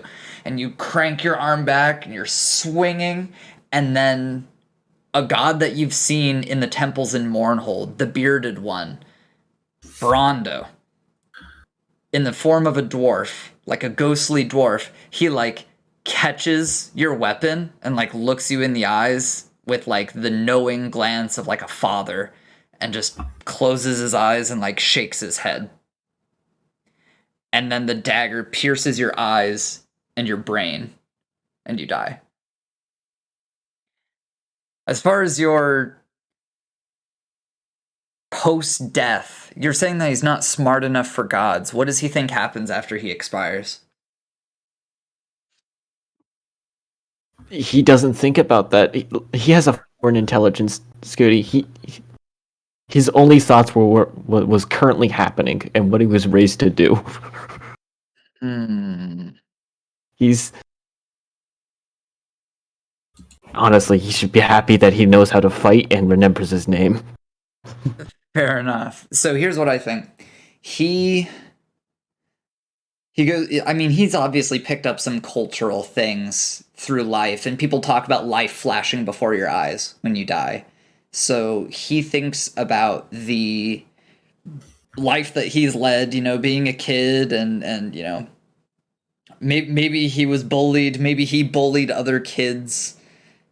He tried like learning his trades and his fighting, and you know, trying and failing at things, trying and succeeding, the relationships that he's made. But right around the age of like 10, in his recollection of this, everything just like gets reduced to like a single point, like pixel of vision kind of thing, and then that single like ghosted pixel just winks out of existence. It's like his recollection of his life was cut short by an extreme amount. Like, how old was Oddvar? 84. 84? You didn't get to see like 74 years of your life. in your flashback. It was just like over super quick. And I'm sure that Tina is fucking horrified. This is not the first time that Tina has seen a squad mate die, like in front of her. It is not. And No. one by one, these goblins are just going to run out and like stick their knives in him, thinking that they're doing something great. That one didn't need to spend the AC. 5, 10, 15, 20, 25, 30. 5, 10, 15, 20, 25, 30. So he would have to run up to stab him. So he'll run up and he'll get a negative to his AC. Hey, that's helpful in the end. Negative ACs. Free hits for everyone. 20, 25. How long does the negative AC last? 1 round. A round, yeah. Yep. Yeah, that is a pretty big thing. These guys are just really vengeful. And they're just like, yes, we killed one, and they're just going to like bathe in your blood, essentially. Goblins are not incredibly smart. What? Shocking. I know. Hey, they would have gone along well with Odvar because they both didn't know what was going on. Only you knew Goblin and could speak with them. Oh, They kind of look like undead. I mean, they're green. He's seen some green zombies. That's the extent of that.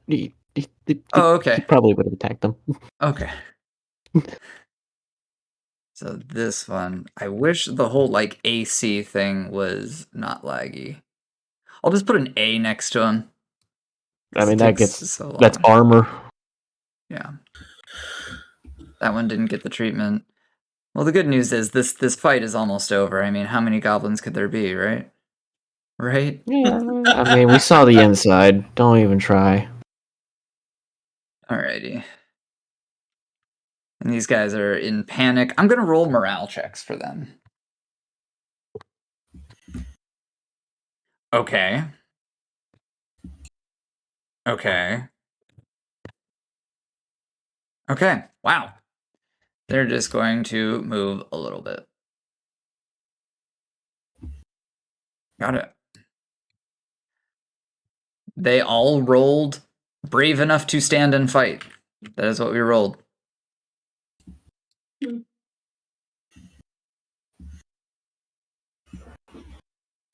Okie dokie. So, what's next? I'm just gonna pretend like we didn't just lose a player character. Yeah, it's fine. I'm making another one right now. This is the kind of LOTFP player we need. That's exactly it. No time for tears, just graphite on paper. Next character. That's exactly it. Honestly, that's just where's the X? The X is right here, my friend. Oh, you can't see it. Sorry. Hit it. Yeah. Tee-hee-hee. There we go. There you go. Here, we'll zoom out a little, give you a better view. Odvar died as he lived, drunk and fighting. Sure. May his dwarf fortress character live on forever. No, I expect him to go out the exact same way. Okay. We'll figure something out. But hey, just 1, 2, 3, 4, 5, 6, 7, 8, 9, 10, 11, 12, 13, 14, 15 left. You know, just 15. Only 15. Just 15. It's fine. All right, Basket is going to march 20 feet towards the goblins, and then he's going to grab his great spear or his spear from his back and hurl it at the closest goblin to him. Wait 1 second. I think it's funny that your character profile looks a little bit like Dane. Kind of, yeah. Yeah. A younger Dane, per se. Yeah. Doesn't it? Doesn't it? Doesn't it? And Dane's in chat. Yes. Dude, he looks good. What are you talking about? It's all in the beard. Definitely the beard. I'm not gonna write Dane. I'm not gonna write Dane. Not gonna write Dane. Okay, I didn't write Dane. Good job. I had to fight the urge. All right. This is his Discord picture in my Discord. All right, so that's where he started, and it took you 5 feet to get there. What was your next? What was your next call? I was just moving towards the gobbies, so I just moved like 15 more feet towards them. 10, 15, 20. Like that? Yeah, and then I'm gonna hurl my spear that would be on my back and put my mace down. So hurl my spear at the closest one. This is the only guy that doesn't have the debuff. So who do you want to hit? Just the closest one to me. This guy right here. All right. What's your 2-hit bonus for a ranged attack? 9. 9? I have a 9 to my ranged attack as a fighter. Oh, what?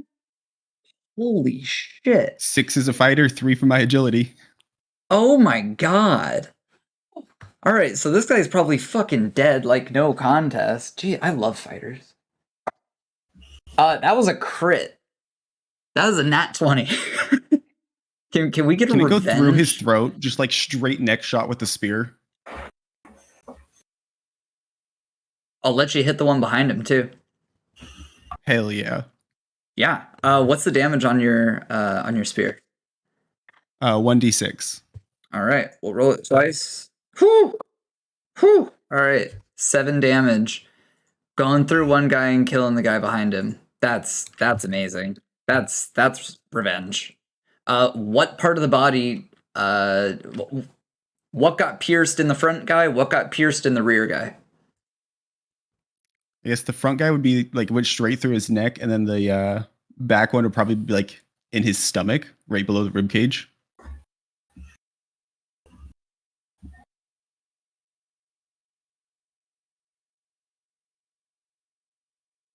This one went through his neck.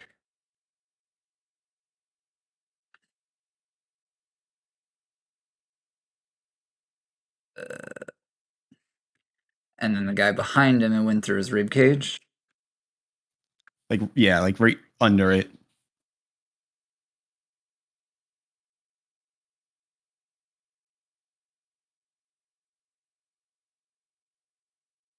So laggy. Ugh. Ugh. Cool. All right, it is resolving.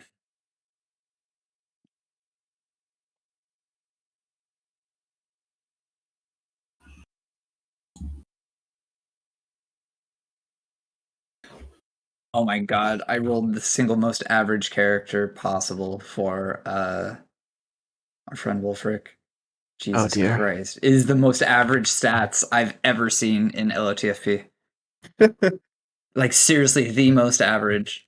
I can't. That is so boring. I It can't. is There's so no pluses boring. in anything. It is so boring. There's literally no pluses in anything. This is just Not at all. You're a Norman not a- man, the normal man. it's not at all fun. It's just standard stats.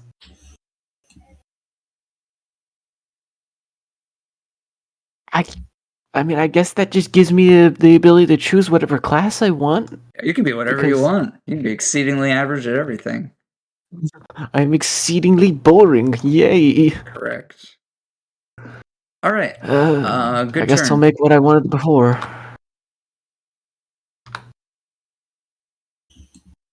Alrighty. So Basket is no longer on this list. Because Basket's in the fight.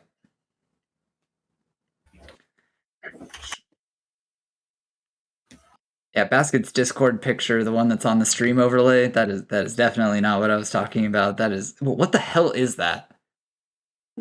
It looks That's my undead warrior from Classic WoW. I knew it. Computer, please. I would like to use you. Please, help, computer. Computer. It is chugging. Everything is working except the website, so.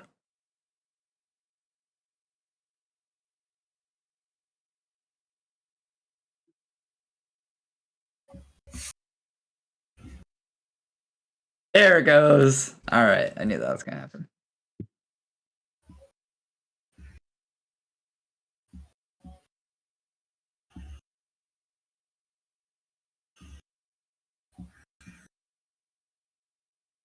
Let's just go with my favorite number since he's going to be so average. There's you. These two guys are dead. We can just keep them as they are. Okay, Basket was no longer here. We have Melantha. Thank you for your patience. We had an entire character death. What are we doing? So I think I'm gonna move up to the south and right of Bucket. Kind of around that tree area.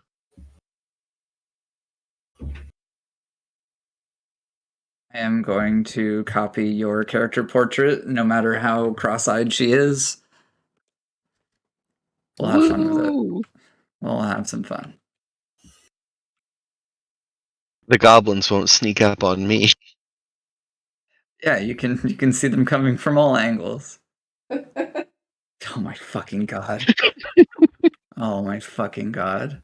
I'm sorry. It's so funny, dude. I use the crayon AI one to draw it. I get what I get.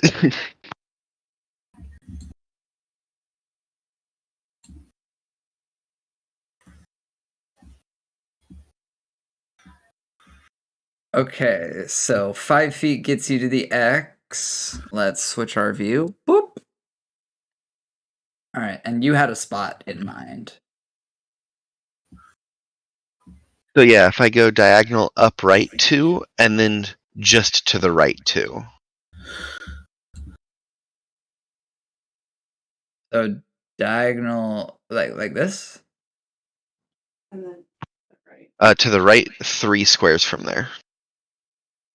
Ah, okay. So I would Yeah, say right you have there. cover. You have half cover right now.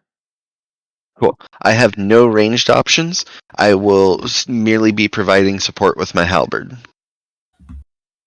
Excellent. So could I be you are described as like standing to receive a charge is what I'm hearing.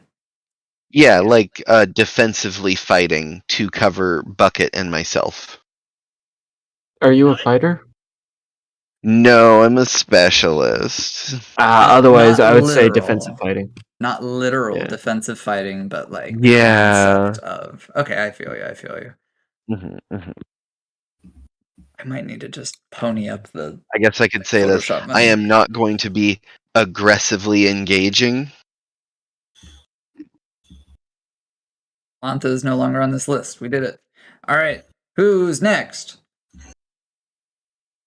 Fireball. I love it. I love it. Where's it going? The dude with the real thick 0 AC next to him. I'm going right over there.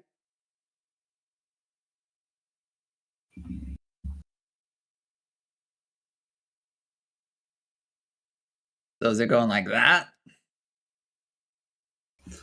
But also the center? Yep. Okay, what's the radius? 5 feet per level. What level are you? So what's the radius? 4. So it's a 20-foot radius.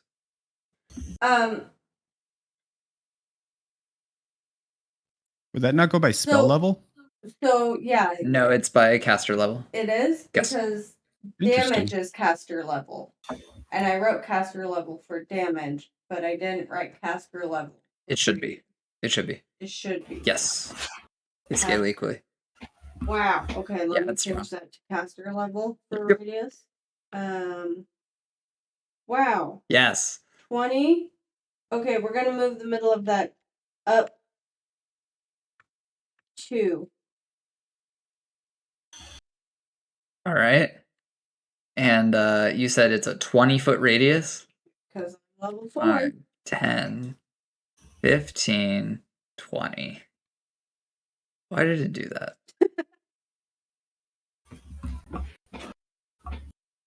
I think that's the size. Okay. So let's see. 1, 2, 3, 4. 1, 2, 3, 4. Yep. Come on, you laggy disaster. All right. We're going to reduce the opacity on that a little bit just so you can see.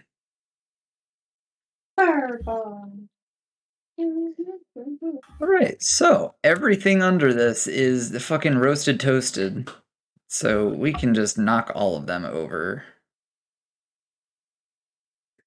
Oh, they're going to come charging at us on fire. I don't have to worry about impaling any for some gob kebab. Some gob kebab. No gob kebab until we get to the ones in the second half of the tower. You have also like completely incinerated Advar. Once I knew he was dead, that was it. Advar appreciates it. Yep, you're welcome. You can't come back now. Sorry, but He was from Mournhold. Come back. I know. That's He was from unheard Mournhold. of. He was from Mournhold. Dude, why does it just disappear when I rotate it? Whatever. The little things he's seen that have died have come back up, so like he's kind of sure in death. True. Okay, well that's a lot of dead shit. And where is our fireball? Boom. I mean, it's there and then it is not.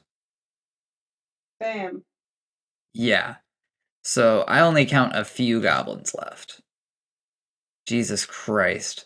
So when you cast Fireball, there's no such thing as a subtle cast. I think this is up to you. How do you want it to not be subtle? How do you want like everyone to know that a Fireball was cast?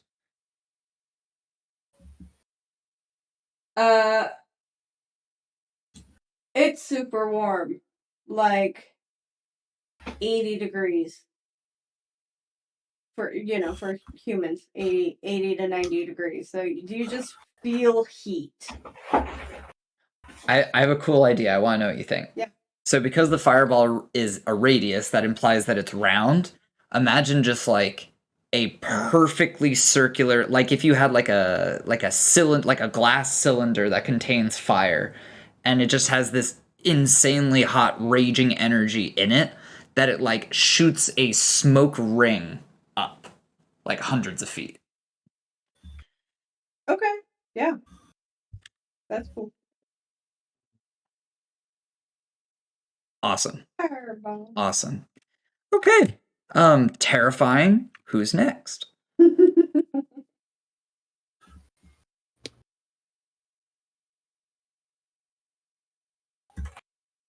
I suppose I can shoot at one of the goblins that's still remaining. I don't think I've been aiming this last. I didn't think I took a lot around to aim, so I will shoot at one of these standing suckers. Any of them remaining? That boy? You could shoot like the big guy. I'll shoot the big guy. Alrighty.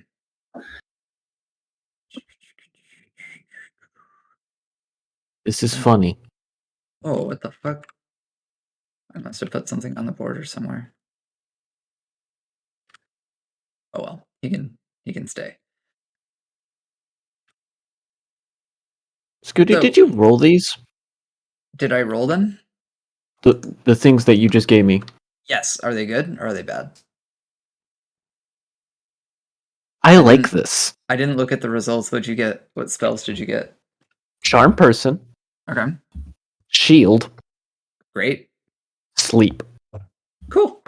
Very Sweet. These are good. That's nice. Try to keep him alive. Yeah. Well, he's pathetically average, so probably not. We'll see. He's going to be hugging the back wall and throwing something. So what is your attack bonus on this big guy? Loper. My attack bonus is going to be 3, not +4, but I guess it's gonna be just +1 because I'm in medium distance, right? Yeah. Okay, so just +1. +1. Here we go. Oh, fuck. 6 total. I guess I'm not gonna hit him. Ribbon is going to hold his turn to aim for the first time this fight. Okie. I should have done that too. Dokie. Thefin, what do you want to do?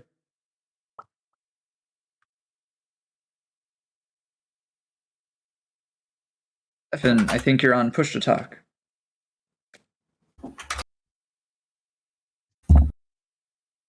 Thefin? Can you hear me now? Yes, I can. Hey. Yes. All right, the mic was loose, the cord. I'm gonna stay behind basket, moving up in preparation for the alpha strike. So you're going to run and give up your attack, or you're going to move 10 feet onto the X. I'm going to run. Okay. Let's see.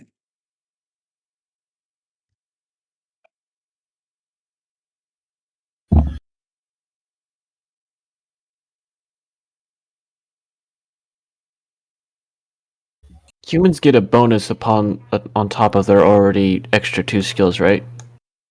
I vaguely remember something like that. Trying to remember. I think so. They get 2 more, I think, because I had 2 more that I put right into my search. Yeah, I think every human gets 2 skills. I think that's how that went. Yeah.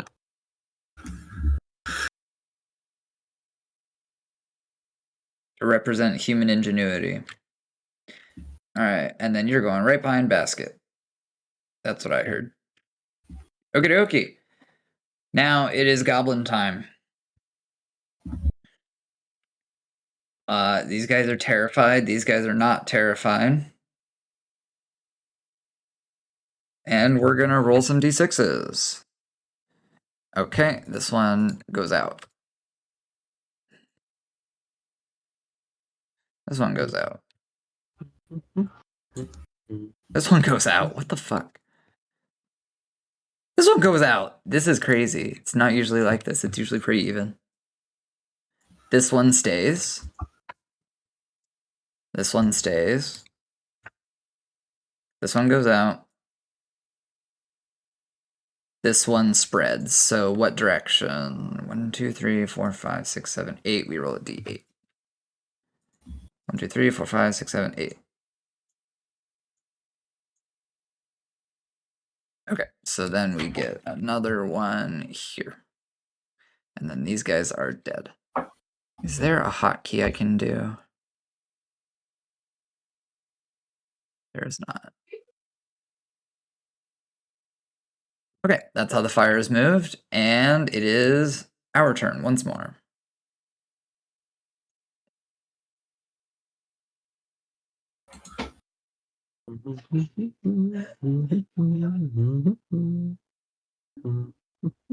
Team? What shall we do? I'm gonna start by casting heroism on basket. Oh, heck yeah. Wait, what does that sound and look like? With free hands. Yes, I invert my pole arm so that the dog head is facing upward, and I raise it to the sky, and the sky cracks open, the clouds crack open, and a beam of holy light flies down and encircles baskets. And there's the distant sound of a dog howling. I have to interrupt you. You don't have the action economy for this. You have weapons equipped in your hands, and you can't move, and you can't do anything besides cast a spell in that turn. So you move to this spot, and you could have like put away your weapons. You can cast it like you remember the casting rules? I thought it was next turn already, but yeah, never mind. But you had your weapon out. Oh yeah, I figured that guy didn't need to hold the polearm with both hands. I could like have one hand free. Not when you're casting spells. You have to have 2 free hands. Elves are the only ones that can cast one-handed. Oh, I see. Yep. All right, so are you then going to I use this guess- turn to like put your weapons away, or are you in a combat stance with your weapon? Yeah, no, I'm gonna embed my polearm in the ground in front of me. All right. Embed. Got it. What about the rest of the team? We got plenty of actions available. I'm gonna spend my action aiming. Great. Ribbon spent his action aiming. He's gonna aim at this big guy who's too stupid to get out of the line of fire. He's gonna get a +3 on this one because he had a -1 before. That is enough. I'm going to act again my last.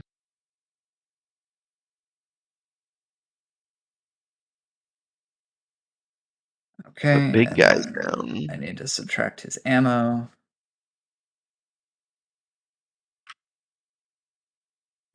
Okay, so that was Ribbon. What was that? I missed something. Oh, I was just saying I was going to act again my last and just be prepared for a charge defensively. Right on. You know what? I'm gonna copy paste that same action. Another fireball? No, Melantha's action. I mean, I don't know. We could use another fireball, right? Oh my god. Use and have the ability to do are 2 different things at the moment.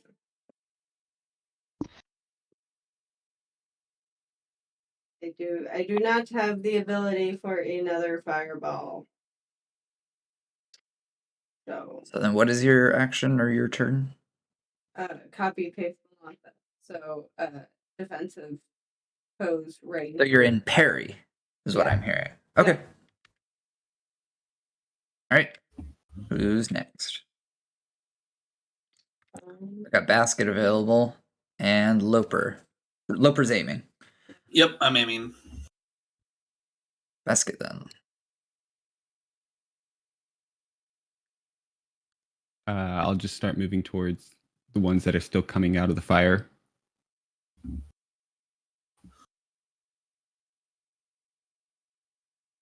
Or is that one still alive? No, I'm rotating him. Okay. I finally figured out how to do it. Came to me in a dream. Yeah, I'll move like I guess right next to where that one just died, or where you turned that one. That's And 20. 15, 20 feet to here. And then let's see, 5, 10, 15, 20. If I threw one of my bottles of liquor onto the fire in that entranceway there, like how far would the fire spread? Not far. If you threw a flask of oil, it would spread.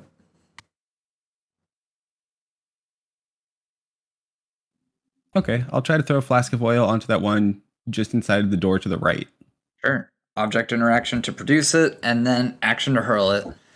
So where are you intending to land your fiery death? Where's the epicenter? I guess just inside the door, because I'm assuming that if I landed in the square just inside the door, it would splatter Like and ignite it. boom, boom, boom, boom, is what I'm hearing. Oh, actually, boom. There Something we like go. that, yep. Okay, excellent. Well, that's a dead fucking goblin for sure. This guy is completely surrounded by fire. Things seem very bad for him. After tossing it, Basket's going to look back at the party and be like, anyone order up a goblin burger? Flame broiled goblins. No thanks. I'm all out of buns, and I want to move up to continue supporting Basket. If we could consider my previous action held.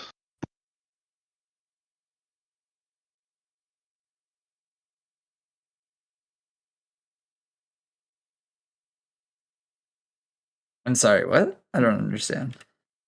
Because I effectively haven't done anything for my turn. Uh-huh.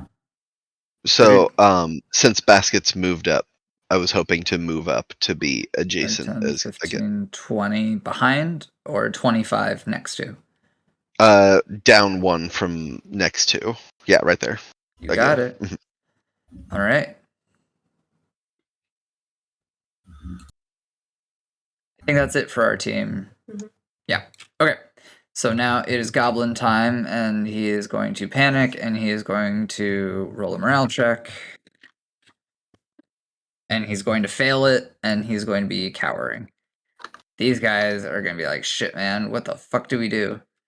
And this goblin is going to be like, are they within range? 5, 10, 15, 20, 25, 30, 35, 40, 45, 50, 55.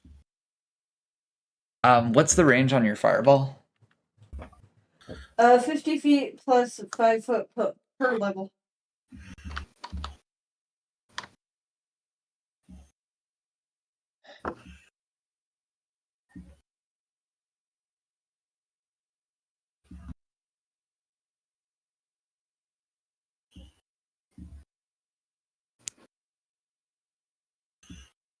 How many d6s is it? One per level. Per caster level.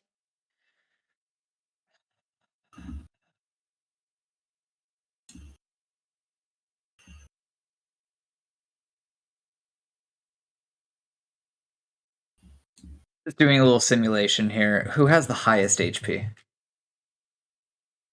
At present or in general? Both. 17 at present. 29. 30.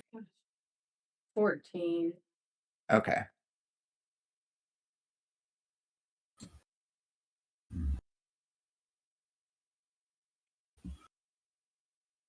Trying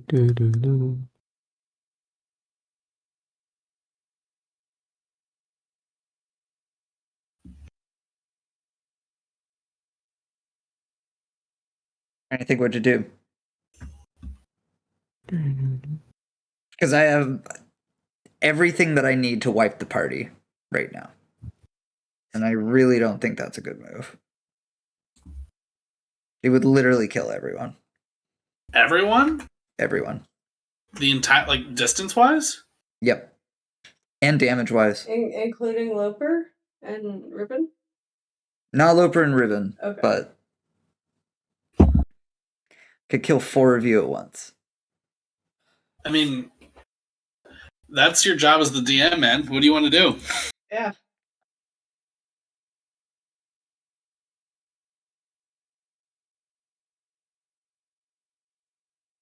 You don't want to do that.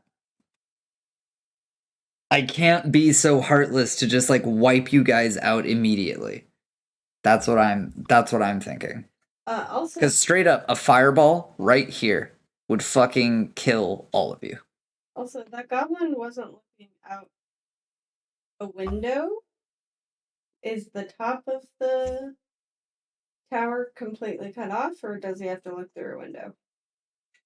It's like an open area with like no battlements at the top. Like they couldn't do it this round because you can't move and cast. Okay. But okay, I see.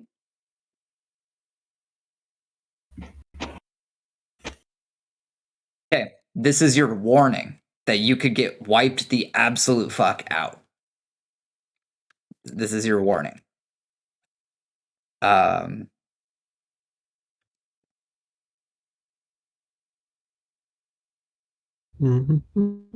this guy is going to this guy's going to roll a strength check. Whew! And he's going to rip the trapdoor off, and he's going to jump down.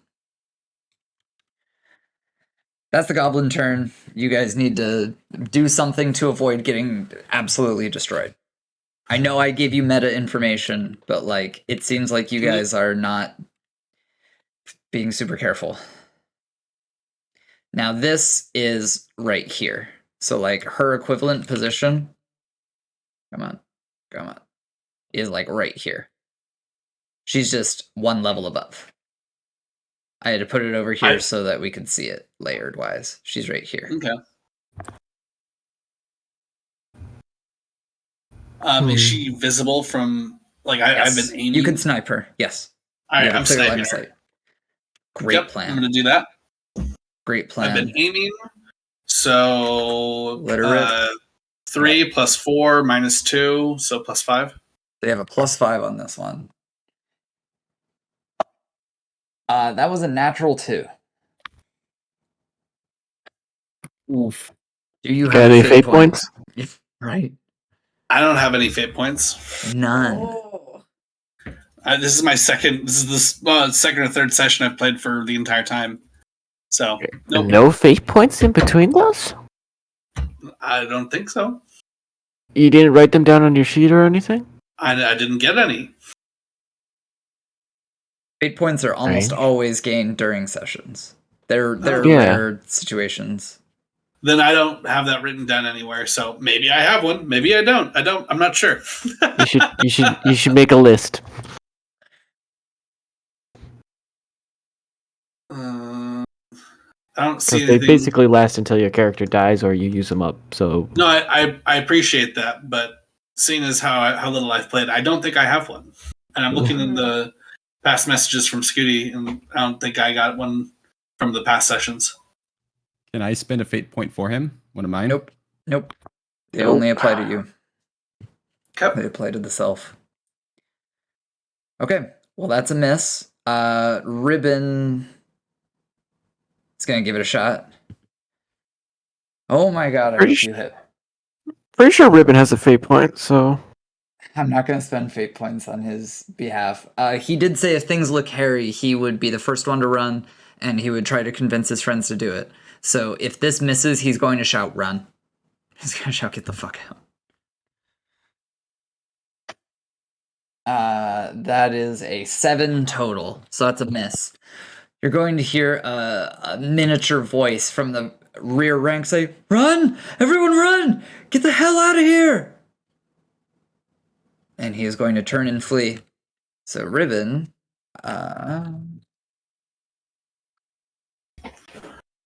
what is Ribbon's speed? I don't rightly know. Let's see. I think he's unencumbered. I can't remember. Take a look. Oh, I already have it open.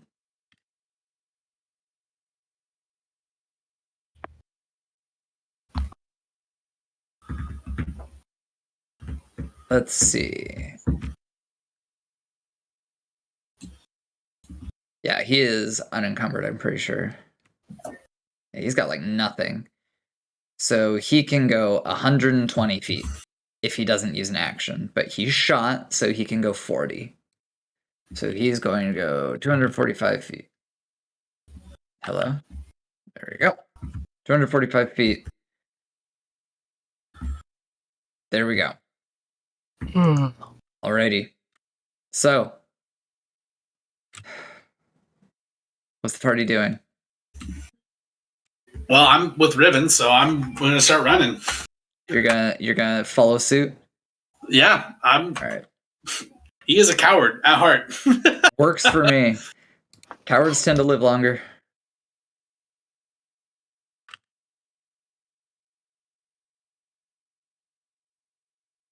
Tina's not quite sure. She doesn't want to leave the party as is. She's going to run directly to the right, in cover of that emerald tree that's underneath the stump.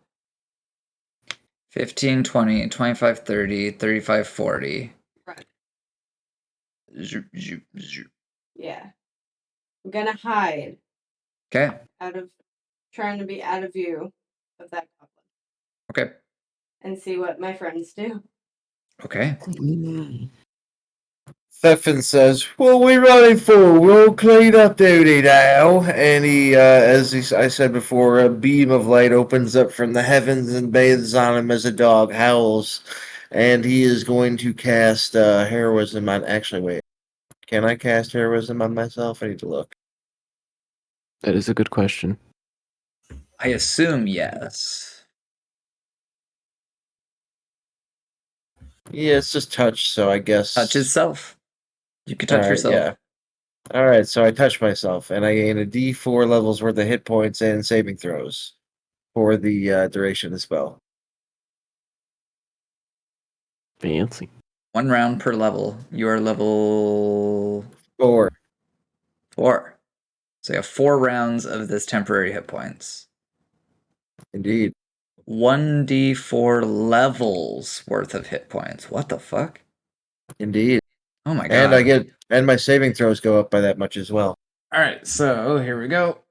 We rolled 2 levels. 2 levels. So here's your HP. Ready? A 1 on the d6 and a 4 on the d6. Don't forget to add your constitution. So 9 more HP. Yeah, and your saving throws are that of someone 2 levels higher than you. Right on. Okay. So you cast that. Very cool. Yeah. Who's next? That actually helps.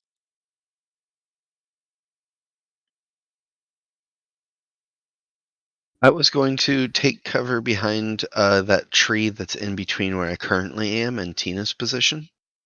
Oh, this guy? Yeah, if I stepped back 2 and then to the right 4 spaces, that should get me covered. 20, 25, 30. Yeah. All right, basket.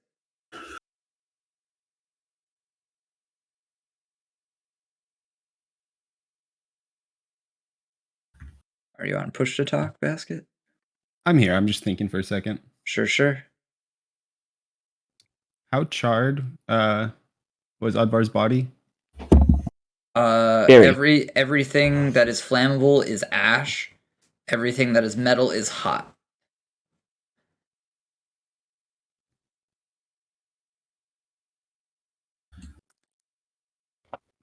Is there a way I could like drag his remains backwards towards like to the south under that tree?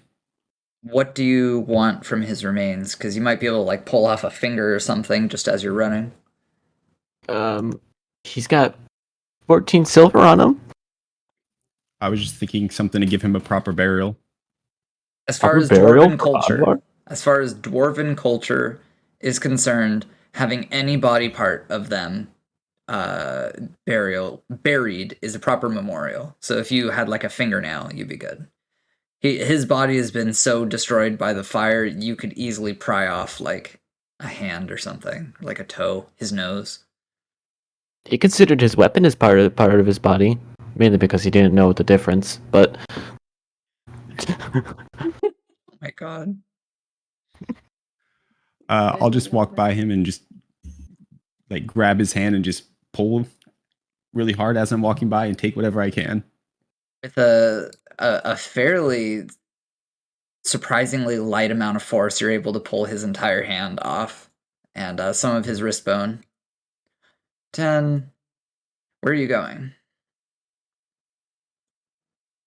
Well, you were here, I think. I'll put you back. Yeah. So what's your route?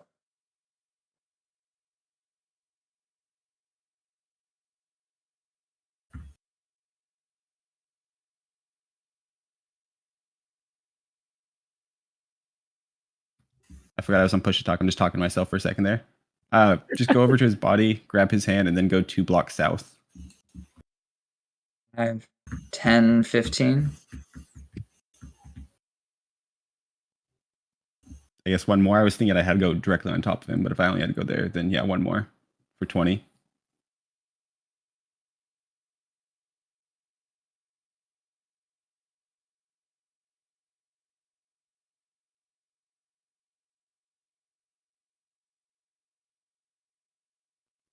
That's one more than my move speed right there. There. Yep.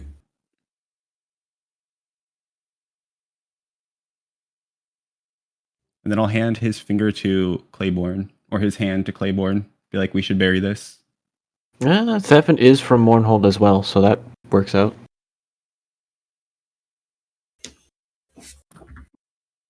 If it's burying you're worried about, I might need it myself in a bit here. I'm going in.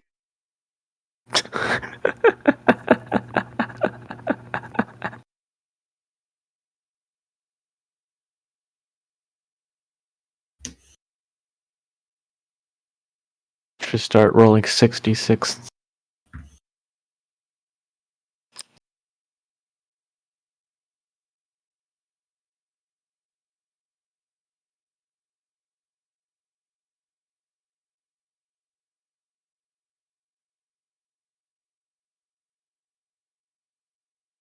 Well, that's a radius, all right.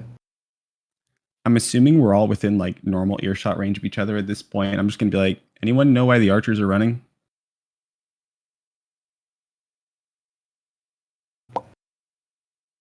Nope.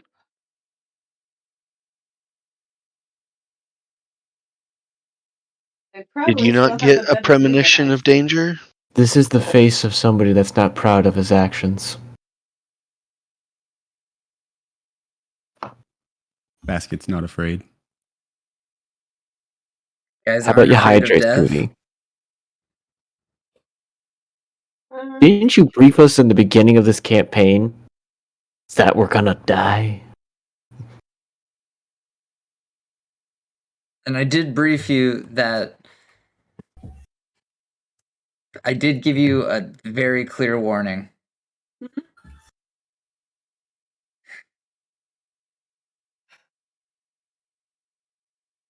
All right, I need everyone in that huge crosshair to make a save versus breath attack. I will suffocate Lord Reginald with my numerous amount of character bodies. You underestimate my power.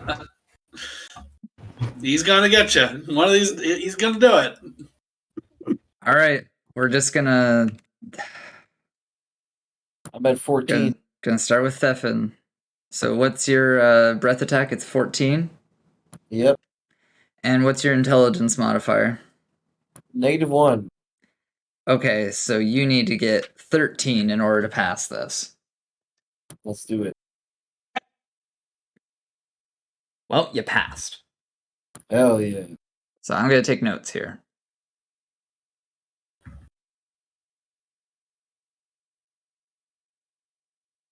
Heroism for the win. I was hoping to put it on Basket because Basket would get that much in 2-hit bonus as well, but Basket wasn't standing next to me anymore. Basket, what's your save versus breath attack? 13 with a -3. Okay, so you need to get a 10 in order to pass. You got a 10. Hell yeah. Alantha, what is your save versus breath attack? 15 with a 0 intelligence modifier. 15 to pass. You got a 12. Tina. And does cover affect that at all? Not in this one.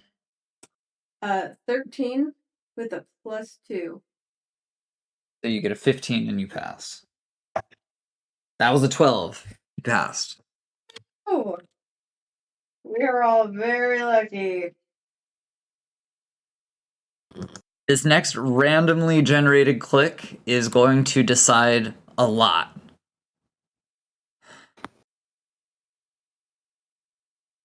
Here we go. Do it. Do do do do do. Love that expression. Do do do do. But everyone passed. So it's halved. Yep. All right. We're going to go one by one.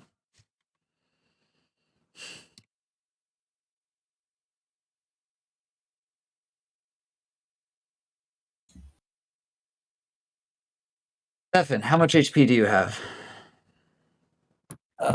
39. 39 HP? Wow. Yeah. Heroism. Mm-hmm. Okay, I'm gonna type out all these and then I'm gonna share the results.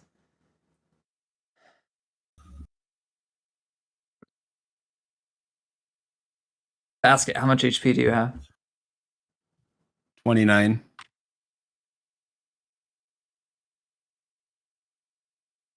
Lampa, how much HP do you have? 17. 17. Tina, how much HP do you have? It's okay, Melantha. If anyone's gonna die, I'm going to, because I have 14.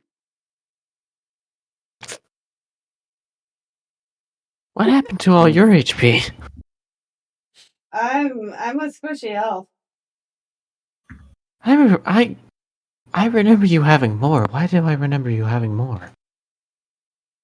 Elves are so squishy because like the first campaign I played in the first session I played, I died like basically instantly.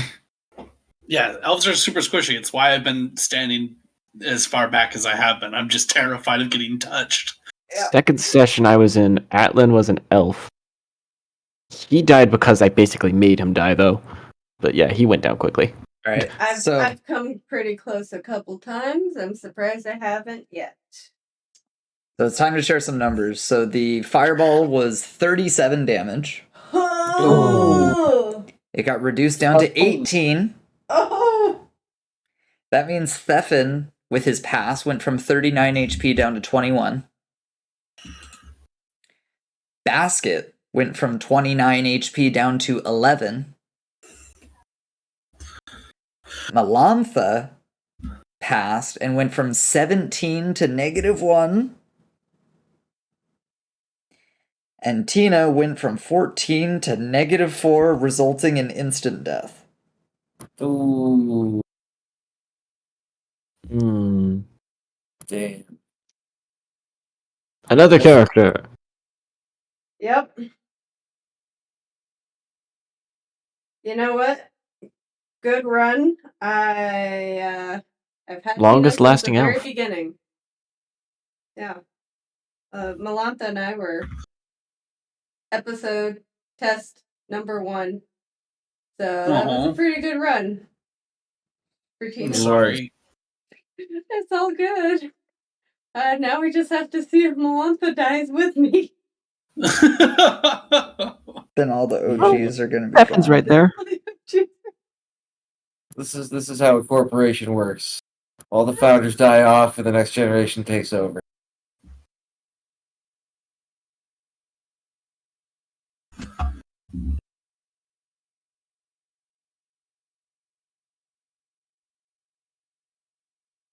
The silence is So deafening. the goblin holds her hands aloft and screams out in perfect common, "Die, you human motherfuckers!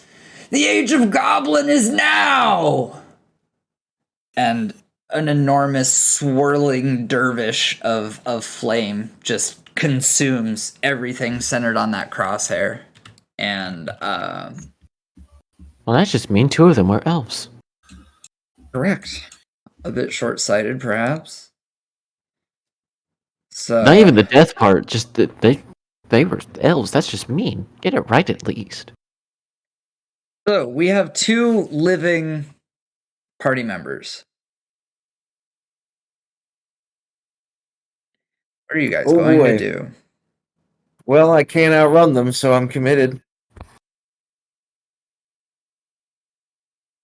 We also have 2 archers that are very far back that definitely heard the explosion. There's flames remaining in the area. No. We didn't do it with other fireballs in the campaign. I don't think we should do it. I don't think we should start now. Okay.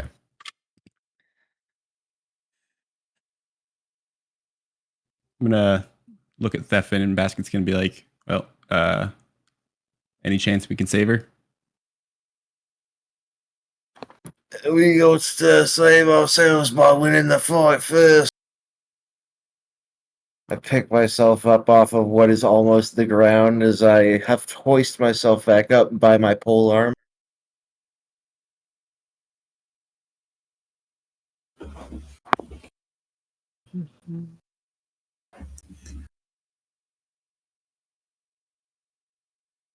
Although I actually, I could. Where's Melanthi again?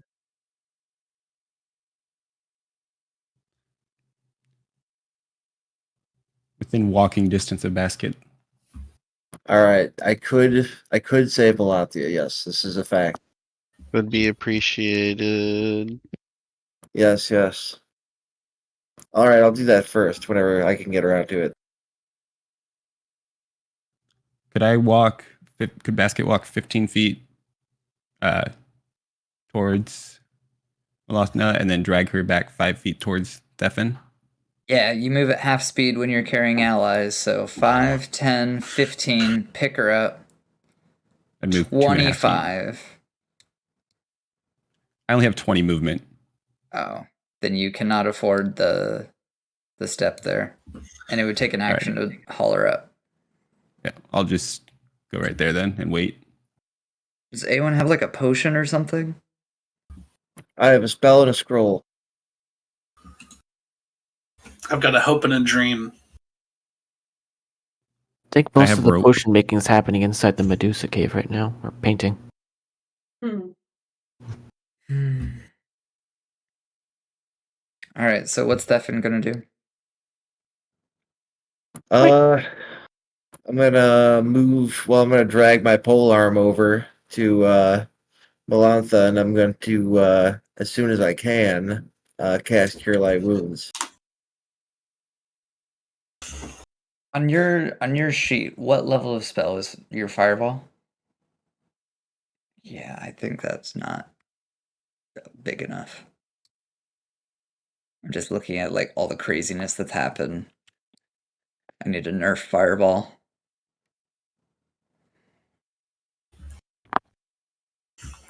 It is certainly strong. Mm-hmm.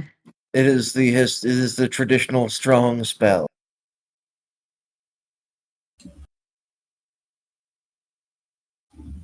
I mean, isn't that the whole point of it? Is just to be stupid strong? Pretty much, yeah. Yep, it is the AoE spell par excellence.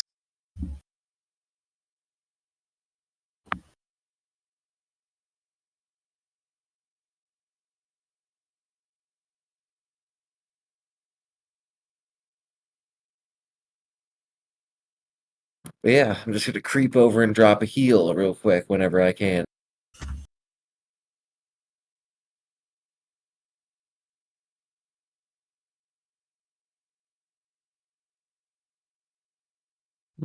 I'm assuming that's a stump there. Basket's just going to be like, Stefan, stay by the stump. I'll drag her over to you. Actually, that's probably for the best. I don't have to move. I just nod.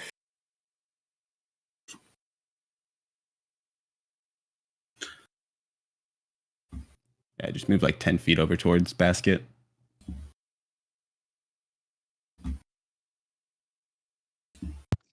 Okay, sorry, I missed your movement. What are we doing? I heard a stump. Yeah, Basket just told Stefan to stay by the stump, and I'll drag Melanthra back next turn. So, like, Stefan's gonna go here.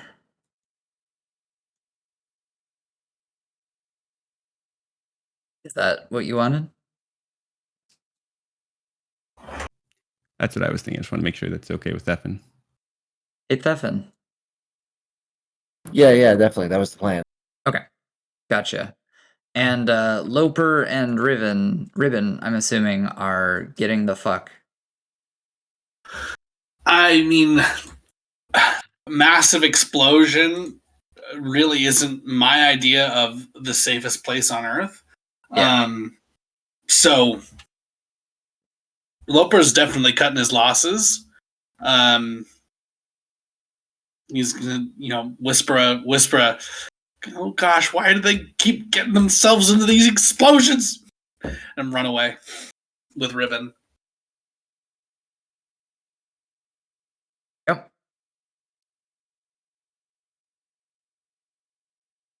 All right, Goblin turn. 5, 10, 15, 20, 25, 30, 35, 40, 45, 50, 55, 60, 65, 70, 75, 80, 85, 90. I'm going to take a big fat swing at Basket, hauling away a wounded ally. Basket, what is your AC? 19.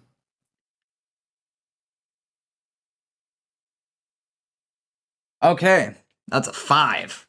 So it's a big miss. So this weapon is like a shaking and quivering dagger that has been enlarged to the size of a claymore. Like the proportions are all janky on it, and just brings it down and gets it lodged in a stump on the ground and just obliterates the stump completely.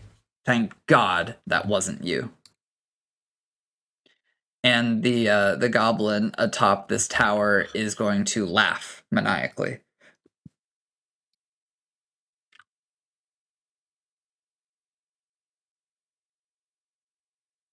Back to the party.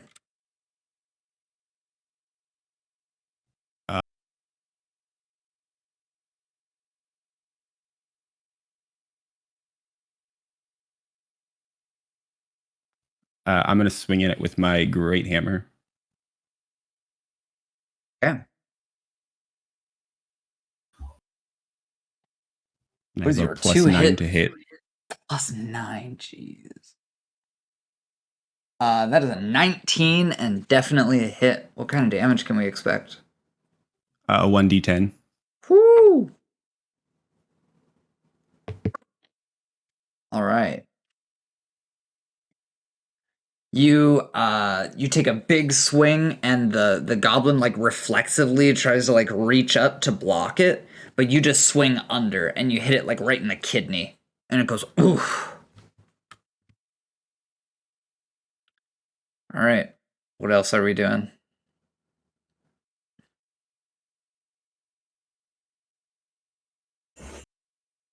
Well, it seems I need to move up and do the healing now that things are in a tangle up there. So I'm gonna drag my polearm over there and try to heal Melantha when I can. In the meantime, Yep. You can make noise. You can do a little bit of talking if you want. Melantha.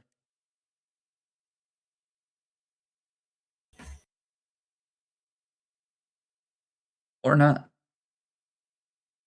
Yeah, no, just bleh and laying there, trying to not die.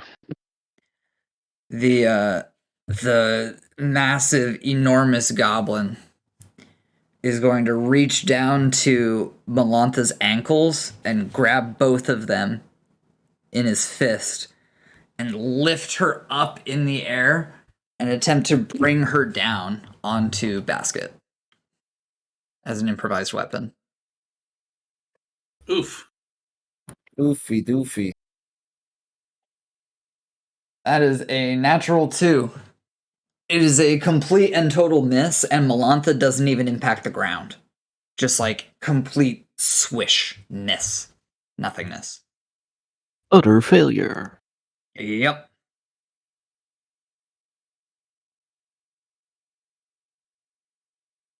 And the goblin is going to shriek with excitement and say, "Now you will taste blood and steel from juice!" Juice. Juice doesn't sound very grape.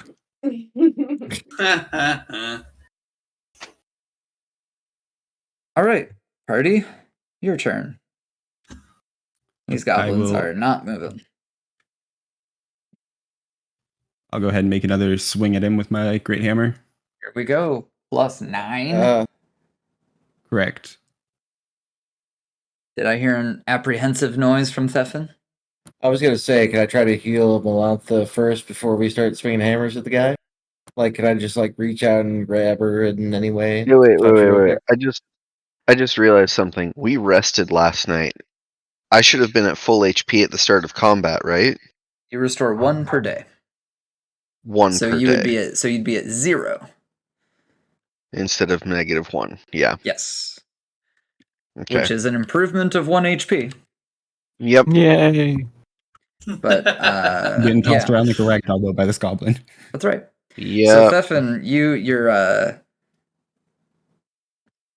got your pole arm in your hand. So what are we gonna do? Oh, I was just dragging it over. I wasn't gonna like wield it again. Obviously, I need to have my hands free to cast, so I can't have that to hand. I was just gonna drag it over and drop it again. Here, hold on.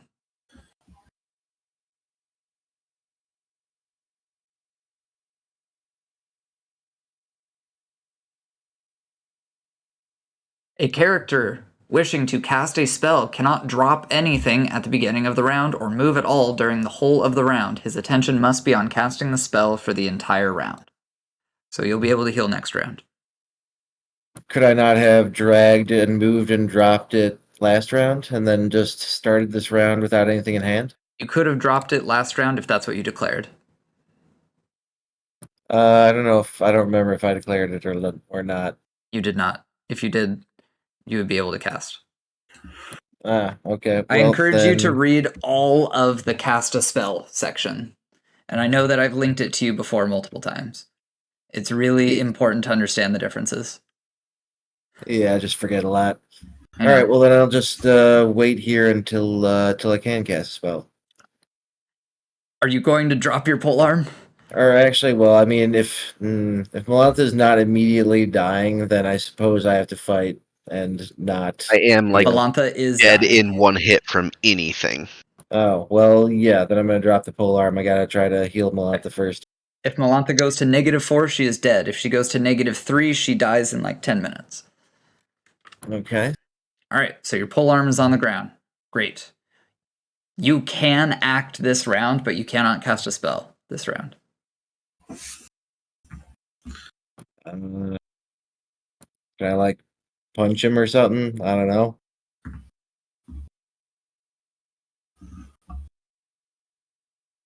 Anyone have any ideas?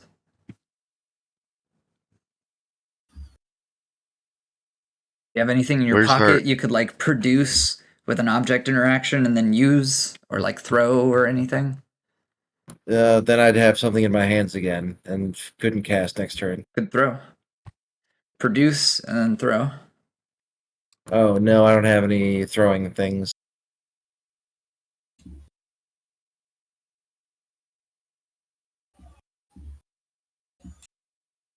All right, Basket, what about from you? I'm just gonna hit with my mace. All right, here we go. +9, right?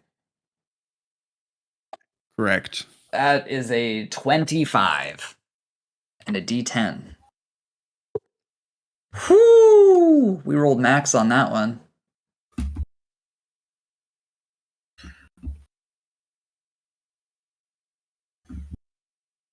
Decent. Okay. You take a big swing at his nose and you bust his nose off of his head. Didn't even know that was possible. You blunted his nose off. Make a hole where it used to be.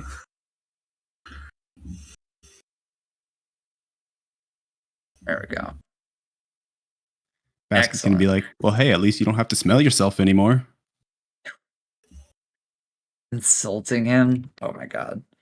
All right. The Melantha mace is going to come crashing down onto Basket in response to your insults. Any damage dealt to you will be dealt to Melantha. Oh god damn. What's your AC? 19. Yeah, that is a hit.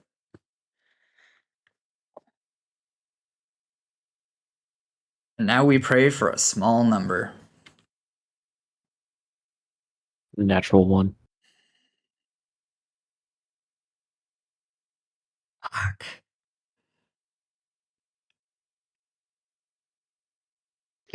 I'm rolling a new character. Hmm. That That's looked what like the the result face. is. Don't worry, guys. That was a fuck, but it was a good one. Max. He meant it well. Oof. That's a It's big not- old 6. It's not focusing, but that's max.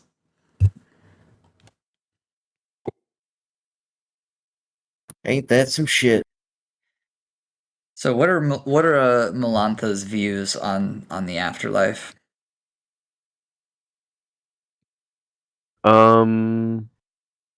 As far as she knows, when she dies, she's going to just become an undead.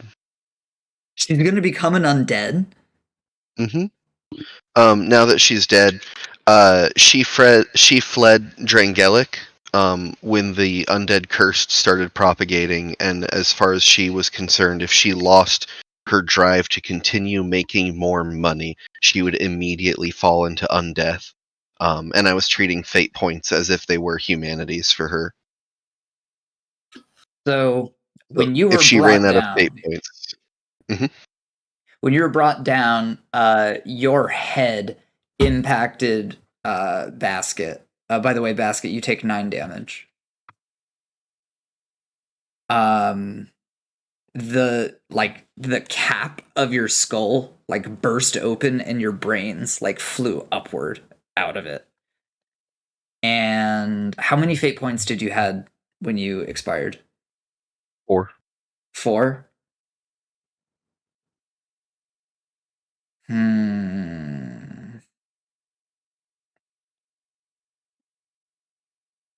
Also, make sure my halberd doesn't stay there because it's mithril edged. Let's see. I'm trying to think of a good afterlife sequence.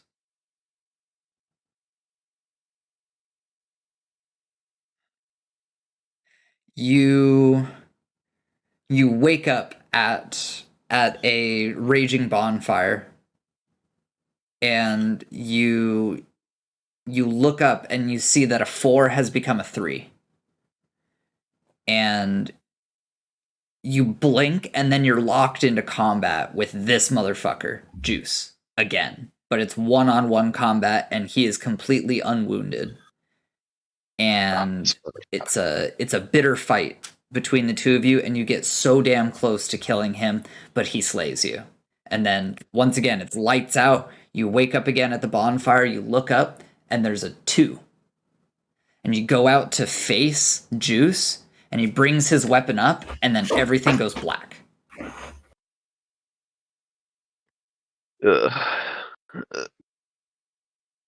Basket, Dead how much body. HP are you at? 2. 2. All right. What are you guys going to do?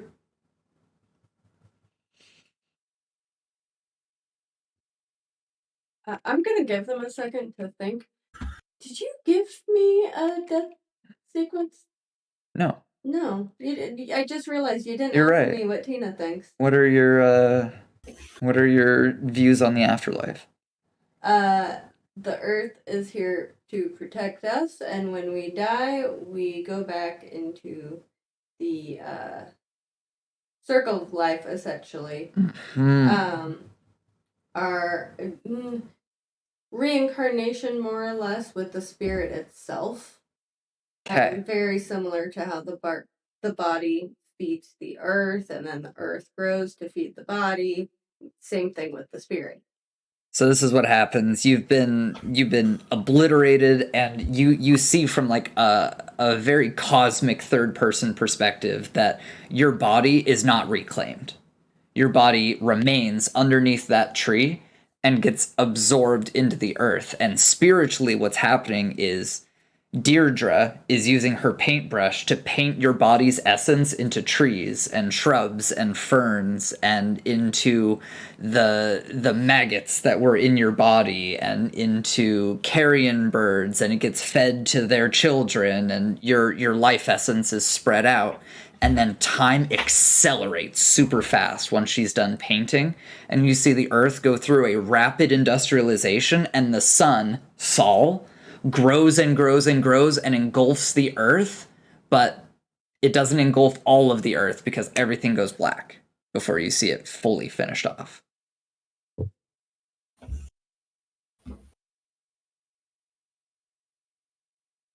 Okay.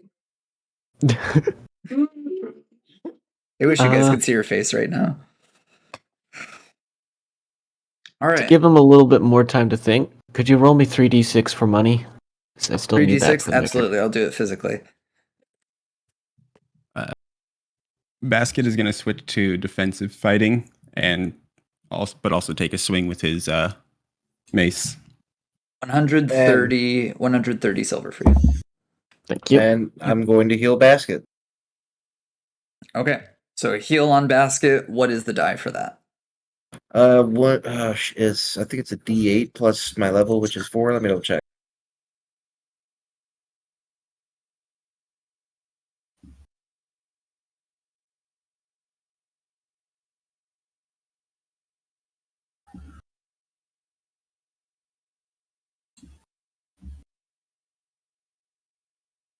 Yeah, it's a D6 plus 4.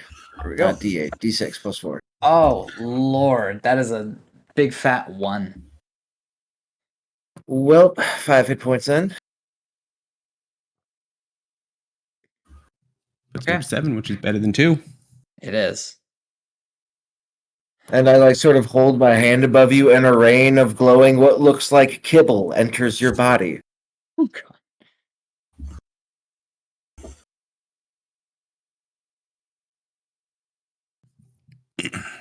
Oh, it's a little bit of the pain gone away. So now Basket wants to switch to defensive fighting. I forget what benefits that grants besides the high AC. Do you have a minus something to hit? +2 to my AC, -4 to my hit. So my hit will be 5. All right. Wow, that's still really fucking good. And you're going to take a swing, right? Correct. Here we go. Oh, that's a fucking crit. All right, that's what we fucking needed. Nice. I'm going to roll these damage dice on the camera so we can all marvel at the crit. That is a 2. And a 10. 12 total. Decent. Ooh. All right. You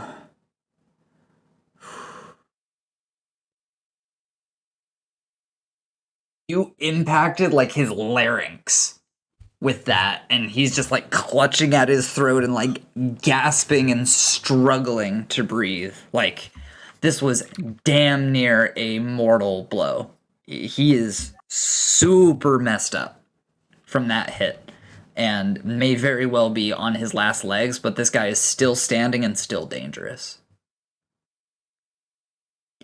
And it is now his turn, and he is going to pick up the corpse of Melantha and attempt to bash Basket with it once more.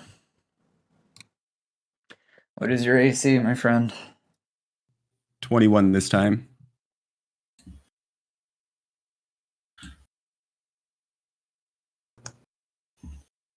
$21? 21, correct. Well, you're taking this hit. Melantha is a D6 weapon. She should really be a lot bigger than that, but I'm... The head part's gone. It's less now. Fuck. Oh, jeez. That's 9 damage. Oh, no. All right, that puts me at -2. So Basket falls down. Yeah. And at the same time, he goes, Stefan, it's all up to you. Oh, no. I hate when it's all up to me. You have like a definite concussion at this point. Did Malantha have anything in her pockets that could like help the fight swing in our favor? Well,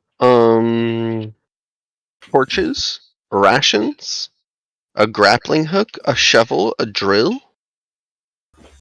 specialist tools. I mean, if you wanted to pull the chain and rope off of my waist, you could try and use those for a tripping mechanism, but Yeah, but I don't have an A-wing to fly around the legs with, so I don't know how much. and the chain really- is locked with a padlock you'd also have to interact with on your turn. Yeah, I'm just gonna have to roll the dice on this one in a literal sense, I think. All right. What are we thinking, Thefin? Well, how long would it take me to bust out a scroll from a scroll case that I have and cast it on myself? According to our rule set, you could produce it immediately with an object interaction. All right. Well, I will produce a scroll of cure light wounds and use it on myself, which is another d6 plus 4, I believe. Okay.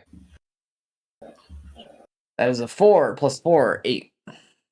All right. I have one less than my max. Let me think about this real quick. I need to read the spell description one more time. I need to see if it's any different with scrolls, because if scrolls let you act faster, we're good.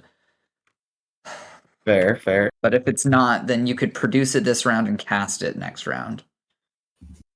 Boy, that'll be a gamble. Yeah, I know. That's why I want to make extra certain how this works. You know what? I think it's actually. Do look this up, but I do think I want to attack instead. It's just a smarter move. Yeah, and I'll let you retcon it if that's true. Yeah, I mean, it's just is. You don't heal during battle. You take a breather and heal when you can. And this is not a time to be healing, I think. The guide says it takes the entire action to cast the scroll. Yep, you're right. So you wouldn't be able to produce it and cast. Okay, so we can retcon that, and you can pick up your weapon and do an attack if that's how you so please. Yes, indeed. My pole arm is going at him. Your scroll is intact. All right. You're going to go at him. What's your attack bonus? You need to hit real good. +3, I believe. +3. Let's hope for a nice big roll, and I hope you have fate points stored up if you miss. Oh, I do. So you got a 13, and that is not enough to hit. Fate point it is. Here we go. That is a 17, and that's enough to hit. What kind of damage die are we rolling? It's a D8 plus your strength, right? Plus nothing, unless it's magic. Okay, the D8. 2. 2.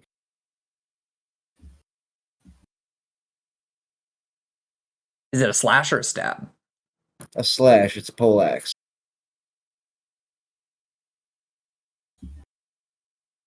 Well, it could stab too, but this time I'm slashing. You are like going at his wounded larynx, and you rip open his throat, and he is still standing but is bleeding out all over himself and you. You are getting an absolute baptism in juiced out goblin blood. It's a good thing I have a facial shield.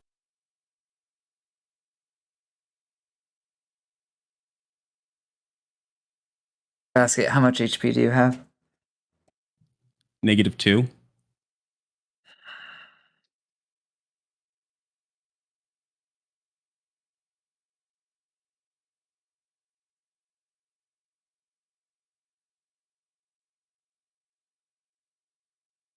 He's gonna pick you up.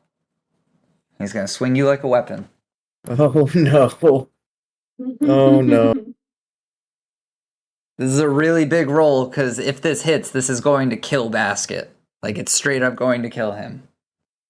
Does he have a free hand? He has the sword in one hand and Lesna in the other.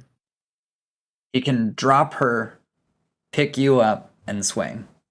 A drop is free, a pickup is an object interaction, and a swing is an action. Fair.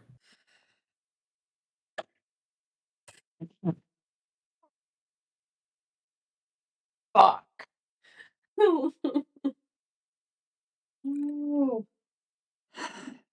That's a big fat crit. Oh, dearie me. Oh, dearie me. Where'd the D6 go? Can I use a fate point to re-roll that as his weapon? I wish. If it was you swinging, yeah. Just thinking now I should have used a fate point to re-roll that one of those D10s earlier. Mm-hmm. But it's way too late for that. I didn't think about that. Hi, kitty. 3 plus 3 is 6. Plus his 3, that's 9. 9 damage to Alright. both of you. I for one am still alive. And I for one.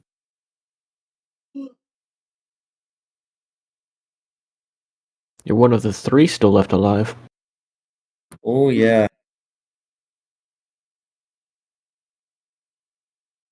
What kind of armor did Basket have on? Chainmail. Yeah, chain. I'm thinking he swung you so hard that you split in the middle, but your armor like kept your body parts intact. Like it like kept it all in like one piece, but like if they take your armor off, you're going to be split in half from the force that was delivered by your body against Stefan, who is our Ouchie.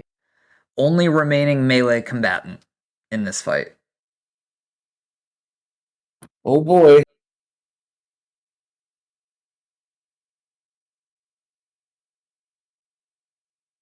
What's Stefan gonna do? I'm gonna keep swinging. Right. I must have vengeance for my fallen companions. And what's your 2-hit bonus? +3. Or wait, is the total is like the it's like the base on your sheet just like what you add, or do you add your like strength or anything? So the base attack bonus is going to be 1. And then the melee attack bonus is your base plus your strength modifier. Well, my base is 2. It says on my sheet, unless Did you get a +1 to hit through your D100 rolls?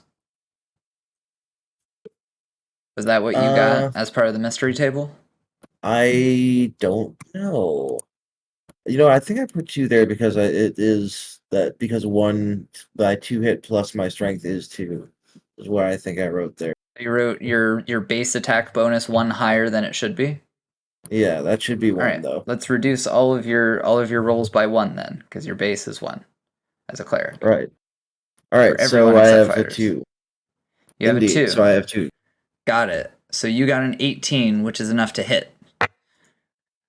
And a D8 roll. Hey, I've got to hop off, so good luck, y'all. Thank you. Loper's Right. already been running, so he's still running. He's Yeah. just going to be running off the game. And so is Ribbon. Yep. See you guys. Thanks for being here, man. Later. Yep. Is this a slash or a stab?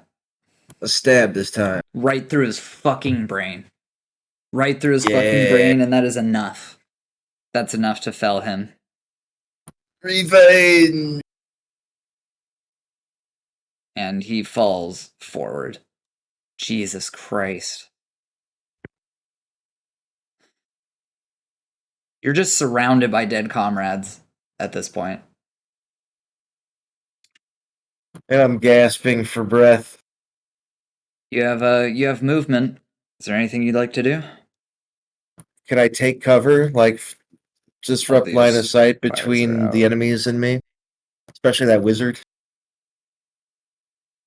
Where do you want to head with 10 feet of movement?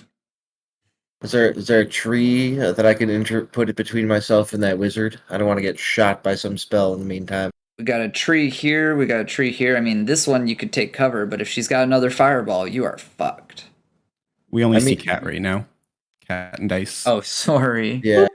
Here we go. There's a tree right here. That's my only option. That would protect you against Yeah. And I looked into it. I was like, damn, really heavily armored guys, like they're kind of fucked if they're up against a wizard, and that was an intentional design decision for this game. It's like fighters, when they decide I'm getting in this fight, they're all in. They have to defeat everything. Like, it's either do that or you're gone. And against wizards, like, you got to get someone in there quick to take care of the wizard with like range or like a really mobile character or something, another wizard. Yeah. Hence my current predicament. You could take cover from like a line of sight spell, but the fireball is still going to get you. I mean, if she has more than one fireball, I'm doomed either way. I can't outrange it in one move. How much HP do you have? 12. We will hope and pray for a really good roll here, and a really good roll from you, and a really bad roll from her. Oh dear. Yeah, I'm trying to find my enormous fireball. Where is it? Hold on, let me get a beer before this happens.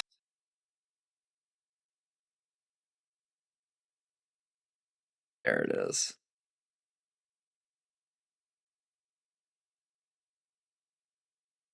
Gotta make sure this range works out. 5, 10, 15, 20, 25, 30, 65. I'm pretty sure that's enough. Okay, put me to sleep with your kind boots, Mr. Scooty Loo.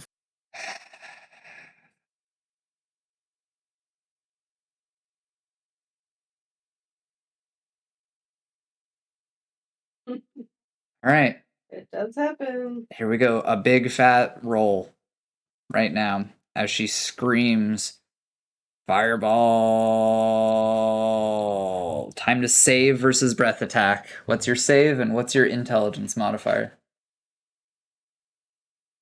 Versus breath. It was a 14, I think, because it's 2 levels higher. Need to find.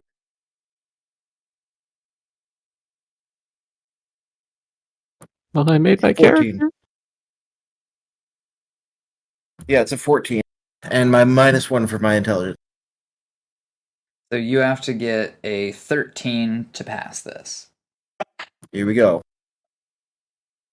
And you did. You passed. You take half damage. Hell yes. Hell yes. I needed that. Yep, you sure did. How much HP do you have? A dozen. 1 dozen. A single dozen. You have 12, is what you're saying. 12. I have 12. What if I told you you took 11? I would tell you yes. Yes, master, dungeon master, whatever you say. I will take 11. Just for like full transparency, I rolled 23 damage. We divided it by 2. That's 11.5, and in tabletops we round down. So you went from 11.5 to 11. Holy shit. Your flesh is like burned and melded to your armor at this point. And my question for you is, what the fuck are you going to do? Well, I'm not going to win. I need to quit the field as quickly as possible. This goblin here is wielding a big sword, though, wasn't he? He was. It is the size of a claymore and could be wielded by yourself. I'm going to run away with that. Actually, wait. Scoop it and run. Can I like tell if it was like at all magical looking or anything? Or Oh, it's magical as fuck. Oh yes, okay. Well, to continue with my same level of encumbrance, I'm dropping my polearm, taking that, and running as hard as I can. All right. Let's fucking pray that you have enough movement speed. Well, 30 is what I got, and yep. It's probably not enough, but hey. I can hope and pray and run. As you are turning and running at 10 feet, you hear the goblin cry, "Run him down! Skewer his flesh!" And the goblins abide. 5, 10, 15, 20, 25, 30, 35, 40, 45, 50, 55, 60, 65, 70, 75, 80, 85, 90, 95. And that's a charge attack. I thought you could only charge in a straight line.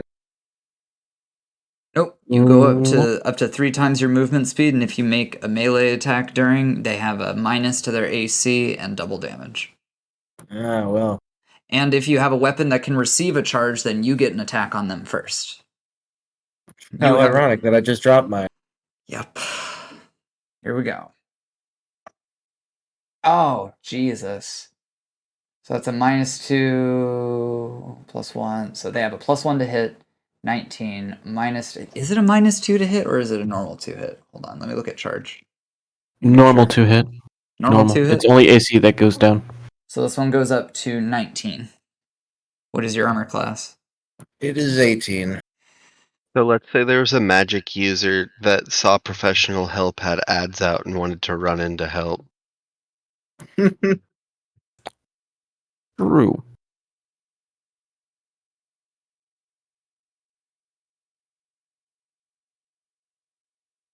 What say you, Scooty? Because I finally finished character creation. I feel like if you die in the fight, I feel like if you die in the fight, you should not be able to come back with a fresh character. Fair enough. My character's too slow. Doesn't make it in time. Didn't have plot boots. Alright. Okay, so here comes the double damage dagger. Yeah, this is me dropped, I'm sure. That is 2 damage. Well, that's me to -1. And then another goblin would come by. Just imagine that there's like a little AC next to him. I don't think it will matter. Probably not, no. 5, 10, 15, 20, 25, 30, 35, 40, 45, 50, 55, 60, 65, 70, 75, 80, 85, 90, 95. And then you are helpless, so this one hits automatically for max damage. So that's 4 times 2 is 8. And you're just fucking dead. That's me dead, alright.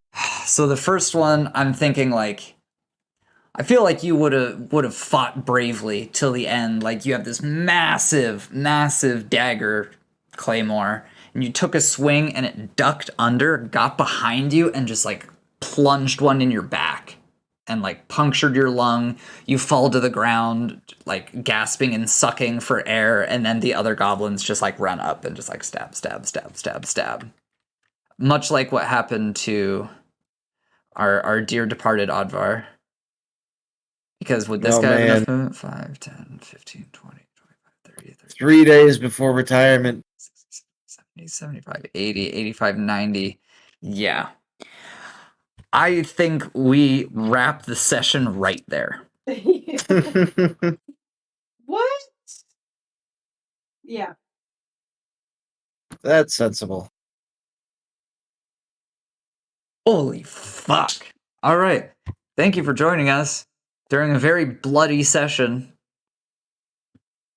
Yeah, GG. Hopefully my stat rolls on my next character are better. Orphaned horse. Because those stat rolls on Thefin were just egregious. That was nearly as large as the last time we had a major character death set. Yeah, Total, it's really... total death count. Total death count. 1, 2, 3, 4, 5. Now, before we sign off, I think it's only appropriate that the god of passing, Garmir, where does Garmir inhabit in your mind? Like, what is the physical space that he takes up? Does he live in the realm of the gods, which is like incorporeal? Does he live underground? Is there like a river Styx? Is there an underworld? Like where does Garmir go? No, he lives in the great doghouse in the sky amongst the gods, where he dwells amongst them.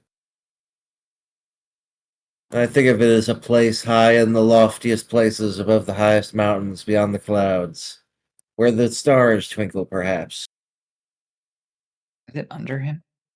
No, he pushed it off, and I. Oh, he did. Yeah. Bastard. Then what's happened is during like the rapid punctures of your body, you awaken to find yourself in a field of flowers where there are dogs jumping and playing with each other, and you're there in your armor. It is in immaculate condition. There is no helmet on your head. You have no wounds on your body, and you hear birds chirping off in the distance, and you look up at the sun and it doesn't hurt. It feels like you've been granted godly powers to resist the sun, and you can see what is truly going on the sun without having to squint. And you see that Garmir makes eye contact with you and descends from the heavens and is like urging you to like walk on a stairway towards the sun with his snout. It's a stairway made out of clouds. And as you begin your ascent, you hear holy trumpets and servants of Garmir flanking both sides of the stairs, and you've never felt more happy in your life. And only a few steps after you begin your journey, you run out of air and collapse on the stairs, and everything goes black. Ooh. What a ride. Yeah. Well, that's that. We will see you guys around next time, and maybe we will get revenge on these goblins. Maybe we'll come in with like a fucking siege engine or something and absolutely destroy them. Solomon comes by. He'd be pretty pissed. Well, Would you like Tina's inventory in case that happens? definitely. Anyone who has died, we're going to need your inventory posted in the chat and documented so that if we come back and scoop your loot, we'll be good to go. So please don't delete your character sheets. We need them. Always. Never do. Always, always. Right on. Well, thank you, I'll put it in Twitch, for player being chat. here. It was a wild fucking ride. Does anyone have any buddies, any pals that are live on Twitch that you can vouch for? Especially if they have low viewers. I'll check. Not currently. I just restarted my stream after like 2 years, but I don't really ever get on besides like 2 nights a week that I goof around on. Cancel I don't have any TV's playing planned some schedule either, projects so out, really. boy. Negative for me. Alright, I got someone. Holy shit. What a session. What a battering. Seriously. Good God. Alright, make sure to go say hi. Catch you around next time.